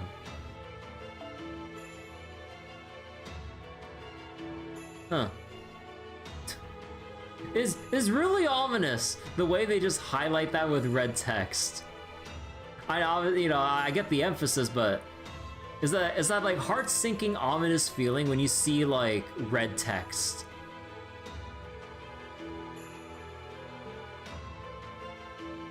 They evacuate all life from the surface to Mictlan. The meteorite punches through the surface to land in Mictlan, embedding itself in the lowest stratum, the impact causes it to stop functioning. Like with Oberon? Yeah, like the stuff with Oberon. 20 million years ago, Mictlan is thriving. Proconsul, 8 precursors of humanity, are born in Mictlan as well. Proconsul? Proconsul? I don't know. 6 million years ago, the 4th mass extinction event. Ort reactivates, Shakik is born, Ort is shut down. 1 year ago, proper human history culture leak, the Cryptor leads a cultural invasion, which the Dinos welcome. Now I see. Great work, Mash. That was all very clear. Oh no, compared to Shakik, I may as well be minuscule, Curiolite. So what was with the parts marked in red? The Oberon bit's so cool and memorable though. Yeah. Like, I felt rather good about myself and lucky that I got all the dialogue choices without really like looking anything up. Even though maybe in hindsight maybe you can think some obvious, maybe, but it was still a cool feeling though. But yeah, like the whole thing with like questioning certain bits, I'm like, something ain't right here, Oberon. Where were you? Oh, Shakik added those. She said they were important. Oh, okay. Okay. Now I've got a pretty full picture. It's clear that Ort does exist and is still a threat. The visual novel experience? Yeah. It's like this gacha game is actually like a visual novel. No wonder David asked you about all this. Now we're both on equal footing in terms of information. Oh no, I didn't tell David any of this. Oh. I was going to, but he said he didn't need to hear it because he already figured it out himself. Bruh. How much are they gonna keep talking up David? Holy shit.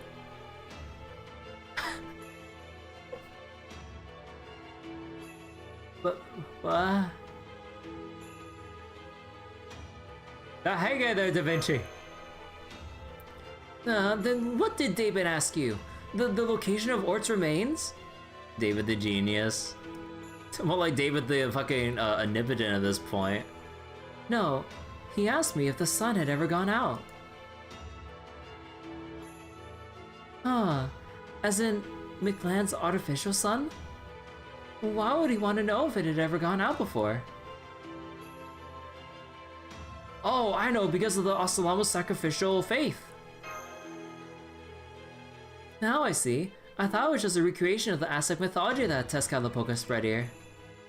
But if the sun really has gone out before, that would definitely explain the Osalama's religious fervor. TV even told us once that Mictlan's sun went into a hibernation of sorts for a time.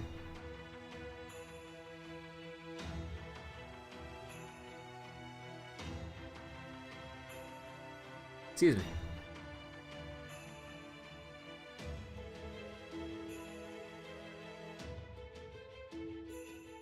So wait, just catches everyone off guard that the game remembered your choices that far along in the story. Ah, yeah, because yeah, like Lostbelt 6 is like the first and probably only time they ever really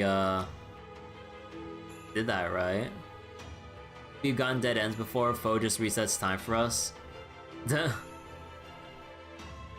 Wait, was it with like the? Wait, was there also like the silly dead ends with like the Space Ishtar thing? If I remember correctly. The Valentine's, right? I think I remember some stupid shit happening there. Although I know for sure, like, you just get dead end straight up, like, you know, with Valentine's with Kiara. Because, I mean, yeah, I mean, you know what you're going into with that. Several Valentine's Day scenes did that. Yeah, I only remember for Kiara, I think Space Ishtar was just like a silly way, but still a dead end regardless.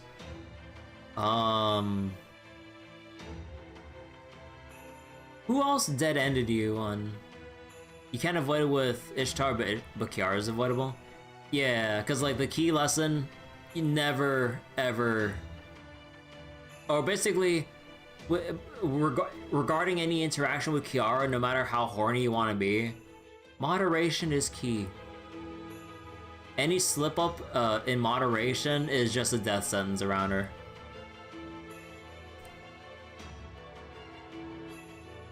Or in restraint, I mean. Yeah, restraint and moderation. Oh wait. So TB even told us once that Mictlan went into a hibernation of sorts for a time. So what did you tell him, Shikek? The truth, of course. I told him that 6 million years ago, the sun disappeared around the time Ort resumed functioning. And I told him that was when the Ka'an Kingdom, the non-Dino civilization that was also flourishing at the time, died out. Wait, hold up. Ka'an wasn't a Dinos nation? This is the first time I'm hearing about that. Well, actually, if we time out for a second, if we go back to the Ka'an ruins, all the skeletons that Camazotz was raising was just humanoid skeletons. There wasn't any skeleton dinos or anything like that.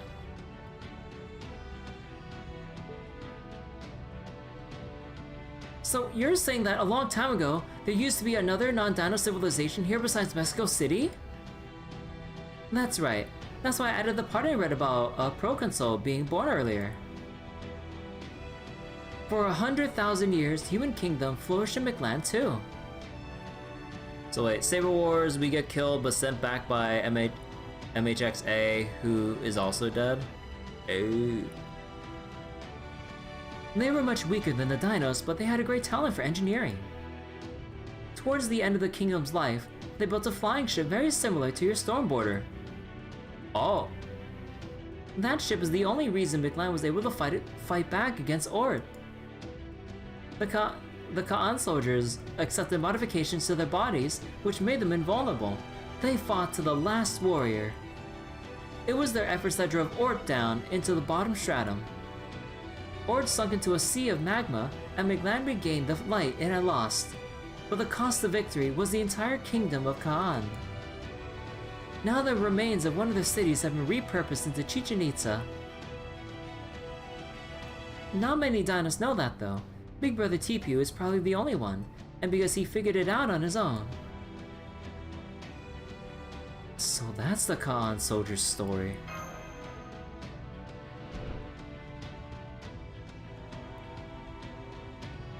So these soldiers enhanced their bodies to last for 6 million years. And now they stay intact, even in death. No wonder those dead spirits are so tired and full of regret. Shirkek, did no one from Ka'an survive? Was every last one of them really wiped out? Oh no, one of them is still alive. The king of Ka'an, who dealt Ort the finishing blow 6 million years ago, after losing all of his people, is alive today. Oh, the boy, I think. His modified body ended up so oh, no. Wait. Oh, yeah, Camazotz said that thing like way in some sections way long ago about wanting to save the... Yeah, oh, right. I kind of forgot that Camazotz had that, or we had that moment with Camazotz earlier. Oh, whoops. Wait, his modified body ended up so strong he was no longer able to die. In the 6 million years since, he went insane and began to fly around the underworld. A bat of death, he's still out there even now. That brave king's name is Camazotz, the maddened king who continues to search for the people of Ka'an, though they no longer exist.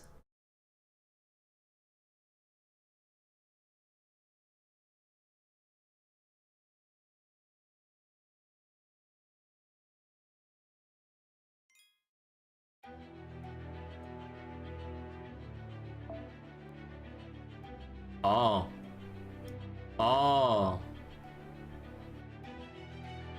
We're just going straight forward, huh?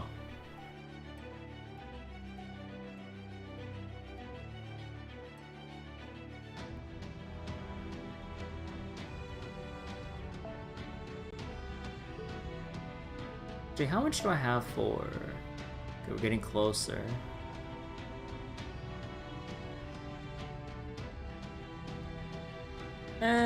just go like this.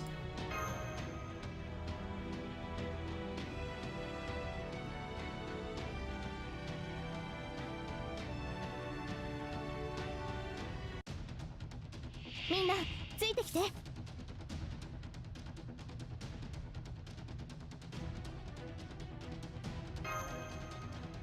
完全配列よろしくって。今のうちに準備を。やだな。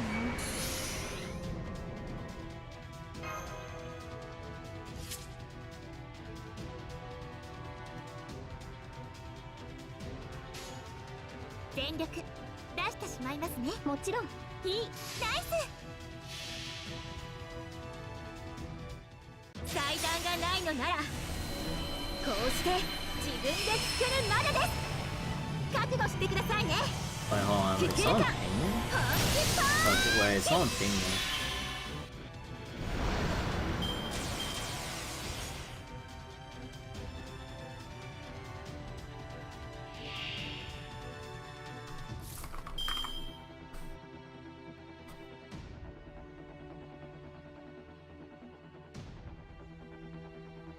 Oh shit. Well, one of my friends who's been playing like a whole bunch of Path of Exile 2 just chance orbed his like Astromentas. Holy shit. Because like just like a quick side tangent about Path of Exile. Apparently the standard economy is so fucked right now. Like the unique item that he just chanced is worth like 260 divine orbs. Like holy fuck. Okay, hold on. I need to send him a I need to send him a meme real quick. Where is it? Where is it?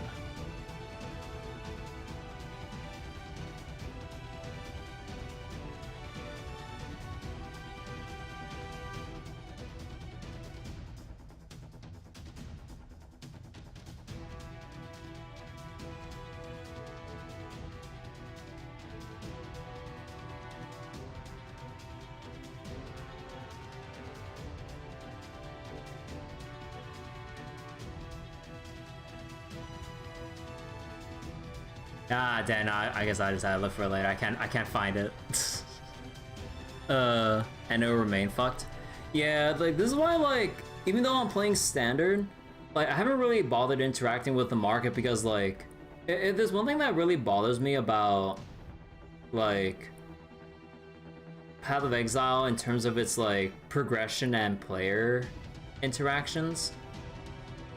Like, I just don't like the feeling of like an ever scaling market because of people trying to like min-max like money making and all that shit. And because the game's been obviously been balanced and catered for people who sell and trade shit, I'm just like, it's basically near impossible just to play the game and progress normally as if you would just like in a traditional single player game. Because, like, let's say compared to, like, Grim Dawn or something, like, obviously, like, a lot of upgrade materials and other things are laid out or dropped in abundance for you to craft with or stockpile for other characters that you want to make. And it's, like, very easy to, like, try to make something.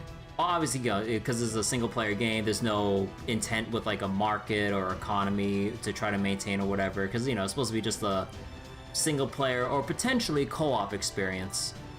But I don't know, because like in PoE 2, it's just like the constant. It's like just a whole bunch of min-maxing currency making FOMO that just tires me out from just even fathoming like, oh, when you play this league, here's like the best way to make X amount of divine orbs per hour as you run through your maps or some shit. I'm like, I ain't working another job to like try to figure out how to like make fucking money in Path of Exile 2. I just want to get to the fucking end game. Which I mean, in PoE 2 you kind of can, but like, I'm just like, I wish I could just make my own shit. But then, if you want to make your own shit, you're fucked. Because drop rates for certain crafting items are just obscenely rare. that you're better off just buying the item that you really want to use straight up instead of interacting with the rest of the game to get your incremental upgrades that you personally desire for your build of choice. So then, like, my build right now, I'm like, dude, I need more energy shield because, like, my crafts have been completely screwy. But it's too expensive to, like, try to craft anything on my own. But I found this one item that I can get some divine orbs out of it. Then I could just buy an item straight up, and then it's like, on one hand, it's like, that's cool, you could just get an upgrade just like that. But at the same time, it just feels hollow. And I don't like that. So you got broken ass equipment that was crafted at one point because of unbalanced league mechanics, but later removed or nerfed, but the gear remains untouched. Yeah, so you have stuff like that where like, you have like that sense of FOMO too, because like on league start or before hot fixes get implemented, you have people in the mad rush to figure out how to break and profit from a broken system. Before GGG realizes via oversight or hindsight, it go, oh, we can't have players getting all this cool shit. Think of the economy. I'm just like, bruh. Like, shit's fucked.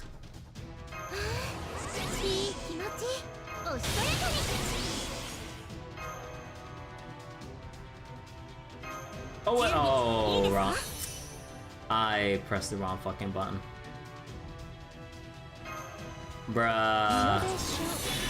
Oh, I'm so upset about that. I'm actually so upset about that. Because we can't use a fucking son of a bitch. I'm actually really upset about that.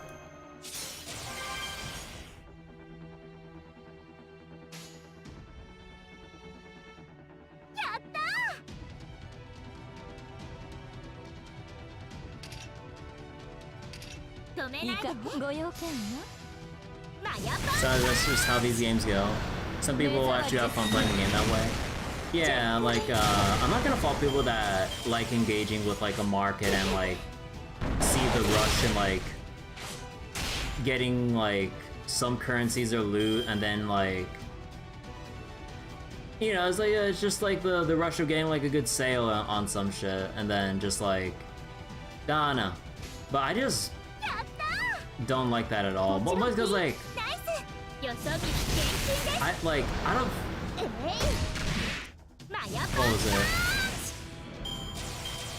Like, I just prefer to actually like. Well, I'm not sure how I want to. I'm not sure how I want to like think about it, but I don't know. I just don't like trading in that regard. Like maybe like trading things between friends or buddies, like sure, but then having to think about like it's like having to like think about a whole extra game on top of playing the game itself. I'm just like, I don't know. I just want to have to like, I came here to just like crush monsters and everything, not like learn economics and shit. Like, I don't know. Like, I know it sounds maybe a bit silly and I feel like a little bit whiny like that, but I'm just like, I didn't come here to fucking play like Market Simulator or how to like, I don't know. I just don't like playing Market in any game, in any multiplayer game. Anyways, let me just close my Grand Blue real quick, because I think that's my last full auto for the day in Grand Blue. Let me see where I'm at right now. So I need to make more. Ah, well. It's going to be a little longer before I can show you what David is up to. Would you mind waiting outside? Oh, then could I ask you to neutralize the mindless dinos wandering around the dome? You can do that? The scent of the Maggie?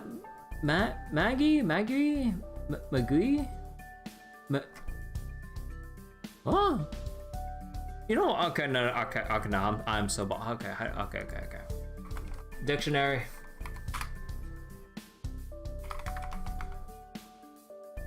Ugoy? Oh, just like, Magay? Any of various fleshy-leaved, how do you pronounce that?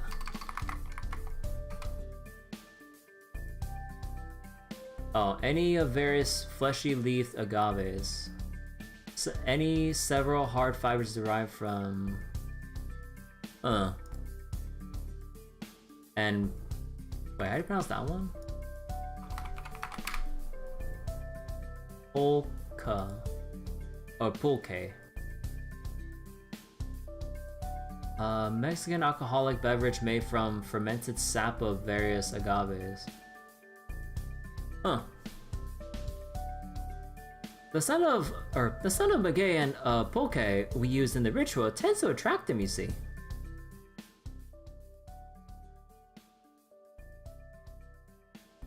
Okay, we finished chasing all the mindless dinos that were near the dome back into the jungle around the base. Now we just have to wait for TPU to come let us know when Shakik is ready. Gotcha. I'll just go take a little break in the shade. I want to make sure we learned everything wait. I want to make sure I have everything we learned straight. I'm gonna go back to my base form too. I've been out a lot lately, so I should try to conserve magical energy. Sounds like you could all use a little break. Since we have a lovely lake right here, would you like to go swimming? Can you breathe underwater too, Kukulkan? How'd you even ask? Of course I can. On land, underwater, and outer space, I'm fine anywhere. What about you, Nitocris? You probably went swimming in the Now Riv, huh? Oh, Nitocris went back up to the dome. There was something.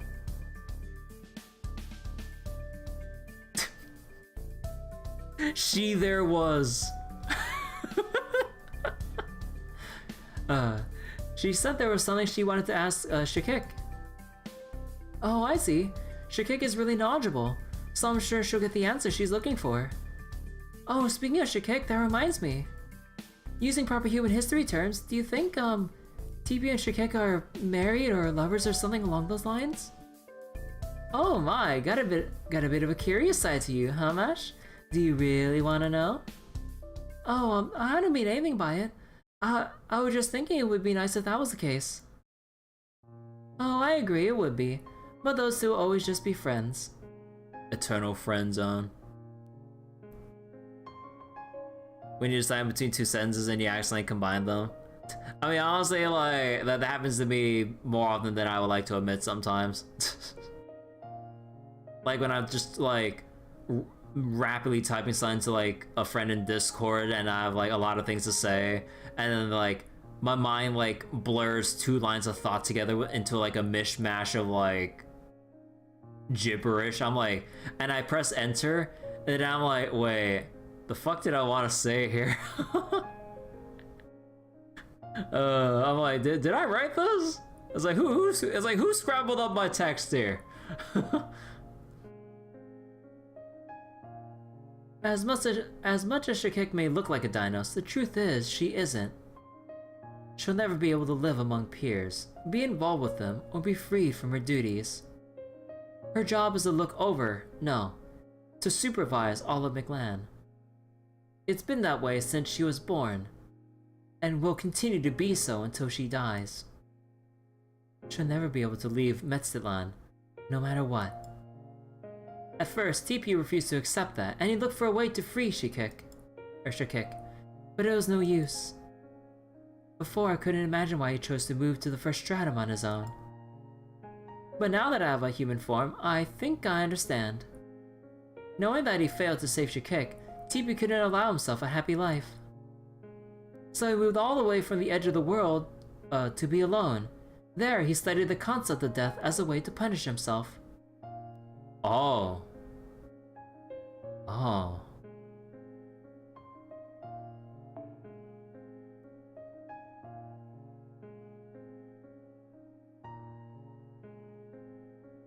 Damn, this got so heavy in like a split second.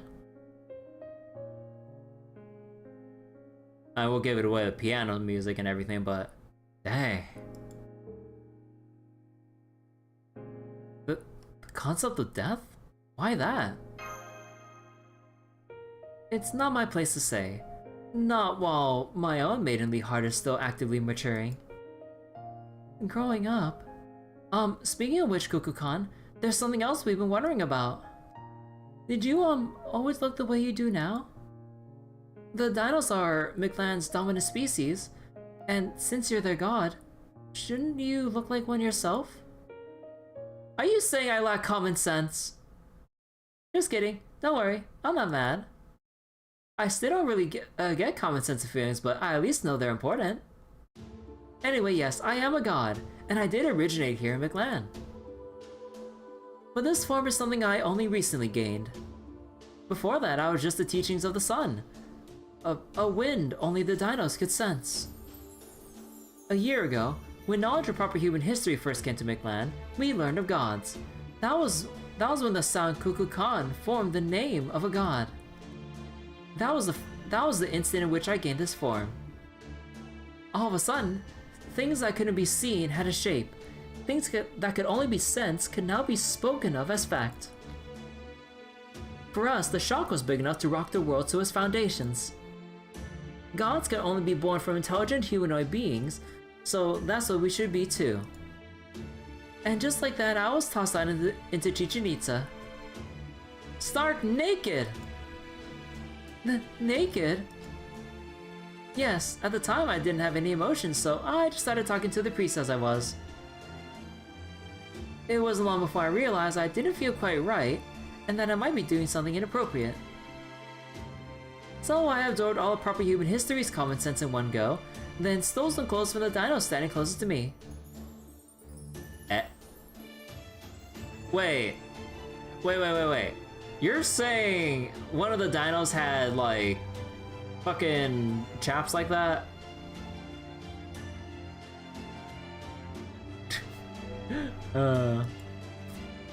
Which was TP, by the way. He'd already retired to the first shrine about that point, but he'd always listened to me closely back when we were still just wind. And from there, you ran straight to Mexico City, high fashion, right? I'm trying really hard to forget the whole thing, so please ask TP about it. Makes more sense, they need room for the tail. Yeah, it does make more sense for a dinosaur. Anyway, that's how I ended up in human form. One based off of the Kukulkan and proper human history. The cloth piece Vucub wears. Kukulkan basically grabbed that from TP. Shikik's an archetype who will forever remain mentally 1 year old. But I am a god, and actually am just 1 year old. After that, I found that snot-nosed brat. I mean, a young Tezcatlipoca riding a dinosaur and playing king near Chichen Itza, and I made him its actual king. Then I ran off to Mexico City and spent all my time having fun and experiencing all the latest culture, yes. I see, so you wanted to try life in the big city. I can definitely understand that. If I've been in your position, I can see myself sneaking out of Caldea base and paying a visit to the nearest town of, Ushuaia myself. But, never mind that now. MASH! Putting together everything you told us, it sounds like you're not actually a Dinos god. Instead, you were born from the Mala, Mictlan's creators, and you serve as their representative. Does that mean you're actually archetype Mictlan then? Huh. Hey, yeah, if we consider a meteorite a planet too, then it could have had a mind of its own. Oh, that's right. Which is why Shikik and I get along so well. She's basically archetype Meta Earth, so she knows what it's like to fail to become the archetype you want it to be.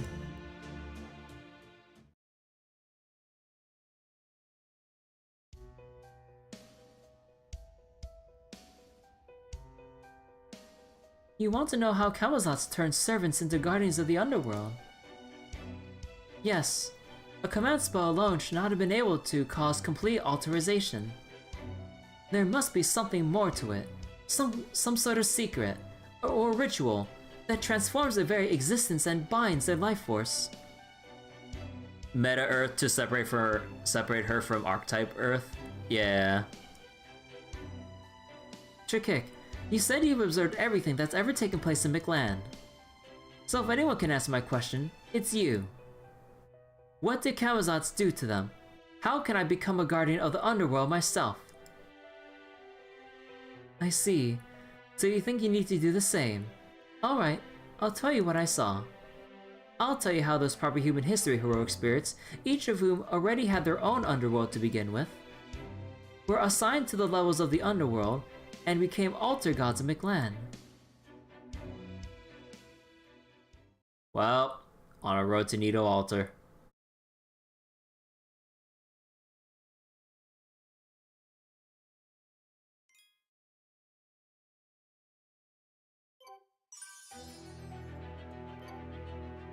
Oh boy.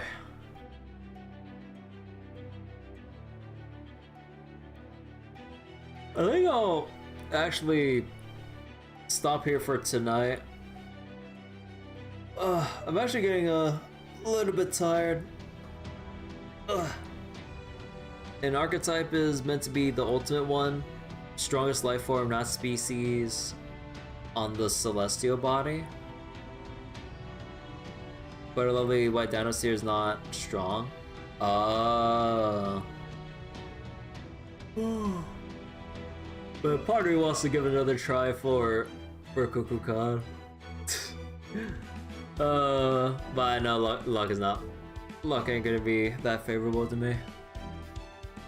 I still gotta save my own luck for Star Rail, like on the reset. I'm finally at 75 out of 94 total pulls on the pull or on the limited character banners, so I can actually finally get JD1. I've been trying to go for this for a while now, but oh my god. But alright, I think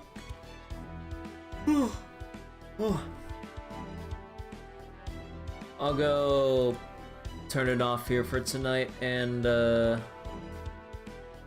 yeah.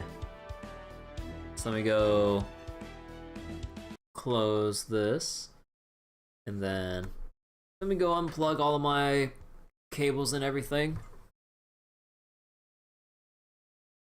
Oh, I can go for like a midnight snack now, actually.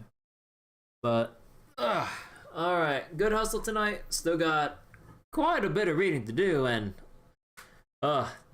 whenever we get to like the very long boss fights and stuff, which is probably like, you know, the very final boss stuff, I'll be so glad that I can keep my phone fully charged for the entire time. Oh my goodness.